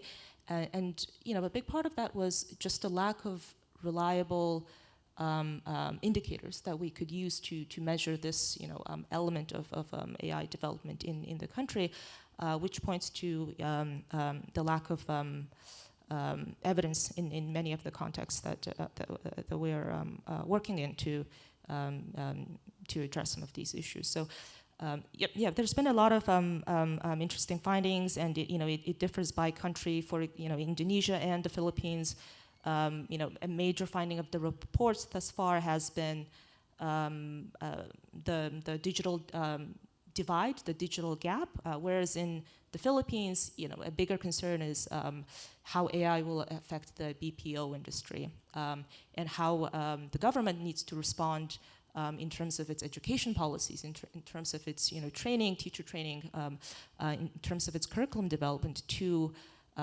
prepare students for the needs of employers of the future. So that's been a really big priority for stakeholders that we've engaged in the Philippines. Whereas in Indonesia, there's a similar concern about the digital gap, but it's more about the unequal distribution of investment in infrastructure across a very vast archipelago nation. And what does that look like in terms of an urban-rural gap? So, similar question, same question, but different answers that can then be used to tailor a very targeted policy and technical support as a response to the RAM assessment. So I'll just leave it here for now, and hopefully there will be some questions in follow-up. Thank you. Yeah, thank you, Andrea. Yeah, I really cannot agree more on the importance of breaking the silo, and international organizations like UNESCO, ADB, of course, should use the convening power as a tool to, to bring in all the stakeholders to make sure that we have this multi-stakeholder approach in terms of formulating these ethical AI governance frameworks. Okay, and just a quick announcement. I would also like to get questions from the audience, so please use the QR code on the table in case you have any questions. And I would like to narrow down the focus to the Asia-Pacific region a little bit. My question goes to Peter. I know you have done quite a few research on the impact of AI and generative AI in the Asia-Pacific regions. And so perhaps could you introduce a little bit about your work? And I'm also kind of curious about how could the countries in the Asia-Pacific region can push for economic growth and balance that with the need for a strong AI governance, right? Because there are a lot of limitations in terms of coming up with this, and perhaps based on your research experience, share some insights on that. And also, if you have time, could you also share a little bit about the article that you shared, the uselessness of AI ethics? I think it's very provocative, but I think there's some interesting message from there. So, yeah, please. Yeah, great, thank you very much, Joe. Been really interesting to be here as a former ADB staff member. It's kind of intriguing to be sitting up here on the panel for a change, rather than sitting in the audience. But I essentially worked in ADB as an economist and industrial policy specialist in Cambodia and Myanmar. And after I left Myanmar office, I went back to London and thought about things and came in touch with the AI Asia Pacific Institute, which I'm now representing and being active in. And since I joined the Institute, we carried out, I guess, two major research reports. One was for USAID and ASEAN on generative AI in ASEAN. The report's available if anybody's interested. So are they going to put the slides up? Okay. Yeah, move to the next slide. So what I was asked to do really was to think about building responsible AI ecosystems in Asia and in the Asia Pacific, and I pulled out, I guess, 8 key thoughts that came to my mind based on our work in ASEAN, quite detailed, and we also did some work on Pacific Islands. We talked to the Pacific Islands Forum, and there was a perception there that the awareness of AI in the Pacific Islands was not that strong. So the Institute decided to produce an annual report on the state of AI in Asia Pacific, and it wasn't as detailed as our ASEAN work, but it highlighted a lot of key issues. So I'm going to try and just not talk through in detail. You can see the reports. Each report has a detailed list of recommendations. Many of them are pretty similar to the ones that you've been hearing about today. In terms of clear AI governance frameworks, this is quite important. In ASEAN, you have Singapore, arguably, which is the only country that has a very, I shouldn't say it too much, but a clear AI governance framework taking the lead. Then you have Thailand, Indonesia, Philippines, Malaysia, and Vietnam kind of following behind with AI strategies, but questioning how they go forward. And then you have the Laos, Cambodia, Myanmar, and Timor-Leste, and one more that escapes me for now, that really haven't thought yet much about AI. So there's a very wide range of countries. In Pacific Islands, it's pretty much 16 countries. Very few of them have much activity in that area, and a strong need for awareness to be raised, with Australia and New Zealand playing a kind of active role in supporting this kind of thing. Now, I'm very intrigued to hear David's presentation, because I felt that AI ethics was a major weakness of mine, among many others. So I enrolled in a course at LSE, an online course on AI ethics. And in that course, the work that David mentioned was not mentioned. And so maybe he's at Queen Mary and not at LSE, but listening to his presentation, I think it provides a very useful framework for thinking about how to take principles, a group of 7 principles similar to OECD principles, UNESCO principles, and so on. And I think this is really the important issue here, that in ASEAN now has a pretty clear AI governance framework. It's called the ASEAN Guide on AI Governance and Ethics, approved by the ASEAN ministers of digital ministers in February of this year. All the ASEAN countries have approved it. But then what to do with it? You have 7 principles: transparency, explainability, human centricity. Now, I can take human centricity and talk to people in Timor-Leste or Cambodia or Myanmar about what that means, and how on earth you're going to really translate those 7 principles into something practical that can have an impact. And in my course at LSE, someone circulated a paper on called The Uselessness of AI Ethics. Very interesting to read. They claim, AI ethics generally fall into 3 categories: the MIT, number 1, meaningless; number 2, isolated; and number 3, toothless.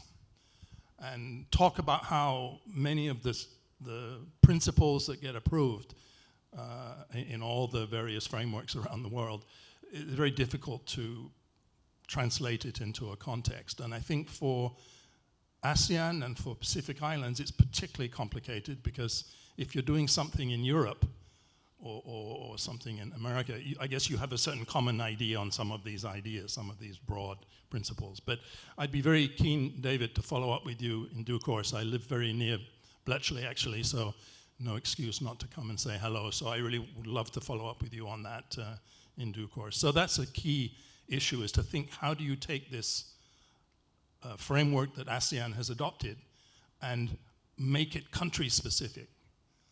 The framework that we have is essentially driven by Singapore, to be frank.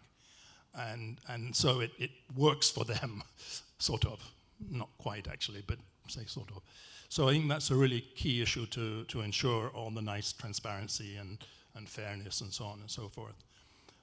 Ethical AI development, I think this is really the need for institutions to certify, to ensure that the kind of AI programs that are being implemented, especially in public sector programs like healthcare, education, finance, are well certified and well documented. For ADB, it's clear, of course, inclusive and equitable AI deployment. How do you build the infrastructure, not the AI infrastructure, but digital infrastructure to be able to support AI development across the board? And accountability mechanisms. Singapore has a tremendous set of AI verify to certify, a generative AI sandbox, and so on. And I think another key issue for the frameworks question, and I think important to think about, most of the principles and guidelines and frameworks in place right now were developed pretty much before generative AI took off in the end of 2022. And our work in ASEAN specifically focused on what adaptations need to be made to a standard set of presentation of principles and frameworks as outlined in the ASEAN Guide in order to account for some of the developments of generative AI. And some work that we're doing actually at the Institute, which I think needs to be really highlighted. We were recruited by the New Zealand government, their online safety group called NetSafe, to look at the interrelationship between AI, generative AI, and online harm. And that's really interesting. I mean, that was alluded to in previous presentations, undressing apps and things like that. But the role of AI in that is not always so clear. And so I think that's something that within ASEAN and within the Pacific Islands, and even, I could say, even within Singapore and some of the more developed Asian countries, there's the need to really look hard at that issue of online harms. Next slide, please. More on the kind of institutional side, public-private collaboration has been talked about a lot. We clearly have to foster better partnerships between governments, tech companies, academic institutions. It's not so hard to talk it, but not so easy to do it. And I think that's something that we need to keep on talking about. And one of the key findings from our work in Pacific Islands is the importance of engaging with the indigenous peoples, giving the indigenous peoples in those countries some sense of agency.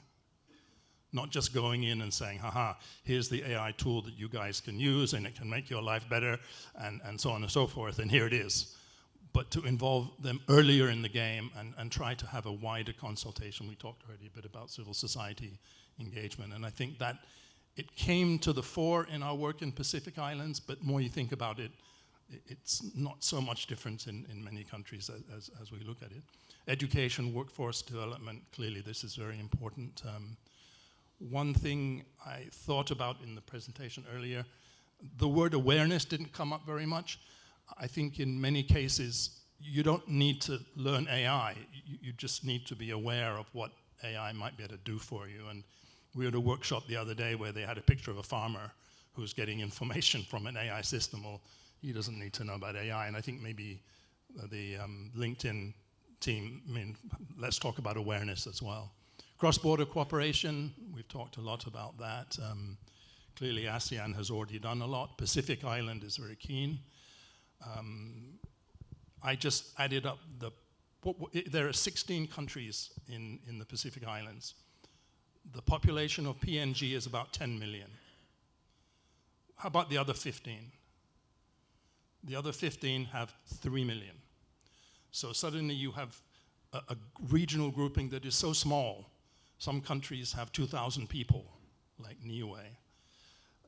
These are big challenges for doing any work in the AI field. Who do you talk to in a country of 2,000 people? Smaller than a village, smaller than the smallest village in where I live.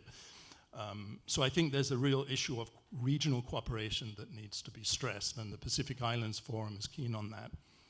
Interesting to note, the Pacific Islands Forum and ASEAN have a MOU to cooperate on things together.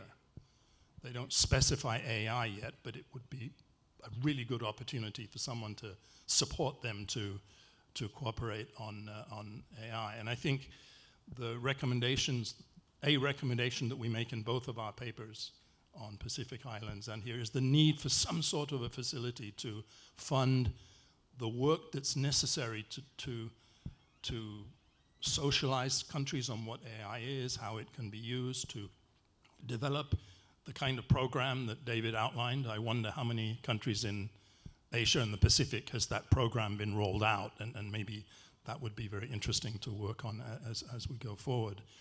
And ADB is really ideally suited, and I kind of say that not just as a former ADB staff, but we worked on programs that took sensitive issues like state-owned enterprise reform in the Pacific Islands. Damn sensitive. You're going to be laying people off. You're going to be doing all kinds of complicated things. But ADB worked with New Zealand Aid and DFAT to set up the Pacific Private Sector Development Initiative to go into countries and advise them on doing these things. A really good model. The Mekong Business Initiative is another one that focused around the Mekong region a bit and focused on private sector development, improving fintech, improving other related issues, where ADB played a kind of a facilitation role, but the main funding came from other development partners. So I think that's just a useful possibility. Lastly, we talked about UN Sustainable Development Goals. Clearly, Pacific Islands, wow, of those 3 million, half of them are going to be underwater in not too many years, and the possibility of AI playing a critical role in coordinating activities, in making activities to address the situation more efficient, it's just going to be critical. And I think the overall SDGs, education, health, and so on, also very, very critical. So look forward to the discussion. Thanks very much for the opportunity, Joe. Yeah, thank you, Peter.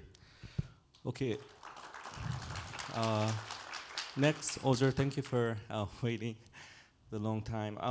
No, ADB responsible AI framework, something VP Bruce has also mentioned. I think it really took a multi-stakeholder approach. I was very impressed how ITD was trying to involve all the different departments to come up with this framework. But I also want to ask you a question about how to ensure innovation and incorporating this ethical consideration in the development project. Is there any compromise that we have to take in terms of innovation to make sure it is ethical? That's my first question. And the second question, I think if I'm not wrong, the framework takes use case-based assessment.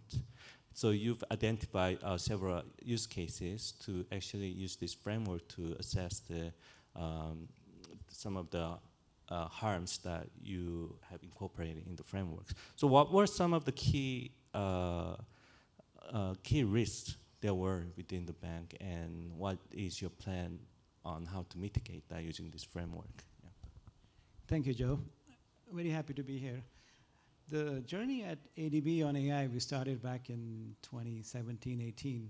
And I remember we were working on developing AI-based modeling for lessons learned on all of our ADB projects across many, many countries since 1960s. And it took us about 2 years to develop a very simple large language model with a lot of training and a lot of effort. And come Gen AI, and everything became so much easier for us to move forward.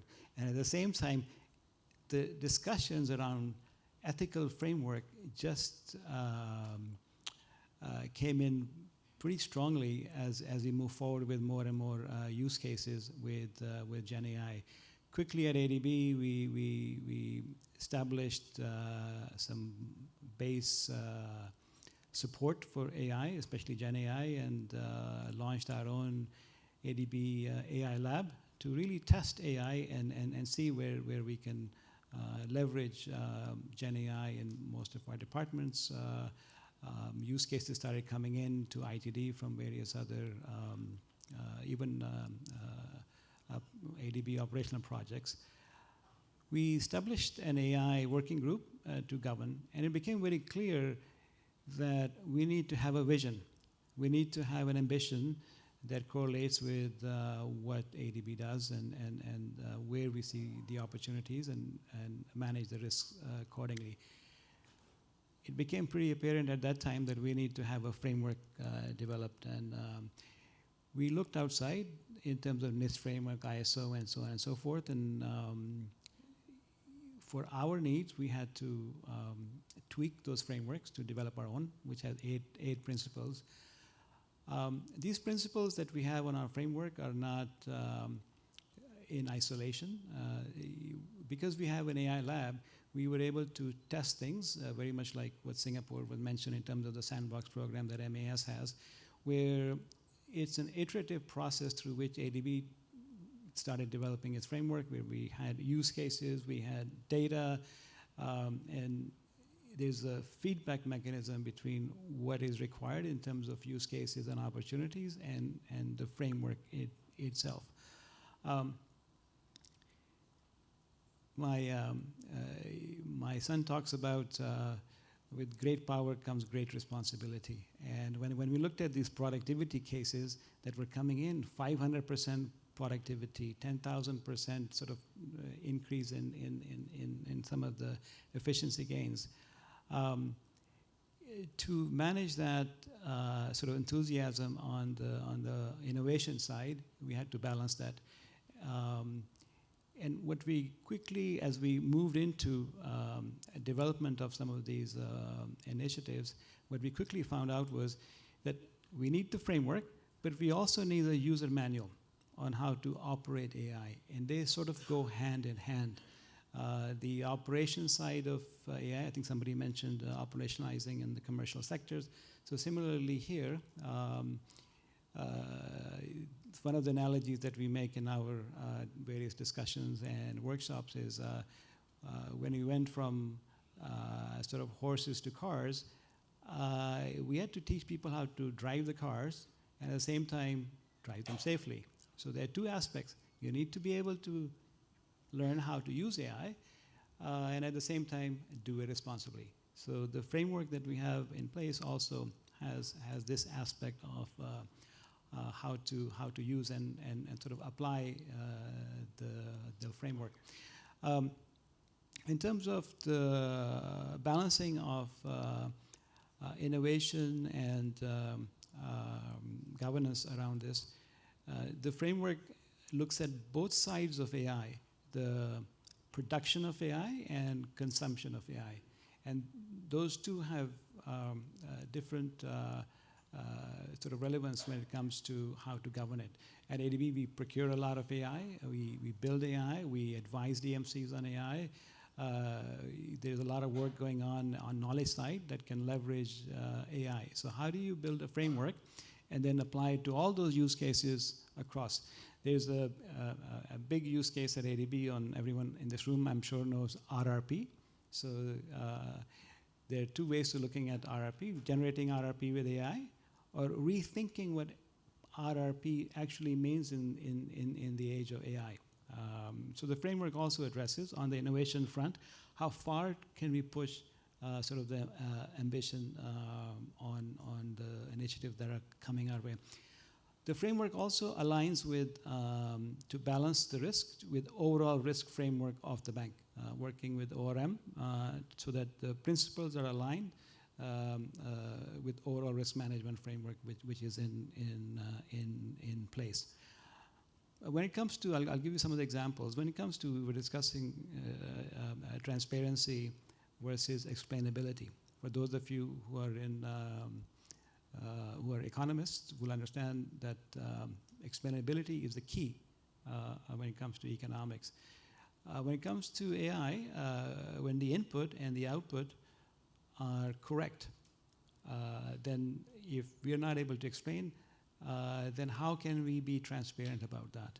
And how can we assure that the result is actually an outcome that we can depend on to take the next steps? So framework goes into how to actually move forward in terms of using it. Lastly, as you move forward, one of the things I would say is things are moving extremely fast. I'm a technologist, been in technology for over 20 years and more than 10 years dabbling in machine learning and now Gen AI. That the train is moving fast on where AI is heading, but it has many stops on the way before AGI comes into play. So we are in LLMs, moving into sort of agents and agentic workflows, and we are sort of right there. So as actionable agents come into play on top of LLM, you can see how it will change many of the way we do our systems, how we do our workflows, how we do our approvals, how we basically operate and run knowledge areas or administrative services. So a lot of opportunities here. So the framework that we're hoping to get President's approval this year, and the goal here is to constantly improve this framework as we move forward on the technology side, because frameworks are not static. They need to keep up with the changes coming into play. You saw the latest OpenAI version that just came out, and some of the others which are coming at fast and furious sort of speed at us. I was in China last week, and I found some of the LLMs there are 1/20th of the cost of running an LLM. So again, applying the framework, doing that due diligence, and then moving forward in terms of adoption. So we're working through this, and the sandbox component, the testing component becomes super important as we operationalize these frameworks. Thank you. Okay, thank you. Okay, in the interest of time, I will not get a question from the audience, but yeah, just one last question. Anyone, including you, David, could answer this. I think as we are, one of our main goals is to support our member countries to come up with this governance framework for AI. Perhaps based on your experience, what do you think is the top priorities and also actionable steps they can take towards building this ethical AI governance, considering their resource constraints and challenges that they face that we already have discussed throughout the sessions? Yeah, I mean, I think for me, the first and most important element to this is to really think about skills and readiness. I think that we can't get ahead of ourselves. Many departments have, government departments, public sector organizations have, digital literacy and AI literacy gaps. There are instances where you've got one sort of small regulator who has no technical background whatsoever, whereas you have large more tech-savvy regulators who are kind of eons ahead in the game in certain governments. And so just to say, I think we really need to think at that broader macro or ecosystem level about how to kind of raise the competences across the public sector so that we can have that kind of almost magical formula of having an innovation forward approach that carries alongside it a responsible innovation sort of perspective, which I think we've sort of all talked about in a way. So yeah, I think that for me the most important thing is thinking at that ecosystem level about capacity. Yeah, thank you.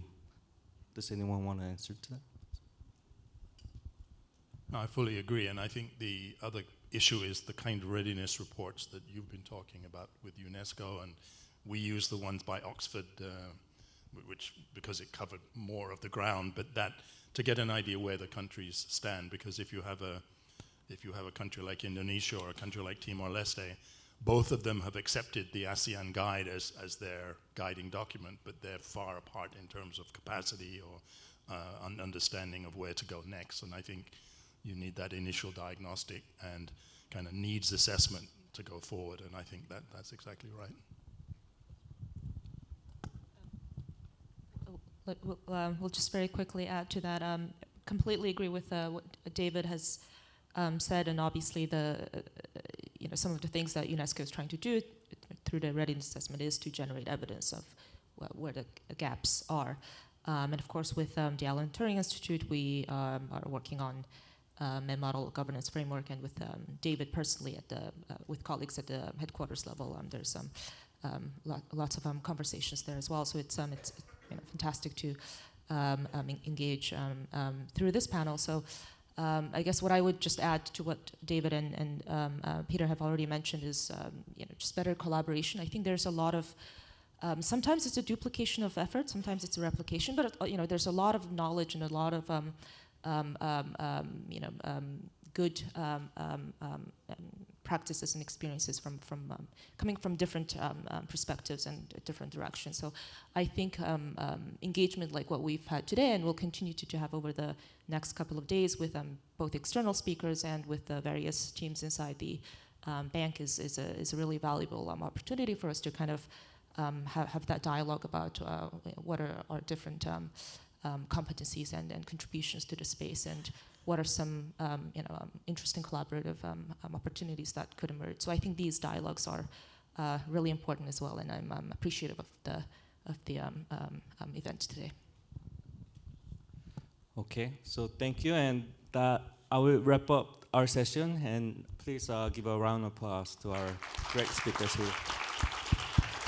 Thank you, David.